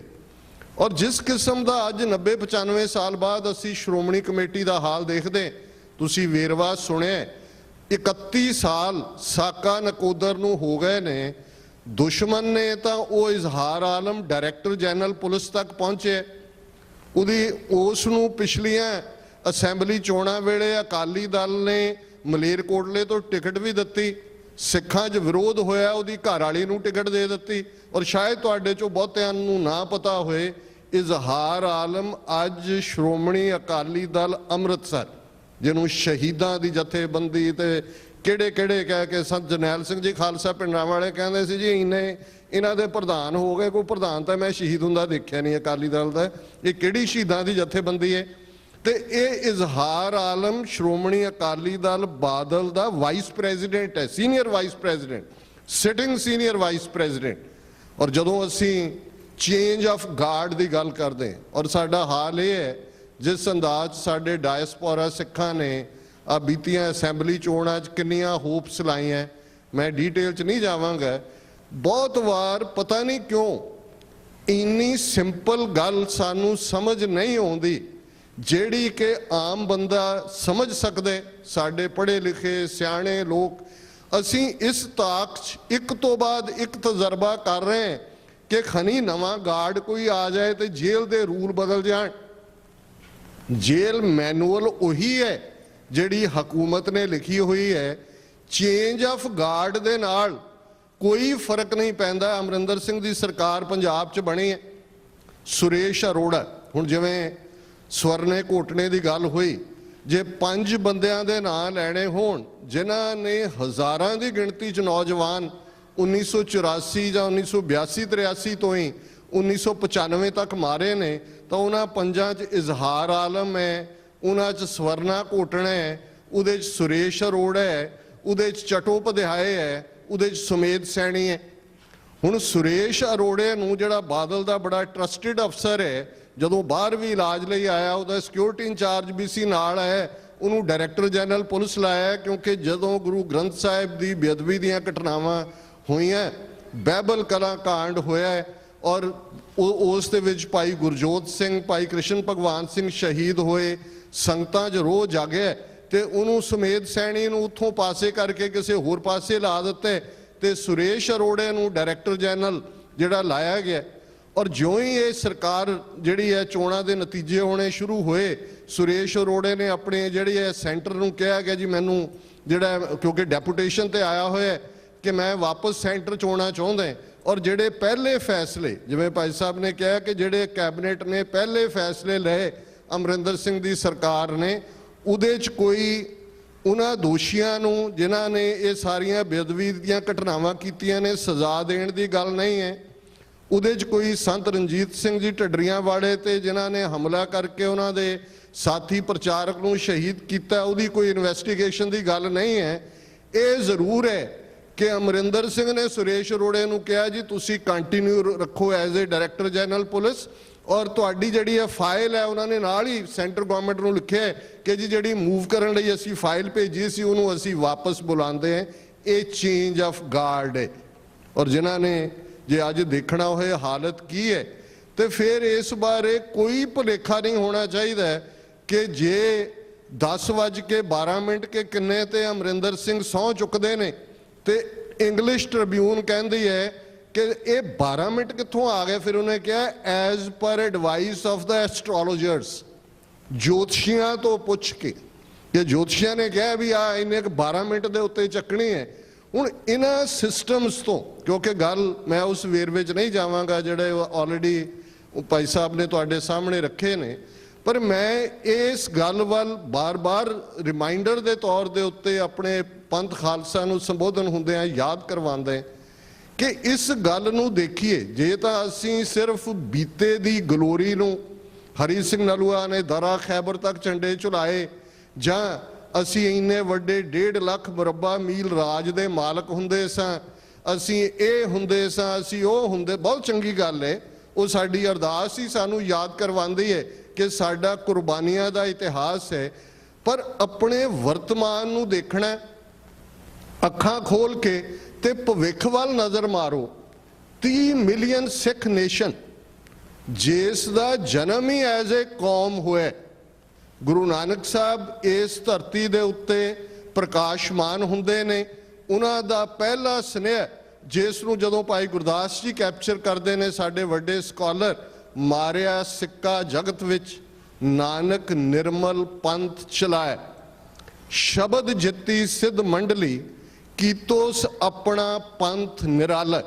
ਰੋਜ਼ਾਨਾ ਅਸੀਂ ਦਰਬਾਰ ਸਾਹਿਬ ਹਰਮੰਦਰ ਸਾਹਿਬ 'ਚ ਪ੍ਰਕਾਸ਼ ਹੁੰਦੇ ਆਂ, ਉਸ ਤੋਂ ਪਹਿਲਾਂ ਭੱਟਾਂ ਦੇ ਸਵਈਏ ਉਸ ਨੂੰ ਸੁਣਦੇ ਤੇ ਉਸ ਜਦੋਂ ਅਸੀਂ ਭੱਟ ਕੀਰਤ ਦਾ ਸਵਈਆ ਦੇਖਦੇ ਤੇ ਉਹਦੇ 'ਚ ਅਸੀਂ ਪੜ੍ਹਦੇ ਹਾਂ ਕਿ ਇੱਕ ਉੱਤਮ ਪੰਥ ਸੁਣਿਓ ਗੁਰ ਸੰਗਤ, ਤਹਿ ਮਿਲੰਤ ਜਮ ਤਰਾਸ ਮਿਟਾਈ, ਇੱਕ ਅਰਦਾਸ ਪਾਠ ਕੀਰਤ ਕੀ ਗੁਰੂ ਰਾਮਦਾਸ ਰਾਖੋ ਸ਼ਰਣਾਈ। ਹੁਣ ਇਹ ਉੱਤਮ ਪੰਥ ਹੈ, ਨਿਰਮਲ ਪੰਥ ਹੈ, ਨਿਰਾਲਾ ਪੰਥ, ਜਿਸ ਨੂੰ 5 ਕਕਾਰੀ ਰੂਪ 'ਚ 1699 ਈਸਵੀ ਦੀ ਵਿਸਾਖੀ ਨੂੰ ਤਖਤ ਸ੍ਰੀ ਕੇਸਗੜ੍ਹ ਸਾਹਿਬ ਦੇ ਪਵਿੱਤਰ ਮੁਕਾਮ ਦੇ ਉੱਤੇ ਅੱਜ ਤੋਂ ਤੁਹਾਡੇ ਪਿਤਾ ਗੁਰੂ ਗੋਬਿੰਦ ਸਿੰਘ ਸਾਹਿਬ, ਮਾਤਾ ਸਾਹਿਬ ਕੌਰ ਵਾਸੀ ਆਨੰਦਪੁਰ ਦੇ ਤੇ ਜਿਸ ਦੇ ਗਾਤਰੇ ਕਿਰਪਾਨ ਪਾਈ ਹੋਈ ਹੈ। ਸਾਡੇ ਜਨੇਊ ਜਦੋਂ ਗੁਰੂ ਨਾਨਕ ਸਾਹਿਬ ਨੇ ਜਨੇਊ ਪਾਉਣ ਤੋਂ ਨਾ ਕੀਤੀ, ਉਹਨਾਂ ਦਾ ਸ਼ਬਦ ਅਸੀਂ ਦੁਹਰਾਉਂਦੇ ਹਾਂ ਕਿ ਭਾਈ ਇਹ ਜਿਹੜਾ ਜਨੇਊ ਪਾਉਣ ਵਾਲਾ ਹੈ, ਨਾ ਇਹਦੇ 'ਚ ਦਇਆ ਹੈ, ਨਾ ਸੰਤੋਖ ਹੈ, ਨਾ ਜਤ ਹੈ, ਨਾ ਸੱਤ ਹੈ, ਇਸ ਨੂੰ ਨਕਾਰਿਆ ਜਾਂਦਾ ਹੈ। ਤੇ ਫਿਰ ਗੁਰੂ ਨਾਨਕ ਸਾਹਿਬ ਦੀ ਫਿਲਾਸਫੀ ਦੇ ਉੱਤੇ ਜਿਹੜੇ ਸਿੱਖ ਨੂੰ 1469 'ਚ ਗੁਰੂ ਨਾਨਕ ਸਾਹਿਬ ਦੇ ਪ੍ਰਕਾਸ਼ਮਾਨ ਹੋਣ ਤੋਂ 1699 'ਚ ਖਾਲਸਾ ਪੰਥ ਦੀ ਸਾਜਨਾ ਤੱਕ 230 ਸਾਲ ਦੇ ਸਮੇਂ 'ਚ ਘੜਿਆ ਜਾਂਦਾ ਹੈ, ਜਿਹੜਾ ਆਤਮਿਕ ਤੌਰ ਤੇ ਨਿਰੰਕਾਰ ਨਾਲ ਜੁੜਿਆ ਹੋਇਆ, ਜਿਸ ਦੇ ਅੰਦਰ ਇਹ ਸਪਸ਼ਟ ਹੈ ਕਿ ਜਾਗਤ ਜੋਤ ਜਪੈ ਨਿਸਬਾਸਰ, ਏਕ ਬਿਨਾ ਮਨ ਨੈਕ ਨਾ ਆਨੇ। ਉਹਦੇ ਮਨ 'ਚ ਇੱਕ ਤੋਂ ਬਿਨਾ, ਨਿਰੰਕਾਰ ਤੋਂ ਬਿਨਾ ਨਾ ਇੱਕ ਕੋਈ ਹੋਰ ਉਹਦੇ 'ਚ ਨਹੀਂ ਹੈ। ਜਿਸ ਦਾ ਬੁੱਧ ਸੋ ਦੀਪਕ ਜਿਉਂ ਉਜਿਆਰੇ, ਜਿਸ ਦਾ ਇੰਟੈਲੈਕਟ, ਜਿਸ ਦੀ ਅਕਲ, ਜਿਸ ਨੂੰ ਰੋਜ਼ ਗੁਰੂ ਤੋਂ ਮੰਗਦੇ, ਸਿੱਖਾਂ ਦਾ ਮਨ ਨੀਵਾਂ, ਮਤ ਉੱਚੀ, ਮਤ ਦਾ ਰਾਖਾ ਆਪ ਵਾਹਿਗੁਰੂ, ਉੱਚੀ ਮਤ ਇੰਟੈਲੈਕਚੁਅਲ ਸਫਿਸਟੀਕੇਸ਼ਨ ਹੈ, ਅਕਲ ਦੀ ਗੱਲ ਹੈ, ਇੰਟੈਲੈਕਟ ਦੀ ਗੱਲ ਹੈ। ਜਦੋਂ ਅਸੀਂ ਤਿੱਥੈ ਘੜੀਐ ਸੁਰਤ ਮਤ ਮਨ ਬੁੱਧ ਦੀ ਗੱਲ ਕਰਦੇ ਹਾਂ, ਜਿਹੜਾ ਅਕਾਲ ਪੁਰਖ ਨਾਲ ਜੁੜਿਆ ਹੋਇਆ ਹੈ, ਉਸ ਦਾ intellect like shining candle light ਹੈ, ਜਿਸ ਦੇ ਸਾਹਮਣੇ ਬ੍ਰਹਮ ਗਿਆਨੀ ਪਰਉਪਕਾਰ ਉਮਾਹ, ਦੂਸਰਿਆਂ ਦੇ ਭਲੇ ਦਾ ਚਾਅ ਹੈ, ਜਿਹੜਾ ਸਰਬੱਤ ਦੇ ਭਲੇ ਦੇ ਆਸ਼ੇ 'ਚ ਯਕੀਨ ਰੱਖਦਾ, ਸਰੀਰਕ ਤੌਰ ਤੇ ਤੰਦਰੁਸਤ ਹੈ, ਉਸ ਨੂੰ ਇਹ ਸਮਝ ਆਈ ਹੋਈ ਹੈ ਕਿ ਕਾਮ ਕ੍ਰੋਧ ਕਾਇਆ ਕੋ ਗਾਲੇ, ਜਿਉਂ ਕੰਚਨ ਸੁਹਾਗਾ ਢਾਲੇ। ਉਹ ਇਹਨਾਂ ਸਾਰਿਆਂ 'ਚੋਂ ਉੱਚਾ ਉੱਠ ਕੇ ਉਹ ਆਦਰਸ਼ ਇਨਸਾਨ, ਉਹ ਟੀਸੀ ਦਾ ਬੇਰ, ਪੰਜ ਕਕਾਰੀ ਰੂਪ ਵਾਲਾ ਖਾਲਸਾ, ਜਿਸ ਦੇ ਗਾਤਰੇ ਕਿਰਪਾਨ ਪਾਈ ਹੋਈ ਹੈ। ਔਰ ਸੰਤ ਜਰਨੈਲ ਸਿੰਘ ਜੀ ਖਾਲਸਾ ਪਿੰਡਾਂ ਵਾਲੇ 20ਵੀਂ ਸਦੀ ਦੇ ਮਹਾਨ ਸਿੱਖ, ਜਦੋਂ ਕਿਰਪਾਨ ਨੂੰ ਉਹ ਇੰਟਰਪ੍ਰੀਟ ਕਰਦੇ ਸਨ ਤੇ ਉਹ ਕਹਿੰਦੇ ਸਨ ਕਿ ਇਹ ਦੋ ਸ਼ਬਦਾਂ ਦਾ ਸੁਮੇਲ ਹੈ, ਕਿਰਪਾ ਤੇ ਆਨ। ਹੁਣ ਕਿਰਪਾ ਅਸੀਂ ਸ੍ਰੀ ਸਾਹਿਬ ਕਹਿੰਦੇ, ਹੁਣ ਸਾਹਿਬ ਨਿਰੰਕਾਰ ਲਈ ਵੀ ਹੈ, ਸਾਹਿਬ ਸਾਡੇ 10 ਗੁਰੂ ਸਾਹਿਬਾਨ ਨੂੰ ਵੀ ਅਸੀਂ ਕਹਿੰਦੇ ਹਾਂ, ਤੇ ਕਿਰਪਾਨ ਵੀ ਸ੍ਰੀ ਸਾਹਿਬ ਹੈ। ਜਦੋਂ ਅਸੀਂ ਸ੍ਰੀ ਸਾਹਿਬ ਜੀ ਸਹਾਇ, ਔਰ ਇਸ ਨੂੰ ਜਦੋਂ ਤੁਸੀਂ ਦੇਖਦੇ ਹੋ ਸ਼੍ਰੋਮਣੀ ਕਮੇਟੀ ਦੀ ਆਪਣੀ ਇੰਟਰਪ੍ਰੀਟੇਸ਼ਨ 'ਚ ਉਹ ਕਹਿੰਦੇ ਨੇ, ਉਹ ਸੌਰਡ ਆਈ ਸੀਕ ਦਾਈ ਪ੍ਰੋਟੈਕਸ਼ਨ, ਕਿ ਉਹ ਕਿਰਪਾਨ, ਕਿਉਂਕਿ ਰੱਬ ਜਿਹੜਾ ਉਹ ਖੰਡੇ ਦੇ ਵਿੱਚ, ਡਬਲ ਐਜ ਸੌਰਡ ਦੇ ਵਿੱਚ, ਕਿਰਪਾਨ ਦੇ ਵਿੱਚ ਰੱਬ ਦਾ ਜਲਵਾ ਹੈ, ਇਹ ਤੇਗ ਹੈ, ਇਹ ਇਗਨੋਰੈਂਸ ਨੂੰ ਕੱਟਦੀ ਹੈ।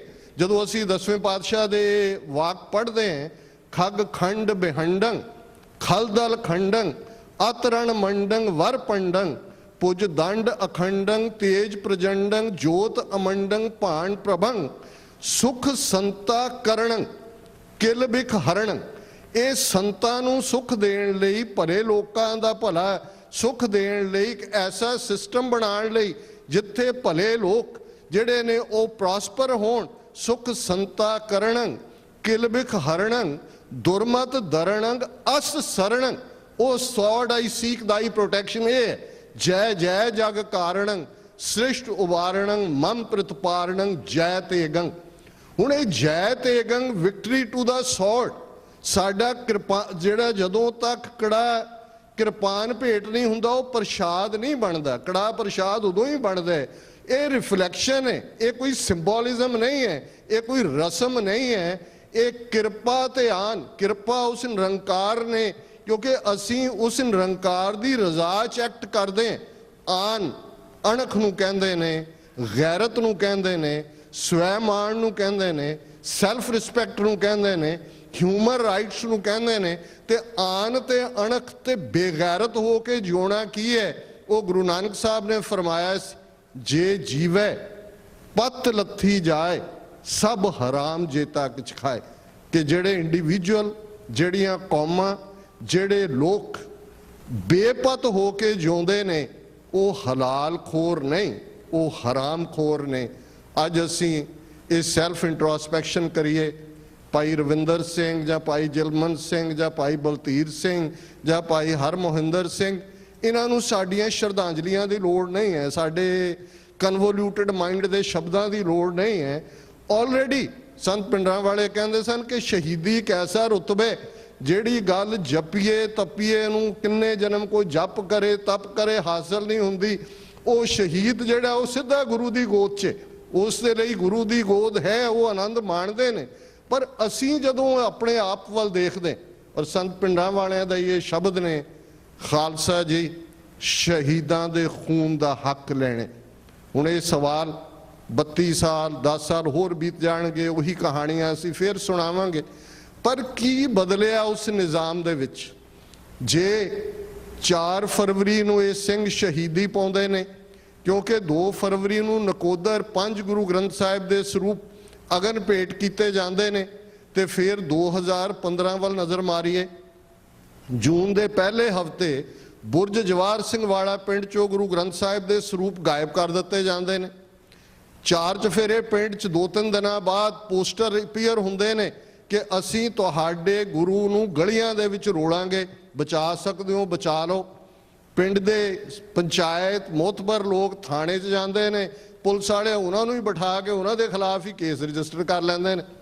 ਫਿਰ ਕੁਝ ਮਹੀਨਿਆਂ ਬਾਅਦ ਅਸੀਂ ਦੇਖਦੇ ਹਾਂ ਕਿ ਬਰਗਾੜੀ ਦੇ ਵਿੱਚ ਗੁਰੂ ਗ੍ਰੰਥ ਸਾਹਿਬ ਦੇ ਉਸ ਪਵਿੱਤਰ ਸਰੂਪ ਦੇ ਜਿਹੜੇ ਅੰਗ ਨੇ ਉਹ ਗਲੀਆਂ ਵਿੱਚ ਖਿਲ ਰਹੇ ਹੋਏ ਨੇ। ਜ਼ਬਾਨ ਮੇਰੀ ਕਹਿ ਨਹੀਂ ਸਕਦੀ ਕਿਸ ਹੱਦ ਤੱਕ ਉਸ ਦਾ ਅਪਮਾਨ ਹੁੰਦਾ।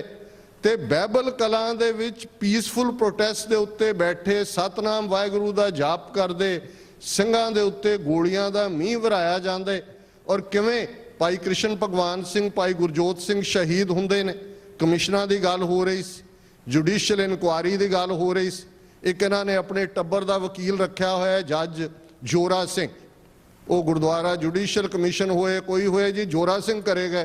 ਬਾਈਬਲ ਕਲਾਂ ਦੀ ਵੀ ਜਿਹੜੀ ਹੈ ਇਨਕੁਆਇਰੀ ਜੀ, ਇਹ ਜੋਰਾ ਸਿੰਘ, ਜਸਟਿਸ ਜੋਰਾ ਸਿੰਘ ਇਹ ਕਰੇਗਾ। ਉਹ ਰਿਪੋਰਟ ਪੜ੍ਹ ਲਓ ਕੀ ਹੈ, ਕਿੱਥੇ ਉਹ ਸਾਰਾ ਕੁਛ ਹੈ। ਸੋ ਇੱਕ ਗੱਲ ਬੜੀ ਜ਼ਾਹਰ ਹੈ, ਔਰ ਇਹ ਜਿਹੜੀ ਗੱਲ ਉਸ ਬਰਗਾੜੀ ਦੀਆਂ ਗਲੀਆਂ ਤੋਂ ਬੁਰਜ ਜਵਾਰ ਸਿੰਘ ਵਾਲਾ 'ਚ ਸਰੂਪ ਅਲੋਪ ਹੋਣ ਤੋਂ ਸ਼ੁਰੂ ਹੋਈ, ਪਿਛਲੇ ਇਸ ਸਾਰੇ ਸਮੇਂ 'ਚ 100 ਤੋਂ ਜ਼ਿਆਦਾ ਘਟਨਾਵਾਂ ਗੁਰੂ ਗ੍ਰੰਥ ਸਾਹਿਬ ਜੀ ਦੀ ਬੇਅਦਬੀ ਦੀਆਂ, ਗੁਟਕਾ ਸਾਹਿਬਾਨ ਦੀ ਬੇਅਦਬੀ ਦੀਆਂ। ਔਰ ਜਦੋਂ ਕਹਾਣੀ ਹੋਏਗੀ ਜੀ ਅੱਗ ਲੱਗੀ ਹੈ ਜੀ, ਸਰਕਟ ਸ਼ਾਰਟ ਹੋ ਗਿਆ, ਉਹ ਕਿਸੇ ਮੰਦਿਰ 'ਚ ਕਦੇ ਗੀਤਾ ਨਹੀਂ ਸੜੀ, ਕਿਤੇ ਹੋਰ ਤੁਹਾਡੇ ਘਰ ਨਹੀਂ ਸੜਦੇ, ਉੱਥੇ ਇਲੈਕਟ੍ਰਿਕ ਸ਼ੌਕ ਨਹੀਂ ਹੁੰਦੇ ਜਿਹੜੇ ਪੈਂਦੇ ਉਹਨਾਂ ਨੂੰ, ਕੋਈ ਸਰਕਟ ਸ਼ਾਰਟ ਨਹੀਂ ਹੁੰਦੇ। ਸੋ ਇਹ ਜਦੋਂ ਤੁਸੀਂ ਇਹਨਾਂ ਦੇ ਕੰਮ ਕਰਨ ਦਾ ਪੈਟਰਨ ਦੇਖਦੇ ਹੋ, ਸ਼ਿਵ ਸੈਨਾ ਜੇ ਉਦੋਂ ਰਮਾਕਾਂਤ ਜਲੋਟਾ ਹੋਏ, ਉਹ ਇੱਕ ਗੁੰਡਾ ਸੁਰਿੰਦਰ ਬਿੱਲਾ, ਇੱਕ ਪਟਿਆਲੇ ਵਾਲੇ ਪਵਨ ਕੁਮਾਰ, ਕੋਈ ਹੋਰ, ਇਹ ਸਾਰੇ ਏਜੰਸੀਆਂ ਦਾ ਦੂਜਿਆਂ ਦਾ ਨੈਟਵਰਕ ਹੈ।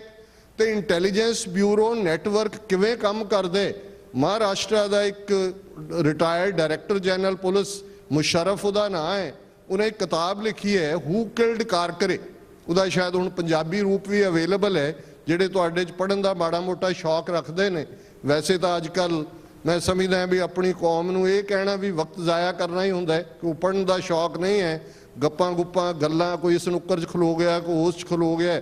ਗੁਰਦੁਆਰਿਆਂ 'ਚ ਵੀ ਅਸੀਂ ਆਉਂਦੇ ਹਾਂ, ਲੰਗਰ ਹਾਲਾਂ 'ਚ ਬੈਠ ਕੇ ਉਹ ਨੁੱਕਰ ਮੀਟਿੰਗਾਂ ਹੁੰਦੀਆਂ ਨੇ ਜਿਹੜੀਆਂ ਕਦੇ ਕਾਮਰੇਡ ਕਰਦੇ ਹੁੰਦੇ ਸੀ, ਅਸੀਂ ਗੁਰਦੁਆਰੇ 'ਚ ਵੀ ਮੇਨ ਦੀਵਾਨ ਹਾਲ 'ਚ ਬੈਠ ਕੇ ਦੀਵਾਨ ਦੇ ਅੰਦਰ ਜਿਹੜਾ ਉਹ ਗੱਲ ਵੀ ਗੁਰੂ ਦੀ ਸੁਣਨ ਨੂੰ ਤਿਆਰ ਨਹੀਂ। ਪੜ੍ਹਨਾ ਪੜ੍ਹਾਉਣਾ ਤਾਂ ਕੀ ਹੈ, ਪਰ ਉਸ ਹੂ ਕਿਲਡ ਕਾਰਕਰੇ ਦੇ ਵਿੱਚ ਮੁਸ਼ਰਫ ਨੇ ਡੀਟੇਲ 'ਚ ਕਿ ਕਿਵੇਂ ਇੰਟੈਲੀਜੈਂਸ ਬਿਊਰੋ ਨੈਟਵਰਕ ਜਿਹੜੇ ਉਸ ਦੇ ਵਿੱਚ RSS ਦਾ ਹੋਲਡ ਹੈ।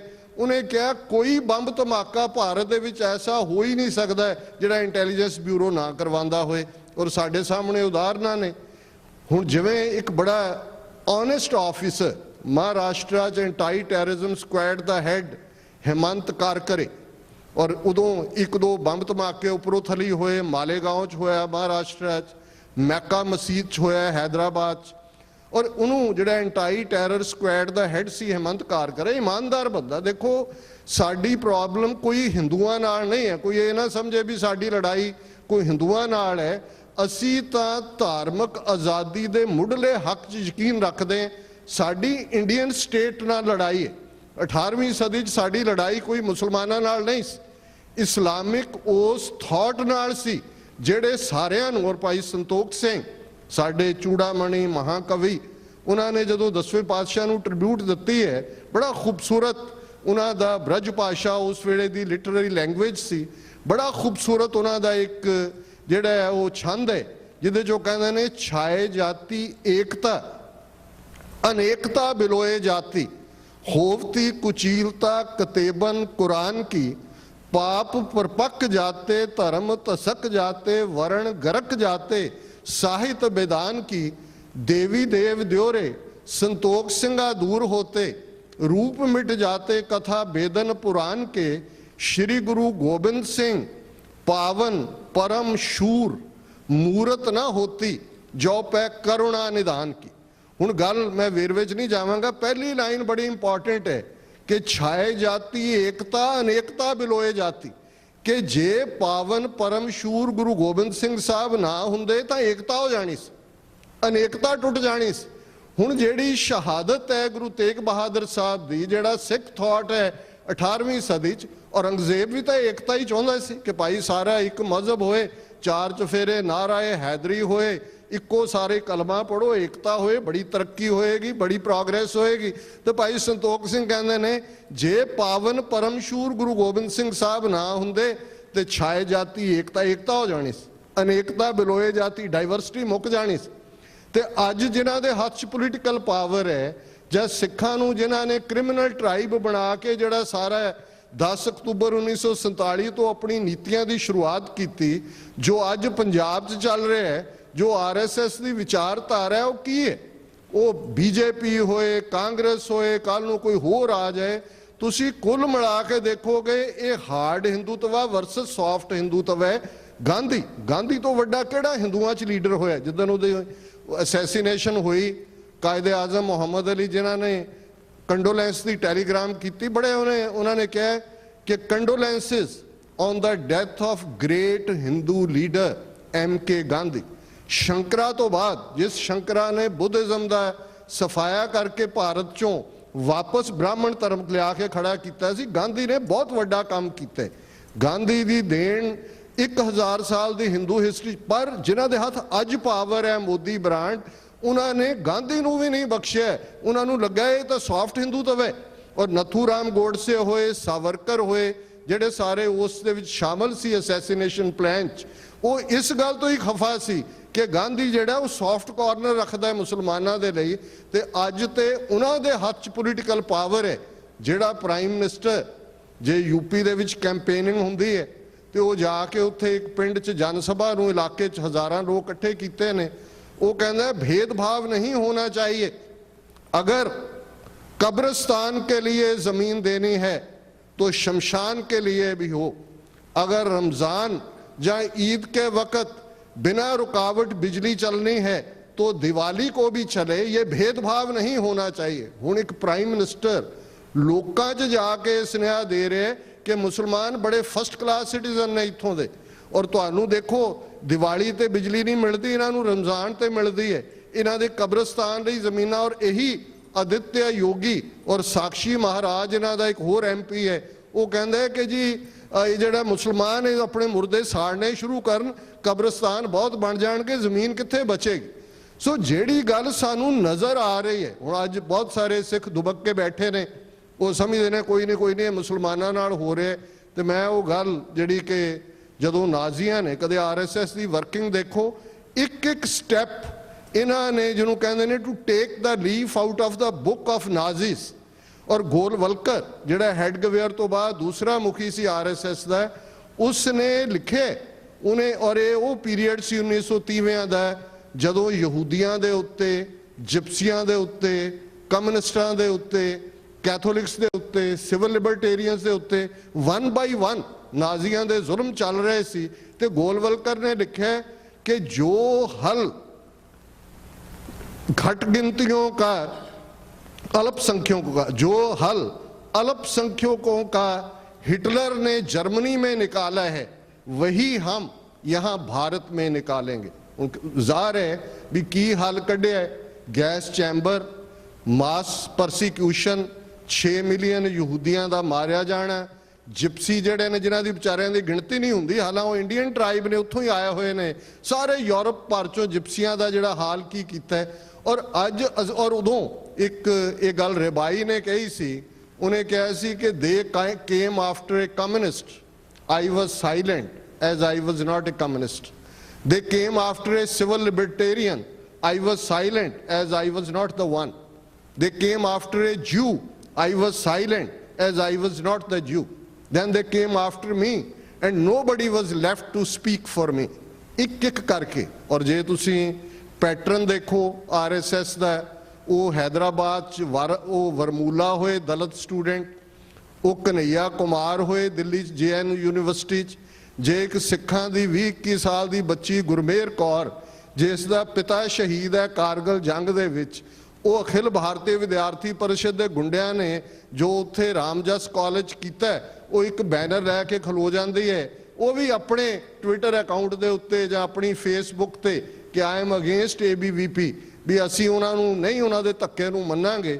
ਤੇ ਉਹਨਾਂ ਦੇ ਕਿਰਨ ਰਿਜੂ ਸਟੇਟ ਮਿਨਿਸਟਰ ਤੋਂ ਲੈ ਕੇ ਸਹਿਵਾਗ ਹੁੱਡੇ ਵਰਗੇ ਕ੍ਰਿਕਟਰ, ਉਹਨਾਂ ਦੇ ਸਪੋਰਟਸਮੈਨ, ਔਰ ਕਿਵੇਂ ਜਿਹਨੂੰ ਟ੍ਰੋਲਿੰਗ ਕਹਿੰਦੇ ਨੇ ਅੱਜ ਕੱਲ੍ਹ ਇੰਟਰਨੈਟ ਦੀ ਜ਼ਬਾਨ 'ਚ, ਉਸ ਕੁੜੀ ਦਾ ਜਿਉਣਾ ਹਰਾਮ ਕਰ ਦਿੱਤਾ ਹੈ। ਇਹ ਜਦੋਂ ਵਾਪਸ ਆਪਣੇ ਵਿਚਾਰੇ ਜਲੰਧਰ ਘਰ ਆਈ, ਫਿਰ ਸਿੱਖਾਂ ਨੂੰ ਸਮਝ ਆਈ। 2 ਹਫ਼ਤੇ ਬਾਅਦ ਅਕਾਲ ਤਖਤ ਦਾ ਜਥੇਦਾਰ ਬੋਲੇ, ਦਿੱਲੀ ਕਮੇਟੀ ਚੋਣਾਂ ਚੱਲ ਰਹੀਆਂ ਸੀ, ਕਿਸੇ ਨੂੰ ਫਿਕਰ ਨਹੀਂ ਕਿ ਤੁਹਾਡੀ ਬੱਚੀ, ਤੁਹਾਨੂੰ ਫਖਰ ਹੋਏ ਕਿ ਭਾਈ ਅੱਜ ਜਦੋਂ ਸਾਰੇ ਪਾਸੇ ਹਿੰਦੂ ਦਵਾ ਗੁੰਡਾਗਰਦੀ ਦਾ ਦੌਰ ਹੈ, ਇੱਕ ਚੈਲੰਜ ਦੀ ਆਵਾਜ਼ ਨਿਕਲੀ ਹੈ, ਇੱਕ ਬੱਚੀ ਨੇ ਖਲੋ ਕੇ ਕਿਹਾ ਵੀ ਤੁਹਾਡੇ ਇਸ ਧੱਕੇ ਨੂੰ ਨਹੀਂ ਮੰਨਦੇ।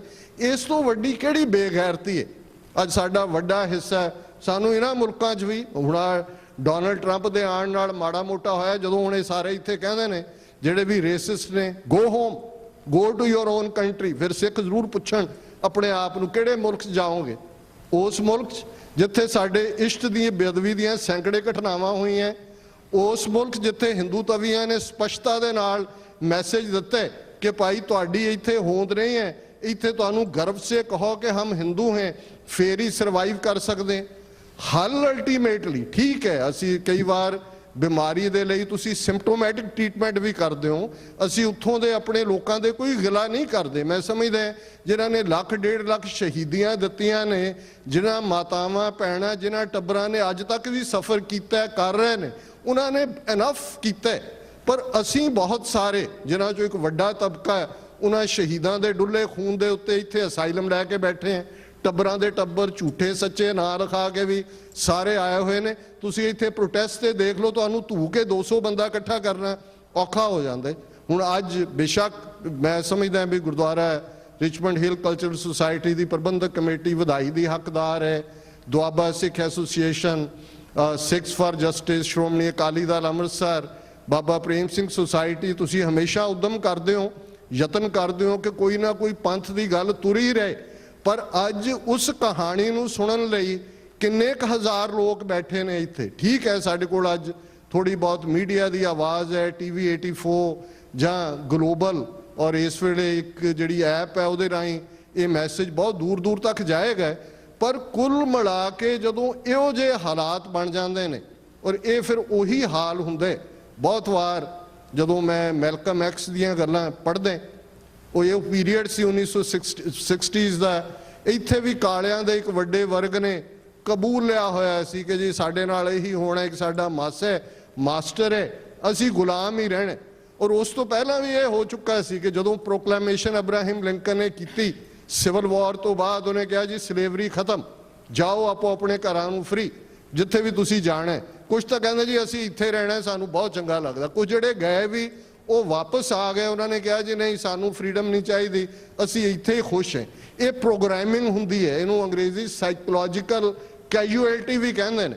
ਅੱਜ ਵੱਡਾ ਹਿੱਸਾ ਸਿੱਖਾਂ ਦਾ ਪੰਜਾਬ ਜਾਂ ਭਾਰਤ ਵਾਲਿਆਂ ਤੇ ਮੈਨੂੰ ਕੋਈ ਦੋਸ਼ ਨਹੀਂ ਹੈ ਜਾਂ ਕੋਈ ਹਿਰਖ ਨਹੀਂ ਹੈ, ਕਿਉਂਕਿ ਉਹਨਾਂ ਦੀ ਕੁਛ ਦੀ ਪ੍ਰੋਗਰਾਮਿੰਗ ਹੋ ਗਈ, ਕੁਛ ਦੇ ਅੰਦਰ ਡਰ ਇੰਨਾ ਜ਼ਿਆਦਾ ਹੈ, ਉਹ ਵਿਚਾਰੇ ਲੁਕ ਛਿਪ ਕੇ ਜੀਣ ਵਾਲੀ ਗੱਲ ਹੀ ਬਹੁਤਿਆਂ ਦੇ ਲਈ ਹੋ ਗਈ।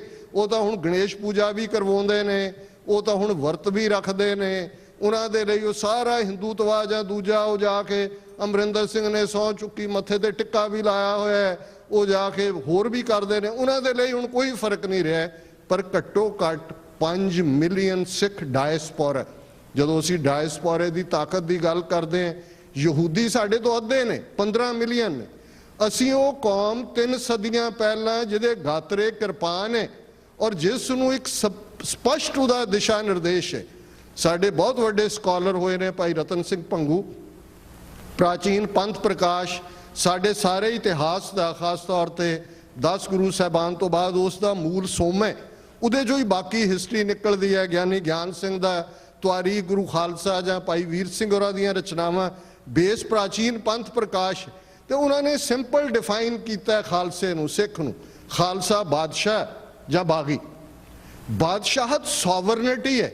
ਸੋਵਰਨਿਟੀ ਦਾ ਮਤਲਬ ਹੈ ਜਿਹੜਾ ਅਕਾਲ ਪੁਰਖ ਤੋਂ ਬਿਨਾਂ ਹੋਰ ਕਿਸੇ ਦੀ ਕਮਾਂਡ ਨਹੀਂ ਮੰਨਦਾ ਹੈ, ਉਹ ਉਸ ਅਕਾਲ ਪੁਰਖ ਦੇ, ਜਿਵੇਂ ਭਾਈ ਕਿਰਪਾਲ ਸਿੰਘ ਜੀ ਨੇ ਜਿਹੜੇ ਹਮੇਸ਼ਾ ਉਦਮ ਕਰਦੇ ਨੇ ਇਸ ਕਿਸਮ ਦੇ ਸੈਮੀਨਾਰਸ ਲਈ, ਉਹਨਾਂ ਨੇ ਸ਼ੁਰੂਆਤ ਕੀਤੀ ਸੀ ਕਿ ਕੋਈ ਹਰ ਸਮਾਨ ਨਹੀਂ ਰਾਜਾ, ਵੀ ਜਿਹੜੀ ਸੋਵਰਨਿਟੀ ਹੈ ਬਾਦਸ਼ਾਹਾਂ ਦਾ ਬਾਦਸ਼ਾਹ ਅਕਾਲ ਪੁਰਖ ਹੈ।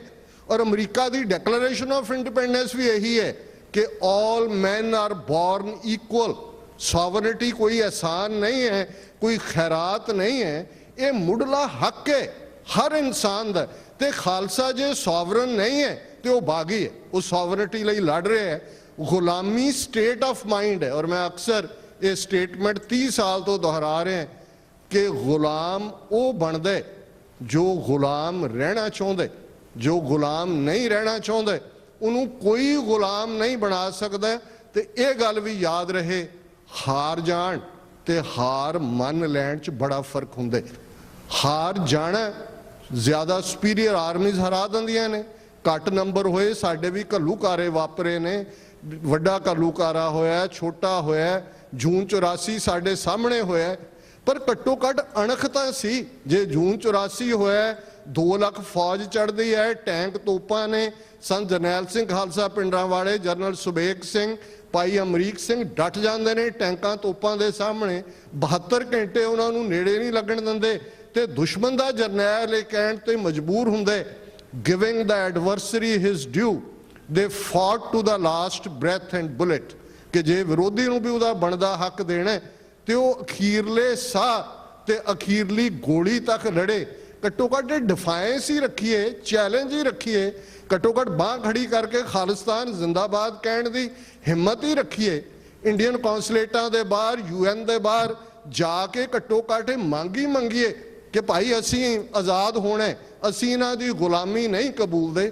ਇਹ ਗੱਲ ਰਜਨੀਸ਼ ਵਰਗੇ ਨੂੰ, ਜਿਹਦਾ ਕੋਈ ਬਿਲਕੁਲ ਡਿਫਰੈਂਟ ਲਾਈਫ ਸਟਾਈਲ ਸੀ, ਉਹ ਰਜਨੀਸ਼ ਤੋਂ ਭਗਵਾਨ ਰਜਨੀਸ਼ ਬਣਿਆ, ਫਿਰ ਊਸ਼ੋ ਬਣਿਆ, ਪਰ ਉਹਦੀ ਇੱਕ ਟਾਕ ਖਾਲਿਸਤਾਨ ਦੇ ਉੱਤੇ, ਕਿਉਂਕਿ ਮੈਂ ਪੜ੍ਹ ਰਿਹਾ ਸੀ ਕਿ ਇੱਕ ਜ਼ਮਾਨੇ 'ਚ ਉਹਦੀ ਟ੍ਰੇਨਿੰਗ ਵੀ ਉਹ ਸਿੱਖ ਆਲੇ ਦੁਆਲੇ 'ਚ ਹੋਈ। ਗਿਆਨੀ ਸੰਤ ਸਿੰਘ ਮਸਕੀਨ ਆਪਣੀ ਇੱਕ ਪ੍ਰੈਜੈਂਟੇਸ਼ਨ 'ਚ ਕਹਿੰਦੇ ਨੇ ਕਿ ਇੱਕ ਪੀਰੀਅਡ ਸੀ ਕਿ ਮੈਂ ਉਹਨੂੰ ਟਾਈਮ ਦਵਾਉਂਦਾ ਸੀ ਰਜਨੀਸ਼ ਨੂੰ, ਫਲਾਣੇ ਜਬਲਪੁਰ ਦੇ ਗੁਰਦੁਆਰੇ 'ਚ ਗਏ, ਦੂਜੇ 'ਚ ਗਏ, ਤੀਜੇ 'ਚ ਗਏ, ਚਲੋ ਵੱਖਰੀ ਕਹਾਣੀ ਹੈ, ਪਰ ਉਹਨੇ ਖਾਲਿਸਤਾਨ ਦੇ ਉੱਤੇ ਬੋਲਦਿਆਂ ਗਿਆ ਉਹਨੇ ਕਿਹਾ ਜਬ ਤੱਕ एक भी सिख इस धरती पे रहेगा खालिस्तान की बात रहेगी। हुण एक गैर नूं समझ आई हुई है ते सिख जिहड़े कि नां नाल साडे सिंह लगा होया है, कौर लगा होया है, खंडे बाटे दा अमृत छकण दी असीं गल करदे हैं, सिमरन और दूसरे दे उत्ते असीं बहुत स्ट्रैस करदे हैं, बहुत चंगी गल है, पर इस सब चों गुलामी निकलदी है।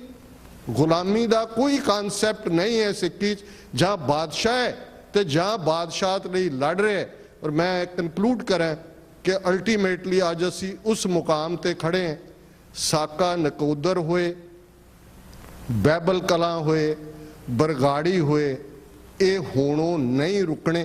गुरु ग्रंथ गुरु पंथ दोनों उन्हां दी गन शॉट्स थले ने। पहले दिन तो उन्होंने मिथ्या होए कि उन्होंने साडे इष्ट गुरु ग्रंथ साहिब नूं आ सारा गद्दी तारी किने खड़े किते, सौदा साध सारा अकाली दल जाके उहदे पैरां 'च बैठे। ਤੁਸੀਂ ਹਾਲ ਦੇਖੋ ਕੀ ਹੈ। ਤੇ ਇਸ ਸਾਰੇ ਚੋਂ ਅਲਟੀਮੇਟ ਸਾਡੀ ਡੈਸਟਨੀ ਜੁੜੀ ਹੋਈ ਹੈ ਮੁਕੰਮਲ ਸੋਵਰਨਿਟੀ ਦੇ ਨਾਲ। ਔਰ ਸਾਡਾ ਹੋਮਲੈਂਡ ਕ੍ਰੇਡਲ ਸਾਡਾ ਸਿਵਲਾਈਜੇਸ਼ਨ ਦਾ ਦਰਿਆਏ ਜਮਨਾ ਤੋਂ ਵਾਗਾ ਤੱਕ ਬਾਰਡਰ ਡਿਫਾਈਨ ਕੀਤੇ ਹੋਏ ਨੇ। ਔਰ ਇਸ ਪਾਸੇ ਵੱਲ ਤੁਰਨ ਦਾ ਯਤਨ ਕਰੀਏ। ਪਰ ਇੱਕ ਗੱਲ ਮੈਂ ਕਨਕਲੂਜਨ ਦੇ ਵਿੱਚ ਜ਼ਰੂਰ ਕਹਾਂਗਾ ਕਿ ਅੱਜ ਜਿਹੜੀ ਗੱਲ ਵੱਡੇ ਘੱਲੂਘਾਰੇ ਵੇਲੇ ਸਰਦਾਰ ਜੱਸਾ ਸਿੰਘ ਆਹਲੂਵਾਲੀਆ ਨੇ ਜਿਹੜੇ ਅੱਡ ਅੱਡ ਮਿਸਲਦਾਰ ਵੀ ਸੀ ਉਹਨਾਂ ਨੂੰ ਐਡਰੈਸ ਕਰਦਿਆਂ ਕਹੀ ਸੀ ਕਿ ਮਿਸਲ ਵੰਡ ਅਬ ਕਬਹੂ ਨਾ ਪਾਓ, ਰਲ ਮਿਲ ਕੇ ਇਹ ਪੰਥ ਬਚਾਓ। ਕਿ ਇਸ ਵੇਲੇ ਤੁਹਾਡੇ ਸਾਹਮਣੇ ਚੈਲੰਜ ਹੈ ਕਿ ਵੀ ਟੂ ਬੀ ਔਰ ਨਾਟ ਟੂ ਬੀ, ਜਿਵੇਂ ਸ਼ੇਕਸਪੀਅਰ ਨੇ ਕਿਹਾ ਵੀ ਤੁਸੀਂ ਰਹਿਣਾ ਕਿ ਨਹੀਂ ਰਹਿਣਾ, ਤੇ ਤੁਹਾਡਾ ਚੈਲੰਜ ਇਹ ਹੈ ਵੀ ਕਿਵੇਂ ਅਸੀਂ ਬਚਾਉਣਾ। ਅਸੀਂ ਉਹਨਾਂ ਸਾਰਿਆਂ ਨੂੰ ਜਿਹੜਾ ਜਿਸ ਫੀਲਡ 'ਚ ਵੀ ਕੰਮ ਕਰ ਰਹੇ, ਅਨੰਦਪੁਰ ਦੀ ਧਰਤੀ ਤੇ ਭਾਈ ਨੰਦ ਲਾਲ ਕਲਮ ਚਰਾ ਰਹੇ ਨੇ, ਭਾਈ ਬਚਿੱਤਰ ਸਿੰਘ ਨਾਗਣੀ ਦੇ ਨਾਲ ਮਸਤ ਹਾਥੀਆਂ ਨੂੰ ਭੱਜਣ ਤੇ ਮਜਬੂਰ ਕਰਦੇ ਨੇ, ਔਰ ਭਾਈ ਕਨਈਆ ਦੁਸ਼ਮਣ ਔਰ ਸੱਜਣ ਸਭ ਨੂੰ ਜਲ ਛਕਾ ਰਹੇ ਨੇ। ਸਾਰੇ ਹੀ ਆਪਣੇ ਪ੍ਰੀਤਮ ਦੀ ਨਗਰੀ 'ਚ, ਉਸ ਸਿਟੀ ਆਫ ਬਲਿਸ 'ਚ, ਉਸ ਆਨੰਦ ਦੀ ਨਗਰੀ 'ਚ ਆਪਣੇ ਪ੍ਰੀਤਮ ਨੂੰ ਰਿਝਾ ਰਹੇ ਨੇ। ਅਸੀਂ ਹਰ ਇੱਕ ਨੂੰ ਐਕਨੋਲਜ ਕਰੀਏ, ਜਿਹੜਾ ਵੀ ਜਿੱਥੇ ਕੰਮ ਕਰ ਰਿਹਾ। ਇਹ ਕ੍ਰਿਟਿਸਿਜ਼ਮ ਦਾ ਟਾਈਮ ਨਹੀਂ ਹੈ। ਹਾਂ, ਜਿਹੜੇ ਪੰਥ ਦੋਖੀ ਨੇ ਉਹਨੂੰ ਕਰੇਜ ਰੱਖੀਏ, ਉਹਨਾਂ ਨੂੰ ਐਕਸਪੋਜ਼ ਕਰਨ ਦਾ। ਉੱਥੇ ਕੁਨਬਾ ਪ੍ਰਸਤੀ, ਉੱਥੇ ਜੀ ਹਜ਼ੂਰੀਆ ਕਰੈਕਟਰ ਨੂੰ ਖਤਮ ਕਰੀਏ ਤੇ ਅਲਟੀਮੇਟਲੀ ਸਾਨੂੰ ਗੁਰੂ ਨੇ ਬੇਕਰੇ ਨਹੀਂ ਰਹਿਣ ਦੇਣਾ। ਸਾਡੀ ਡੈਸਟਨੀ ਗੁਰੂ ਕਲਗੀਧਰ ਪਾਤਸ਼ਾਹ ਦਾ ਸਾਡੇ ਨਾਲ ਇਕਰਾਰਨਾਮਾ ਹੈ, ਔਰ ਉਹ ਇਕਰਾਰਨਾਮਾ ਹੀ ਸਾਡੀ ਸਰਵਾਈਵਲ ਹੈ ਕਿ ਪੰਥ ਖਾਲਸਾ ਖੇਤੀ ਮੇਰੀ, ਹੌਂ ਸੰਭਾਲ ਕਰੋ ਤੇ ਸਕੇਰੀ। ਗੁਰੂ ਕਲਗੀਧਰ ਨੇ ਬੇਕਰੇ ਨਹੀਂ ਰਹਿਣ ਦੇਣਾ। ਮੋਢਿਆਂ ਨੂੰ ਛੰਡੀਏ, ਅੱਖਾਂ ਥੱਲੇ ਉਸ ਚਮਕ ਨੂੰ ਲਿਆਈਏ, ਅੰਦਰ ਰੂਹ ਨੂੰ ਉਸ ਉਚਿਆਣ ਤੱਕ ਲਿਜਾ ਕੇ ਗੁਰੂ ਕਲਗੀਧਰ ਪਾਤਸ਼ਾਹ ਦਾ ਧਿਆਨ ਧਰ ਕੇ ਇਸ ਗੱਲ ਵੱਲ, ਇਸ ਮੰਜ਼ਲੇ ਮਕਸੂਦ ਵੱਲ, ਜਿਹੜਾ ਸਾਡਾ ਸੋਵਰਨਿਟੀ ਦਾ ਨਿਸ਼ਾਨ ਹੈ, ਕੌਮ ਦੀ ਚੜ੍ਹਦੀ ਕਲਾ ਦੀ ਗੱਲ, ਇਹ ਸਾਡੇ ਜੀਵਨ ਦਾ ਸਹਾਰਾ ਬਣੇ। ਕਿਸੇ ਵੀ ਭੁੱਲ ਚੁੱਕ ਲਈ ਖਿਮਾ ਦੀ ਜਾਚਨਾ। ਵਾਹਿਗੁਰੂ ਜੀ ਕਾ ਖਾਲਸਾ, ਵਾਹਿਗੁਰੂ ਜੀ ਕੀ ਫਤਿਹ।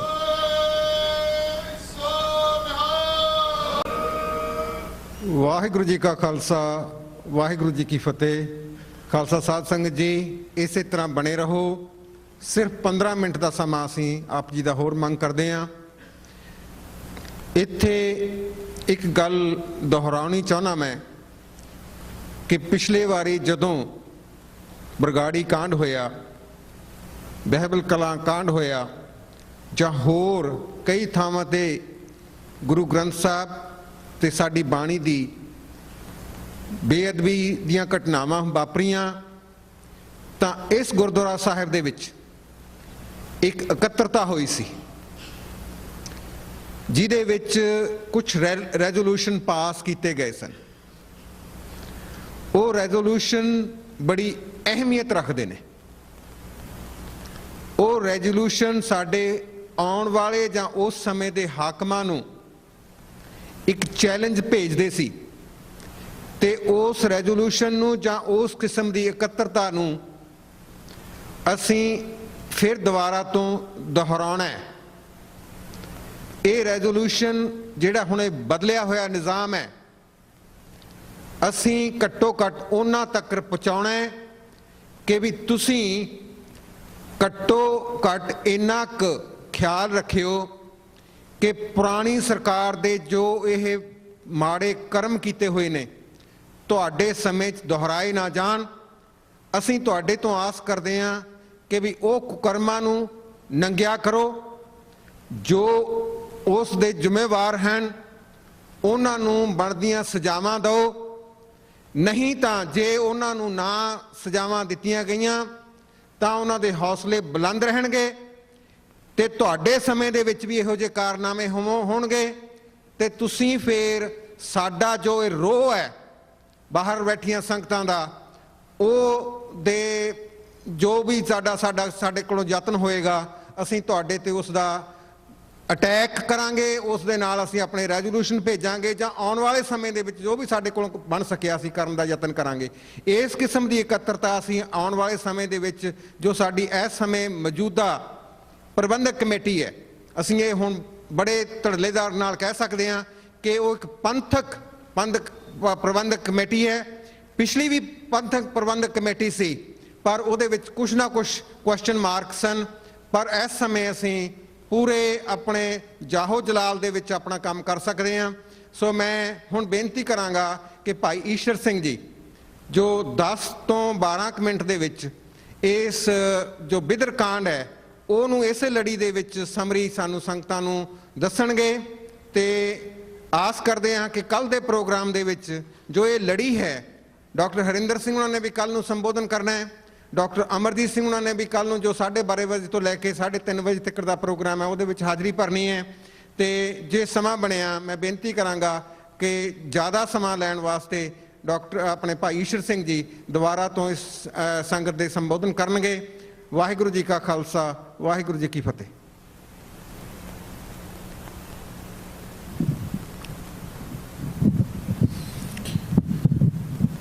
ਵਾਹਿਗੁਰੂ ਜੀ ਕਾ ਖਾਲਸਾ, वाहिगुरु जी की फतेह। क्या जाना कि मरेंगे, कैसा मरना होए जेकर साहिब मनो ना विसरै तां सहला मरना होए। मरने ते जगत डरे जीविया लोड़ै सब कोय गुर प्रसादी जीवत मरे हुक्मै बूझै सोए नानक ऐसी मरनी जो मरै तां सद जीवन होए। दास बचपन तो गुरुद्वारे साहब ही पैदा होया। दमदमा साहब गुरु की कांशी साहबों की तलवंडी विखे दास दे पिता जी सचखंड हजूर साहब दे जथेदार रहे। कई संप्रदावां नूं सारे जितने भी सिख संगतां ने सब दे तकरीबन दास ने दर्शन कीते। जथेबंदियां विचों दास संतां दे भी दर्शन करदा रहा। पिंडरां वाले संत बाबा अपने जरनैल सिंह जी बहुत नेड़े तो बाबा गुरदेव सिंह जी कौंके असीं इकट्ठे कीर्तन करते रहे। दास इस वे 58 साल का है। असीं या तो बहुत पिछे दियां गल्लां करते हैं या फिर असीं बहुत उपर दियां गल्लां करते हैं। साडा प्रेजेंट बिल्कुल बहुत घट ही संभलता है, बहुत घट संभलता है। दास इत्थे भी देख रहा कि बहुत पुरातन गुरुद्वारा साहिब है। दास पहला भी इत्थे बोल के गया सी। तुसीं आप देखो किन्ने हमदर्द अपने बैठे ने ते इन्हां विचों किन्ने अपने आ गल्लां अगे तक पहुँचाउणगे, किन्ने साडे खिलाफ होणगे। याद रखना ये हमेशा जिथे जिथे तुहाडी इकत्तरता होनी है उत्थे उत्थे you are always been watched, always been watched. खैर सानू उन्हां तक कोई परवाह नहीं है, पर असीं ये ख्याल करिए कि प्रेजेंट साडा किधर जा रहा है। दास तुहानूं 88 की भी गल सुना देगा जिन्नी गल भाई साहब ने सुनाई है। इदों बाद 6 सिंह शहीद होए सी। 6 सिंह किवें शहीद होए जे उन्होंने सुनाई जावांगे, दास भी सुनावेगा तो घंटा लगेगा, क्योंकि अज का तुहाडा सैमीनार इस नकोदर के उत्ते सी ते भाई साहब ने जिस तरीके नाल सुनाया बहुत ही अच्छे तरीके नाल, बड़ा अच्छा एनालिसिस सी। एक वकीली तौर के उत्ते जिवें प्रेजेंट करते हैं आए प्रेजेंट किया बहुत अच्छे तरीके नाल। पर आपां सुन के किधर जावांगे, साडा की अगे पाथ होएगा, इहदे उत्ते विचारना बहुत जरूरी है, बहुत जरूरी है। असीं मरण तो नहीं डर रहे, पर साडी जिहड़ी शहीदियां हो रही ने किवें हो रही ने देखो तो सही, किधर नूं जा रही ने। असीं सही तरीके नाल फिक्स टारगेट दे उत्ते नहीं आ रहे, नहीं आ रहे। कितना पैसा तुसीं 84 तो बाद आज तक देखो कितना खर्च कर चुके हो। लोगों ने अपने घर बना ले, बड़े शांति नाल लोग अपने अपने जगह ते बैठे ने, रहने दी जगह बैठे ने। कुछ सिंह शहीद सी जिहड़े अनख वाले सी, शहीद भी हो गए। उसका की मुल पाया आपां नूं, कित्थे खड़े आपां। किन्ने 100 साल हो गए कलगीधर सच्चे पातशाह तो लैके अज तक 5 तख्तां दे जथेदार इकट्ठे नहीं होए जी, नहीं होए, अज तक नहीं होण दिते जाए। कदों दी आपां गल्लां कर रहे हैं। तुहानूं एक गल सुन के बड़ी हैरानी होएगी कि जिहड़ी गुरु ग्रंथ साहिब जी बीड़ नूं गुरता गद्दी दित्ती गई है, वो भी बीड़ अज सिखां दे कोल नहीं है, नहीं है। असीं उहदे बारे की कीता, कुछ नहीं कीता, नहीं कर पा रहे। सानू इस गल दे उत्ते विचार करन दी लोड़ है कि एक बहुत अच्छी संस्था बनाओ जिन्हों आपां थिंक टैंक कहने। एक 1920 विच जिस वेले अकाली मोर्चा पंथक मोर्चा सी, हो एक बहुत सुंदर स्वरूप लिया सी कि गुरुद्वारियां दे आपां इन्हां तो छुड़ाइए, उदासियां तो, निर्मलियां तो। तो जिस वेले छुड़ाया तो पता की होया जी, उस वेले RSS खड़ी हुई सी, 1920 विच खड़ी हुई। उन्होंने तो राज ले लिया, पहला जनसंघ सी, अज BJP बन गई। तो साडे लोगों ने अज जो उस वेले दे अकालियां तो चले चले अज जो साडे तख्तां दा हाल कीता, साडी जो बेइज्जती कीती, वो तुहाडे सारे पंथ दे मूहरे है। अज अकालियां दा की हाल है तुसीं देखो। तो कहण दा भाव कि साडा जिहड़ा थिंक टैंक है किधर है, कोई है, सानू नहीं नज़र आया। असी एक थिंक टैंक बनाने वास्ते इकट्ठे होए दिल्ली, सत्यानाश करता, साडी उस मीटिंग नूं सबोटेज करता, सबोटेज हो गई। दास और बच्चे बैठे ने इत्थे बिदर दे कांड दे, ਉਸ ਵੇਲੇ ਸਾਡੇ 6 ਬੱਚੇ ਸ਼ਹੀਦ ਕਰ ਦਿੱਤੇ ਗਏ, ਮਾਰ ਦਿੱਤੇ ਗਏ, ਤੇ ਉਸ ਤੋਂ ਇਲਾਵਾ 350 ਤੋਂ ਬੱਚਾ ਵੱਧ ਫੱਟੜ ਕਰਤਾ ਸੀ। ਬੱਚੇ ਕਿਵੇਂ ਭੱਜੇ ਸਾਨੂੰ ਪਤਾ ਹੈ। ਅਸੀਂ ਉੱਥੇ ਆਏ, ਅਸੀਂ ਉੱਥੋਂ ਡੈੱਡ ਬੋਡੀਜ਼ ਲੈਣ ਗਏ, ਸਾਨੂੰ ਡੈੱਡ ਬੋਡੀਜ਼ ਨਹੀਂ ਦਿੱਤੀਆਂ। ਕਹਿੰਦੇ ਜੀ ਇਹ ਆਈਡੈਂਟੀਫਾਈ ਨਹੀਂ ਹਨ। ਮੈਂ ਕਿਹਾ ਜੀ ਅਨਆਈਡੈਂਟੀਫਾਈਡ ਤੁਸੀਂ ਕਹਿ ਰਹੇ ਹੋ, ਅਸੀਂ ਲੈਣੇ ਆ। ਕਾਲਜ ਨੇ ਅਨਆਈਡੈਂਟੀਫਾਈਡ ਡੈੱਡ ਬੋਡੀਜ਼ ਕਰਕੇ ਰਿਸੀਵ ਕੀਤੀਆਂ, ਸੰਸਕਾਰ ਕੀਤਾ ਸੀ। ਕਾਲਜ ਦਾ ਮੈਨੇਜਮੈਂਟ ਨਹੀਂ ਖੜਾ ਸੀ ਉੱਥੇ, ਖੜ੍ਹਨ ਨੂੰ ਰਾਜੀ ਨਹੀਂ ਸੀ, ਕਿਉਂਕਿ ਉਹ ਡਰਦੇ ਸੀ। ਉਹਨਾਂ ਦੇ ਮਨਾਂ 'ਚ ਇਹ ਸੀ ਕਿ ਅਸੀਂ ਇੱਥੇ ਬਾਹਰ ਪ੍ਰਦੇਸ਼ਾਂ 'ਚ ਬੈਠੇ ਹਾਂ ਤੇ ਸਾਡਾ ਕੀ ਹੋਣਾ ਹੈ। ਸੋ ਕਹਿਣ ਦਾ ਭਾਵ, ਗੱਲ ਸੁਣੋ, ਦਾਸ ਪੰਜਾਬ ਦੇ ਵਿੱਚ ਵਿਚਰਦਾ ਹੈ, ਦੱਖਣ ਵਿੱਚ ਸਾਰੇ ਹਿੰਦੁਸਤਾਨ 'ਚ ਵਿਚਰਦਾ ਹੈ, ਕਈ ਸਾਲਾਂ ਤੋਂ ਵਿਚਰ ਰਿਹਾ ਹੈ। ਕਿਸੇ ਕਮੇਟੀ ਦੇ ਅੰਡਰ ਨਹੀਂ ਹੈ, ਦਾਸ ਨਹੀਂ ਹੈ। ਦਾਸ ਨੇ 84 ਦੇ ਵਿੱਚ ਪੁਲਿਸ ਦੀ ਫੌਜ ਦੀ ਨੌਕਰੀ ਛੱਡੀ। ਸਾਡੇ ਉੱਤੇ ਬੜੇ ਉਸ ਵੇਲੇ ਤਸੱਦਦ ਹੋਏ। ਉਸ ਤੋਂ ਇਲਾਵਾ 88 ਦਾ ਜਿਸ ਵੇਲੇ ਬਿਦਰ ਦਾ ਕਾਂਡ ਹੋਇਆ, ਉਸ ਤੋਂ ਬਾਅਦ 14 ਸਾਲ ਖਾਲਿਸਤਾਨ ਦਾ ਸਾਡੇ ਤੇ ਕੇਸ ਚੱਲਿਆ। 14 ਸਾਲ ਸਾਨੂੰ ਪਤਾ ਸੀ ਕਿਵੇਂ ਭੁਗਤੇ ਹੈ। ਅਸੀਂ ਆਪ ਕੋਰਟ ਵਿੱਚ ਕੇਸ ਲੜਦੇ, ਸਾਡੇ ਵਕੀਲ ਖਰੀਦੇ ਗਏ, ਸਾਡੇ ਸਾਰੇ ਜਿੰਨੇ ਵੀ ਅਹੁਦੇਦਾਰ ਸੀ ਖਰੀਦੇ ਗਏ। ਜੇਲ੍ਹ 'ਚ ਬੈਠ ਕੇ ਦਾਸ ਨੇ ਲਾਅ ਕੀਤੀ, ਸਾਡੇ ਸਿੰਘਾਂ ਨੂੰ ਛੁਡਾਇਆ। ਇੱਕ ਵੀ ਸਿੰਘ ਦੇ ਉੱਤੇ ਅਸੀਂ ਆਂਚ ਨਹੀਂ ਆਉਣ ਦਿੱਤੀ। ਦਾਸ ਨੂੰ ਸਜ਼ਾ ਮਿਲੀ। ਕਹਿਣ ਦਾ ਭਾਵ ਕਿ ਜਿਹੜੇ ਜੱਜ ਨੇ ਸਾਥੋਂ ਪੈਸੇ ਮੰਗੇ, ਅਸੀਂ ਉਸ ਜੱਜ ਨੂੰ ਅੰਦਰ ਕਰਾਇਆ। ਪਹਿਲਾ ਕੇਸ ਸੀ ਹਿੰਦੁਸਤਾਨ ਦੇ ਵਿੱਚ। ਸੋ ਦਾਸ ਇੱਕ ਬੇਨਤੀ ਕਰਦਾ ਤੁਹਾਡੇ ਚਰਨਾਂ 'ਚ, ਤੁਹਾਡੇ ਕੋਲ ਤੁਸੀਂ ਬਹੁਤ ਦੇਖੋ ਪੰਜਾਬ ਛੱਡ ਕੇ ਇੱਧਰ ਆਏ ਹੋ, ਤੁਹਾਡਾ ਇਹ ਜਿਹੜਾ ਡਾਇਸਪੋਰਾ ਹੈਗਾ ਇਹ ਬਹੁਤ ਮੈਟਰ ਕਰਦਾ ਹੈ, ਬਹੁਤ ਮੈਟਰ ਕਰਦਾ। ਇਸ ਨਾਲ ਬੜਾ ਵਜ਼ਨ ਹੈ, ਪਰ ਇਹਨੂੰ ਕਿਵੇਂ ਯੂਟਿਲਾਈਜ਼ ਕਰਨਾ ਹੈ। ਇੱਕ ਥਿੰਕ ਟੈਂਕ ਬਣਾਓ, ਉਹਦੇ ਵਿੱਚ ਇਸ ਚੀਜ਼ ਨੂੰ ਅੱਛੀ ਤਰੀਕੇ ਨਾਲ, ਜਿਵੇਂ ਇੱਕ 5 ਪਿਆਰੇ ਹੁੰਦੇ ਨੇ ਨਾ ਜੀ, ਕਲਗੀਧਰ ਸੱਚੇ ਪਾਤਸ਼ਾਹ ਨੂੰ ਅੱਜ ਇੱਥੇ ਆਪਾਂ ਕਿਵੇਂ ਗਿਣਦੇ ਆ, ਤੁਸੀਂ ਸਮਝੋ ਅੱਜ ਆ ਸਾਡੇ ਨਕੋਦਰ ਵਾਲੇ ਸਿੰਘਾਂ ਦੀ ਸ਼ਹੀਦੀਆਂ ਆਪਾਂ ਇਸ ਲੇਖੇ ਲਾ ਦਿਓ, ਲੇਖੇ ਲਾ ਦਿਓ ਕਿ ਇੱਕ ਥਿੰਕ ਟੈਂਕ ਬਣਾ ਕੇ ਆਏ 5 ਸਿੰਘ। ਆ ਹੁਣੀ ਮੇਰੇ ਡਾਕਟਰ ਸਾਹਿਬ ਜੀ ਜ਼ਿਕਰ ਕਰ ਰਹੇ ਸੀ ਬਹੁਤ ਅੱਛੇ ਤਰੀਕੇ ਨਾਲ ਕਿ ਸਾਡੇ ਅਸੀਂ ਵਾਚ ਹੋਵਾਂਗੇ, ਸਾਡੇ ਉੱਤੇ ਕ੍ਰਿਟਿਸਿਜ਼ਮ ਹੁੰਦਾ ਹੈ, ਇਹ ਹੋਵੇਗਾ। ਕ੍ਰਿਟਿਸਿਜ਼ਮ ਦੀ ਪਰਵਾਹ ਨਾ ਕਰਿਓ। ਜਿਹੜੇ ਸਿੰਘ ਤੁਸੀਂ ਚੁਣੋਗੇ, ਤੁਸੀਂ ਇਹ ਖਿਆਲ ਕਰੋ ਕਿ ਲੋਕਾਂ ਨੇ ਤੁਹਾਨੂੰ ਕ੍ਰਿਟਿਸਾਈਜ਼ ਕਰਨਾ ਹੈ। ਉਹਨਾਂ ਦੀ ਪਾਲਿਸੀਜ਼ ਹੈ ਕਿ ਤੁਹਾਨੂੰ ਭੰਨ ਦੇਣਾ ਹੈ, ਤੁਹਾਨੂੰ ਤੋੜ ਦੇਣਾ ਹੈ, ਤੁਹਾਨੂੰ ਅਲੱਗਾ ਕਰ ਦੇਣਾ ਹੈ, ਡੀਸੈਂਟਰਲਾਈਜ਼ ਕਰ ਦੇਣਾ ਹੈ। ਪਰ ਤੁਸੀਂ ਆਪਣੇ ਅੰਦਰ ਵਿਸ਼ਵਾਸ ਰੱਖਿਓ ਮਹਾਰਾਜ ਤੇ ਕਿ ਅਸੀਂ ਸਿੰਘਾਂ ਤੇ ਯਕੀਨ ਰੱਖਾਂਗੇ, ਚਾਹੇ ਕੁਝ ਕੋਈ ਬੋਲੇ, ਸਾਨੂੰ ਇਹਨਾਂ ਤੇ ਭਰੋਸਾ ਹੈ। ਤੁਸੀਂ ਆਏ ਜੁੜਦੇ ਜਾਇਓ, ਤੁਹਾਨੂੰ ਕੋਈ ਤੋੜ ਨਹੀਂ ਸਕੇਗਾ। ਨਹੀਂ ਤਾਂ ਸਮਝੋ ਸਾਨੂੰ ਕ੍ਰਿਟਿਸਿਜ਼ਮ ਨਹੀਂ ਖਾ ਲਿਆ, ਕ੍ਰਿਟਿਸਿਜ਼ਮ ਨਹੀਂ ਖਾ ਲਿਆ। ਮਹਾਰਾਜ ਦੀ ਗੱਲ ਨੂੰ ਹਿਰਦੇ 'ਚ ਵਸਾ ਕੇ ਰੱਖਿਓ। ਏਕਤਾ ਇਜ਼ ਵੈਰੀ ਇੰਪੋਰਟੈਂਟ। ਕਿਹੜੀਆਂ ਕਿਹੜੀਆਂ ਸੰਪਰਦਾਵਾਂ ਨੇ, ਕਿਹੜੀਆਂ ਕਿਹੜੀਆਂ ਜਥੇਬੰਦੀਆਂ, ਇਹਨਾਂ ਦਾ ਤੁਸੀਂ ਧਿਆਨ ਨਾ ਕਰਿਓ, ਨਾ ਕਰਿਓ। ਅਸੀਂ ਇੱਕ ਗੁਰੂ ਗ੍ਰੰਥ ਸਾਹਿਬ ਜੀ ਦੇ ਅਧੀਨ ਹੋ ਕੇ ਇਕੱਠੇ ਹੋਈਏ।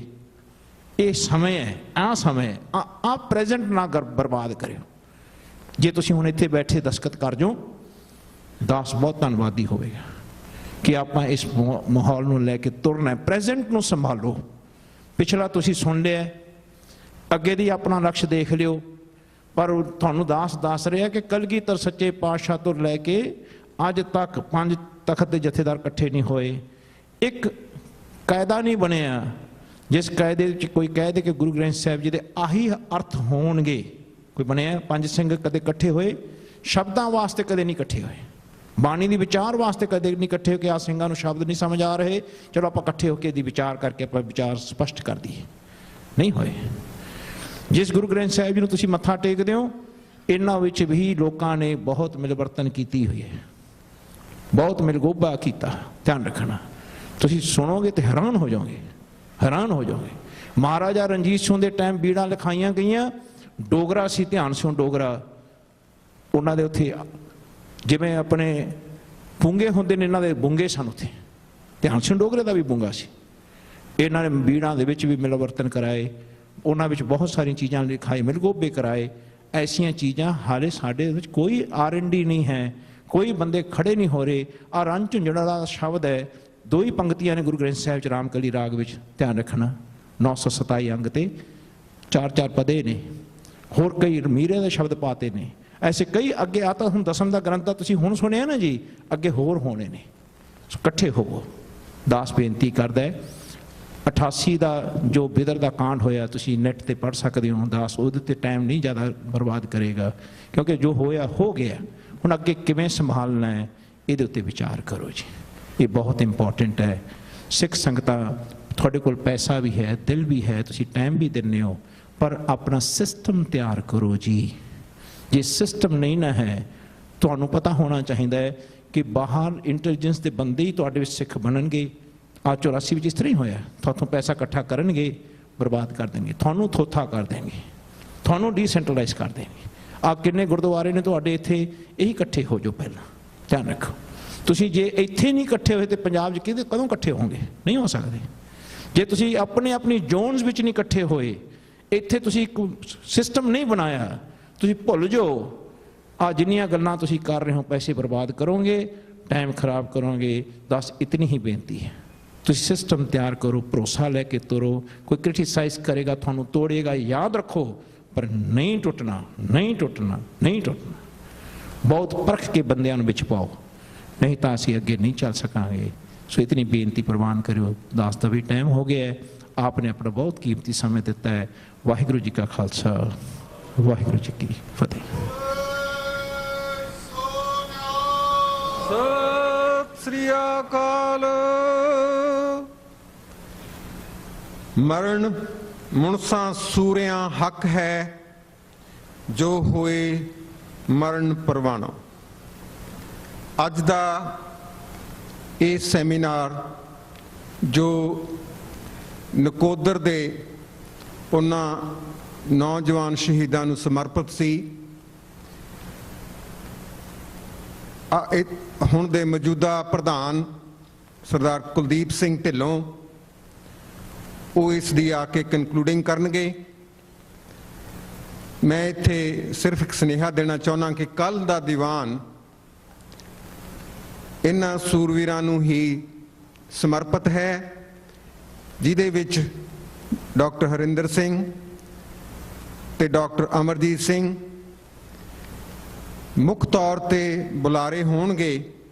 ਦੁਬਾਰਾ ਇਹ ਲੜੀ ਜੋ ਅੱਜ ਡਾਕਟਰ ਹਰਿੰਦਰ ਸਿੰਘ ਪੂਰੀ ਨਹੀਂ ਕਰ ਸਕੇ, ਤਾਂ ਸਮੇਂ ਦੀ ਘਾਟ ਹੋਣ ਕਰਕੇ ਕੱਲ ਨੂੰ ਪੂਰੀ ਕਰਨਗੇ। ਡਾਕਟਰ ਅਮਰਜੀਤ ਸਿੰਘ ਜੀ, ਜਿਹਨੂੰ ਅਸੀਂ ਅੱਜ ਸੁਣਿਆ,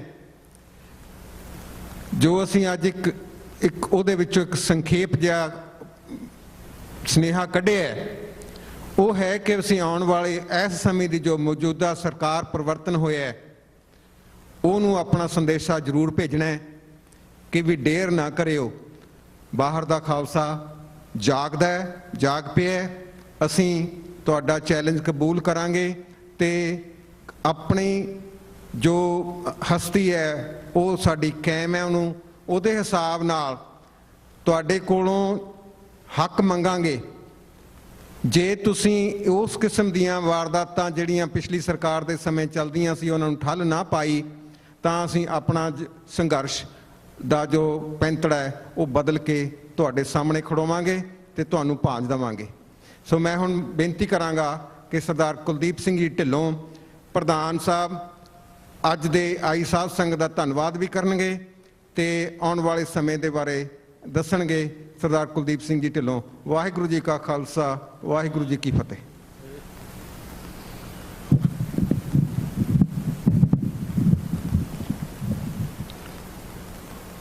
ਧੰਨ ਧੰਨ ਸ੍ਰੀ ਗੁਰੂ ਗ੍ਰੰਥ ਸਾਹਿਬ ਦੀ ਗੋਦ ਵਿੱਚ ਜੁੜ ਬੈਠੀ ਸਤਿਕਾਰਯੋਗ ਗੁਰੂ ਪਿਆਰੀ ਸਾਧ ਸੰਗਤ ਜੀ, ਆਓ ਗੁਰੂ ਦੀ ਦਿੱਤੀ ਹੋਈ ਫਤਿਹ ਦੀ ਸਾਂਝ ਪਾਈਏ। ਬੁਲਾਓ ਫਤਿਹ।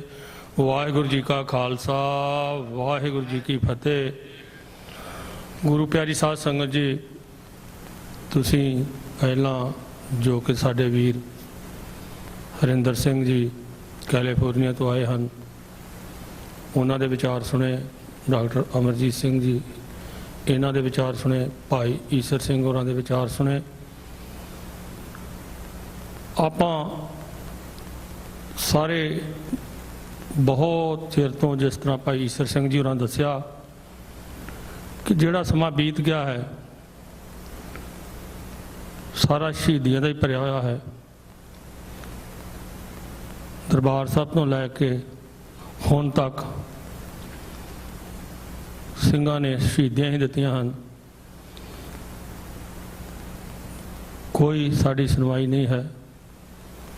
ਦੁੱਖ ਦੀ ਗੱਲ ਤਾਂ ਇਹ ਹੈ ਕਿ ਅੱਜ ਤੁਸੀਂ ਖੁਦ ਹੀ ਦੇਖੋ ਕਿ ਆਪਾਂ ਕਿੰਨੇ ਜਾਣੇ ਇਸ ਸਮਾਗਮ ਵਿੱਚ ਹਾਜ਼ਰ ਹਾਂ। ਬੜੇ ਦੁੱਖ ਹੁੰਦਾ ਹੈ ਕਿ ਸਾਡੇ ਕਈ ਵਾਰੀ ਤਾਂ ਸੋਚ ਕੇ ਇੰਜ ਲੱਗਦਾ ਹੈ ਕਿ ਸਾਡੇ ਆਪਣੇ ਹੀ ਖਾਲਿਸਤਾਨ ਨਹੀਂ ਚਾਹੁੰਦੇ। ਇੱਕ ਗੱਲ ਵੀਰ ਈਸਰ ਸਿੰਘ ਦੀ ਖੀਰ 'ਚ ਬੈਠਾ ਸੋਚ ਰਿਹਾ ਸਾਂ, ਜਿਹੜੀ ਉਹਨਾਂ ਨੇ ਖੀਰ 'ਚ ਗਈ ਕਿ ਸਾਨੂੰ ਗੁਰੂ ਨਾਨਕ ਵੱਲੋਂ ਜਾਂ ਸਾਡੇ ਜੋ ਸਿੱਖੀ ਵੱਲੋਂ ਕਿਹਾ ਹੋਇਆ ਹੈ ਕਿ ਸਾਡਾ ਘਰ ਬਣੇਗਾ, ਸ਼ਾਇਦ ਇਹੋ ਜਿਹਾ ਹੀ ਕੋਈ ਗੁਰੂ ਮਹਾਰਾਜ ਸੱਚੇ ਪਾਤਸ਼ਾਹ ਕ੍ਰਿਸ਼ਮਾ ਕਰਨ। ਬਾਕੀ ਵੀਰੋ, ਜਿਨ੍ਹਾਂ ਨੂੰ ਦੁੱਖ ਹੈ ਉਹਨਾਂ ਨੂੰ ਵੀ ਦੁੱਖ ਹੈ। ਉਹੀ ਪਰਿਵਾਰ ਜੁੜੇ ਹਨ ਅਤੇ ਹਾ ਦਾ ਨਾਰਾ ਮਾਰਦੇ ਹਨ। ਜਿੰਨੀਆਂ ਜਥੇਬੰਦੀਆਂ ਖਾਲਿਸਤਾਨ ਦਾ ਹਾ ਦਾ ਨਾਰਾ ਮਾਰਦੀਆਂ ਹਨ, ਮੈਂ ਉਹਨਾਂ ਨੂੰ ਉਹਨਾਂ ਅੱਗੇ ਸੀਸ ਝੁਕਾਉਂਦਾ ਹਾਂ। ਖਾਸ ਤੌਰ ਤੇ Doaba association, Sikh for justice, Sikh youth of America, ਜਿਹੜੇ ਵੀਰ ਇਹ ਉਪਰਾਲਾ ਕਰਦੇ ਹਨ, ਸ਼੍ਰੋਮਣੀ ਅਕਾਲੀ ਦਲ ਅੰਮ੍ਰਿਤਸਰ। ਆਓ ਵੀਰੋ, ਆਪਾਂ ਸਾਰੇ ਕਮ ਸੇ ਕਮ ਕੋਈ ਮੁਜ਼ਾਹਰਾ ਹੁੰਦਾ ਹੈ ਜਾਂ ਇਹੋ ਜਿਹਾ ਕੋਈ ਆਪਾਂ ਪ੍ਰੋਗਰਾਮ ਇਹ ਜਥੇਬੰਦੀਆਂ ਲਿਖਦੀਆਂ ਹਨ ਤਾਂ ਸਾਰੇ ਵੱਧ ਚੜ੍ਹ ਕੇ ਇਹਨਾਂ ਦਾ ਸਾਥ ਦਿਆ ਕਰੀਏ। ਬਾਕੀ ਮੇਰੇ ਵੀਰਾਂ ਨੇ ਡਿਟੇਲ ਵਿੱਚ ਜਿਤਨੀ ਉਹਨਾਂ ਨੇ ਜਾਣਕਾਰੀ ਸਾਨੂੰ ਦਿੱਤੀ ਹੈ, ਦੁੱਖ ਹੁੰਦਾ ਹੈ ਸੁਣ ਕੇ ਕਿ ਕਿਸ ਤਰ੍ਹਾਂ ਸਾਡੇ ਨਾਲ ਦੂਜੇ ਸ਼ਹਿਰੀਆਂ ਵਾਲਾ ਸਲੂਕ ਕੀਤਾ ਜਾ ਰਿਹਾ ਹੈ, ਪਰ ਫਿਰ ਵੀ ਸਾਡੇ ਵੀਰ ਭਰਾ ਨਹੀਂ ਸਮਝਦੇ, ਸਗੋਂ ਸਾਡਾ ਵਿਰੋਧ ਕਰਦੇ ਹਨ। ਮੈਂ ਆਪ ਜੀ ਨੂੰ ਜ਼ਿਆਦਾ ਕੁਛ ਨਾ ਕਹਿੰਦਾ ਹੋਇਆ, ਜਿੰਨੇ ਵੀ ਸਾਡੇ ਵੀਰ ਦੂਰੋਂ ਨੇੜਿਓਂ ਚੱਲ ਕੇ ਇਸ ਕਨਵੈਨਸ਼ਨ ਵਿੱਚ ਪਹੁੰਚੇ ਹਨ, ਉਹਨਾਂ ਦਾ ਬਹੁਤ ਰਿਣੀ ਹਾਂ। ਸਾਡੀ ਸੱਚੀ ਸ਼ਰਧਾਂਜਲੀ ਹੈ ਸ਼ਹੀਦਾਂ ਨੂੰ ਕਿ ਆਪਾਂ ਸਾਰੇ ਇੱਕ ਦੂਜੇ ਦਾ ਸਾਥ ਦਈਏ। ਜੇ ਕੋਈ ਵਾਕਿਆ ਹੀ ਇਕੱਠੇ ਹੋ ਕੇ ਅਸੀਂ ਇੱਕ ਕਮੇਟੀ ਬਣਾ ਸਕਦੇ ਹਾਂ। ਅਸੀਂ ਵਿਚਾਰਾਂ ਤਾਂ ਹਰ ਵਾਰੀ ਕਰਦੇ ਹਾਂ, ਪਰ 30 ਸਾਲ ਤਾਂ ਮੈਨੂੰ ਹੀ ਹੋ ਗਏ ਹਨ ਇੱਥੇ ਨਿਊਯਾਰਕ ਵਿੱਚ ਇਹ ਮੀਟਿੰਗਾਂ ਅਟੈਂਡ ਕਰਦਿਆਂ ਨੂੰ। ਇਹੋ ਹੀ ਕਹਿ ਕੇ ਅਸੀਂ ਉੱਠ ਜਾਂਦੇ ਹਾਂ ਕਿ ਆਓ ਇਕੱਠੇ ਹੋਈਏ, ਆਓ ਇਕੱਠੇ ਹੋਈਏ, ਪਰ ਪਤਾ ਨਹੀਂ ਉਹ ਦਿਨ ਕਦੋਂ ਆਉਣਾ ਹੈ। ਗੁਰੂ ਮਹਾਰਾਜ ਦੇ ਚਰਨਾਂ ਵਿੱਚ ਅਰਦਾਸ ਕਰਦਾ ਹਾਂ ਕਿ ਸੱਚੇ ਪਾਤਸ਼ਾਹ ਸਾਨੂੰ ਕਿਸੇ ਤਰ੍ਹਾਂ ਸਰਮੱਤ ਬਖਸ਼, ਅਸੀਂ ਕੋਈ ਆਪਣੇ ਚੰਗੇ ਵੀਰ ਚੁਣ ਸਕੀਏ ਜੋ ਕਿ ਇਕੱਠੇ ਹੋ ਕੇ ਹਮੇਸ਼ਾ ਹਾ ਦਾ ਨਾਰਾ ਮਾਰਨ। ਦਾਸ ਹਮੇਸ਼ਾ ਹੀ ਆਪ ਜੀ ਦੇ ਨਾਲ ਚੱਲੇਗਾ ਅਤੇ ਜੋ ਸਿੱਖ ਸੁਸਾਇਟੀ ਦੀ ਸਮੁੱਚੀ ਸੰਗਤ ਹੈ ਉਹ ਵੀ ਸਾਥ ਦੇਣਾ ਚਾਹੁੰਦੀ ਹੈ, ਪਰ ਪਤਾ ਨਹੀਂ ਕਮੀ ਕਿੱਥੇ ਹੈ। ਆਓ ਸਾਰੇ ਨਾਲ ਮਿਲ ਕੇ ਵਿਚਾਰ ਕਰੀਏ ਅਤੇ ਇਸ ਪਾਸੇ ਜੋ ਸਾਡੇ ਡਾਕਟਰ ਅਮਰਜੀਤ ਸਿੰਘ ਹੋਰੀ ਹਨ, ਸਾਡੇ ਡਾਕਟਰ ਰਣਜੀਤ ਸਿੰਘ ਬੈਠੇ ਹਨ, ਸਾਡੇ ਸਾਬਕਾ ਪ੍ਰਧਾਨ ਚੀਮਾ ਜੀ, ਬਲਵਿੰਦਰ ਸਿੰਘ ਚੀਮਾ ਜੀ ਬੈਠੇ ਹਨ, ਸਾਬਕਾ ਪ੍ਰਧਾਨ ਭਾਈ ਗੁਰਦੇਵ ਸਿੰਘ ਜੀ ਕਾਂਗ ਸਾਹਿਬ ਬੈਠੇ ਹਨ। ਸਾਰੇ ਹੀ ਕੌਮ ਦਾ ਦਰਦ ਰੱਖਦੇ ਹਨ। ਸਾਡੇ ਭਾਈ ਦਾਖਾ ਸਿੰਘ ਜੀ ਬੈਠੇ ਹਨ, ਹੋਰ ਸਾਡੀ ਕਮੇਟੀ ਸਾਰੀ ਬੈਠੀ ਹੈ। ਭਾਜੀ ਬਲਜਿੰਦਰ ਸਿੰਘ ਹੋਰੀ ਦੇਖੋ ਕਿੰਨੀ ਹਿੰਮਤ ਦੇ ਨਾਲ ਸਾਡੇ ਸ਼ਹੀਦਾਂ ਦੀਆਂ ਪਿਕਚਰਾਂ ਬਣਾ ਕੇ ਕਿਸ ਤਰ੍ਹਾਂ ਸਾਨੂੰ ਯਾਦ ਦਿਵਾਉਂਦੇ ਹਨ।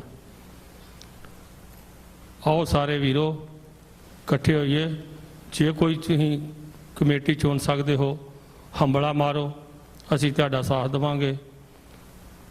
ਜੋ ਅੱਜ ਦੇ ਜੇ ਇਹ ਕਨਵੈਨਸ਼ਨ ਸੀ, ਇਹ ਨਕੋਦਰ ਦੇ ਸ਼ਹੀਦਾਂ ਨੂੰ ਸਮਰਪਿਤ ਸੀ।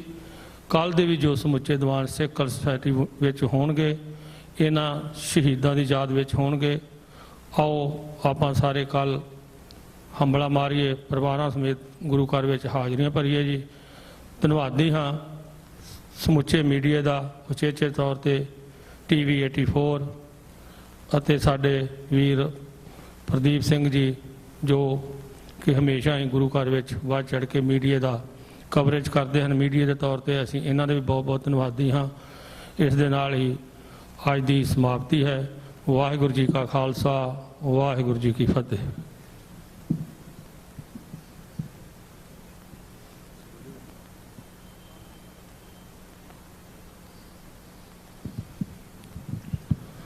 ਇਹ ਸਨ ਭਾਈ ਕੁਲਦੀਪ ਸਿੰਘ ਜੀ ਢਿੱਲੋਂ, ਮੁੱਖ ਸੇਵਾਦਾਰ ਗੁਰਦੁਆਰਾ ਸਿੱਖ ਕਲਚਰ ਸੁਸਾਇਟੀ, ਜੋ ਆਪ ਆਈਆਂ ਸੰਗਤਾਂ ਦਾ ਧੰਨਵਾਦ ਕਰ ਰਹੇ ਸੀ।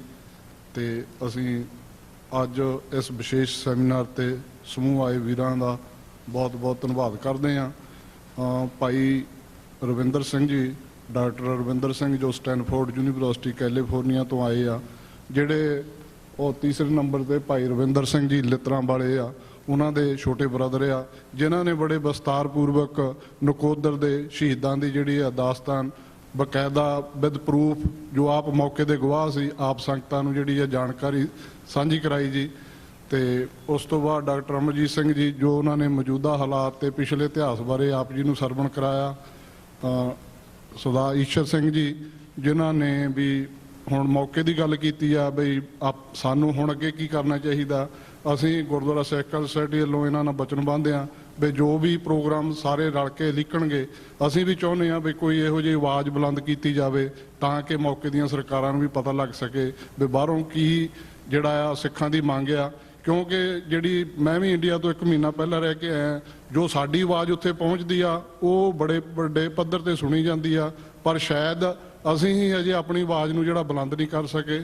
ਸੋ ਜਿਹੜਾ ਅੱਜ ਦਾ ਵਿਸ਼ੇਸ਼ ਸੈਮੀਨਾਰ ਤੇ ਆਏ ਸਮੂਹ ਦਾ ਮੈਂ ਇੰਨੀਆਂ ਗੱਲਾਂ ਨਾਲ ਧੰਨਵਾਦ ਕਰਦਾ ਜੀ। ਕੱਲ ਨੂੰ ਵੀ ਜਿਹੜਾ ਇਹ ਸਾਰਾ ਦੀਵਾਨ ਜਿਹੜਾ ਇਹਨਾਂ ਸ਼ਹੀਦਾਂ ਨੂੰ ਸਮਰਪਿਤ ਹੋਵੇਗਾ ਤੇ ਇਹਨਾਂ ਸ਼ਹੀਦਾਂ ਦੀਆਂ ਤਸਵੀਰਾਂ ਥੱਲੇ ਸਾਡੇ ਜਿਹੜਾ ਅਜਾਇਬ ਘਰ ਆ ਲੰਗਰ ਹਾਲ 'ਚ, ਉੱਥੇ ਕੱਲ ਸਵੇਰੇ ਜਿਹੜੀਆਂ ਸਥਾਪਿਤ ਕੀਤੀਆਂ ਜਾਣਗੀਆਂ। ਆਪ ਸੰਗਤਾਂ ਨੂੰ ਸੱਦਾ ਹੈ ਜੀ, ਸਾਰੇ ਇਹਨਾਂ ਸਾਰੇ ਸਮਾਗਮਾਂ 'ਚ ਵੱਧ ਚੜ੍ਹ ਕੇ ਪਹੁੰਚੋ ਜੀ। ਇੰਨੇ ਸ਼ਬਦ ਕਹਿੰਦੇ ਆ। ਵਾਹਿਗੁਰੂ ਜੀ ਕਾ ਖਾਲਸਾ, ਵਾਹਿਗੁਰੂ ਜੀ ਕੀ ਫਤਿਹ।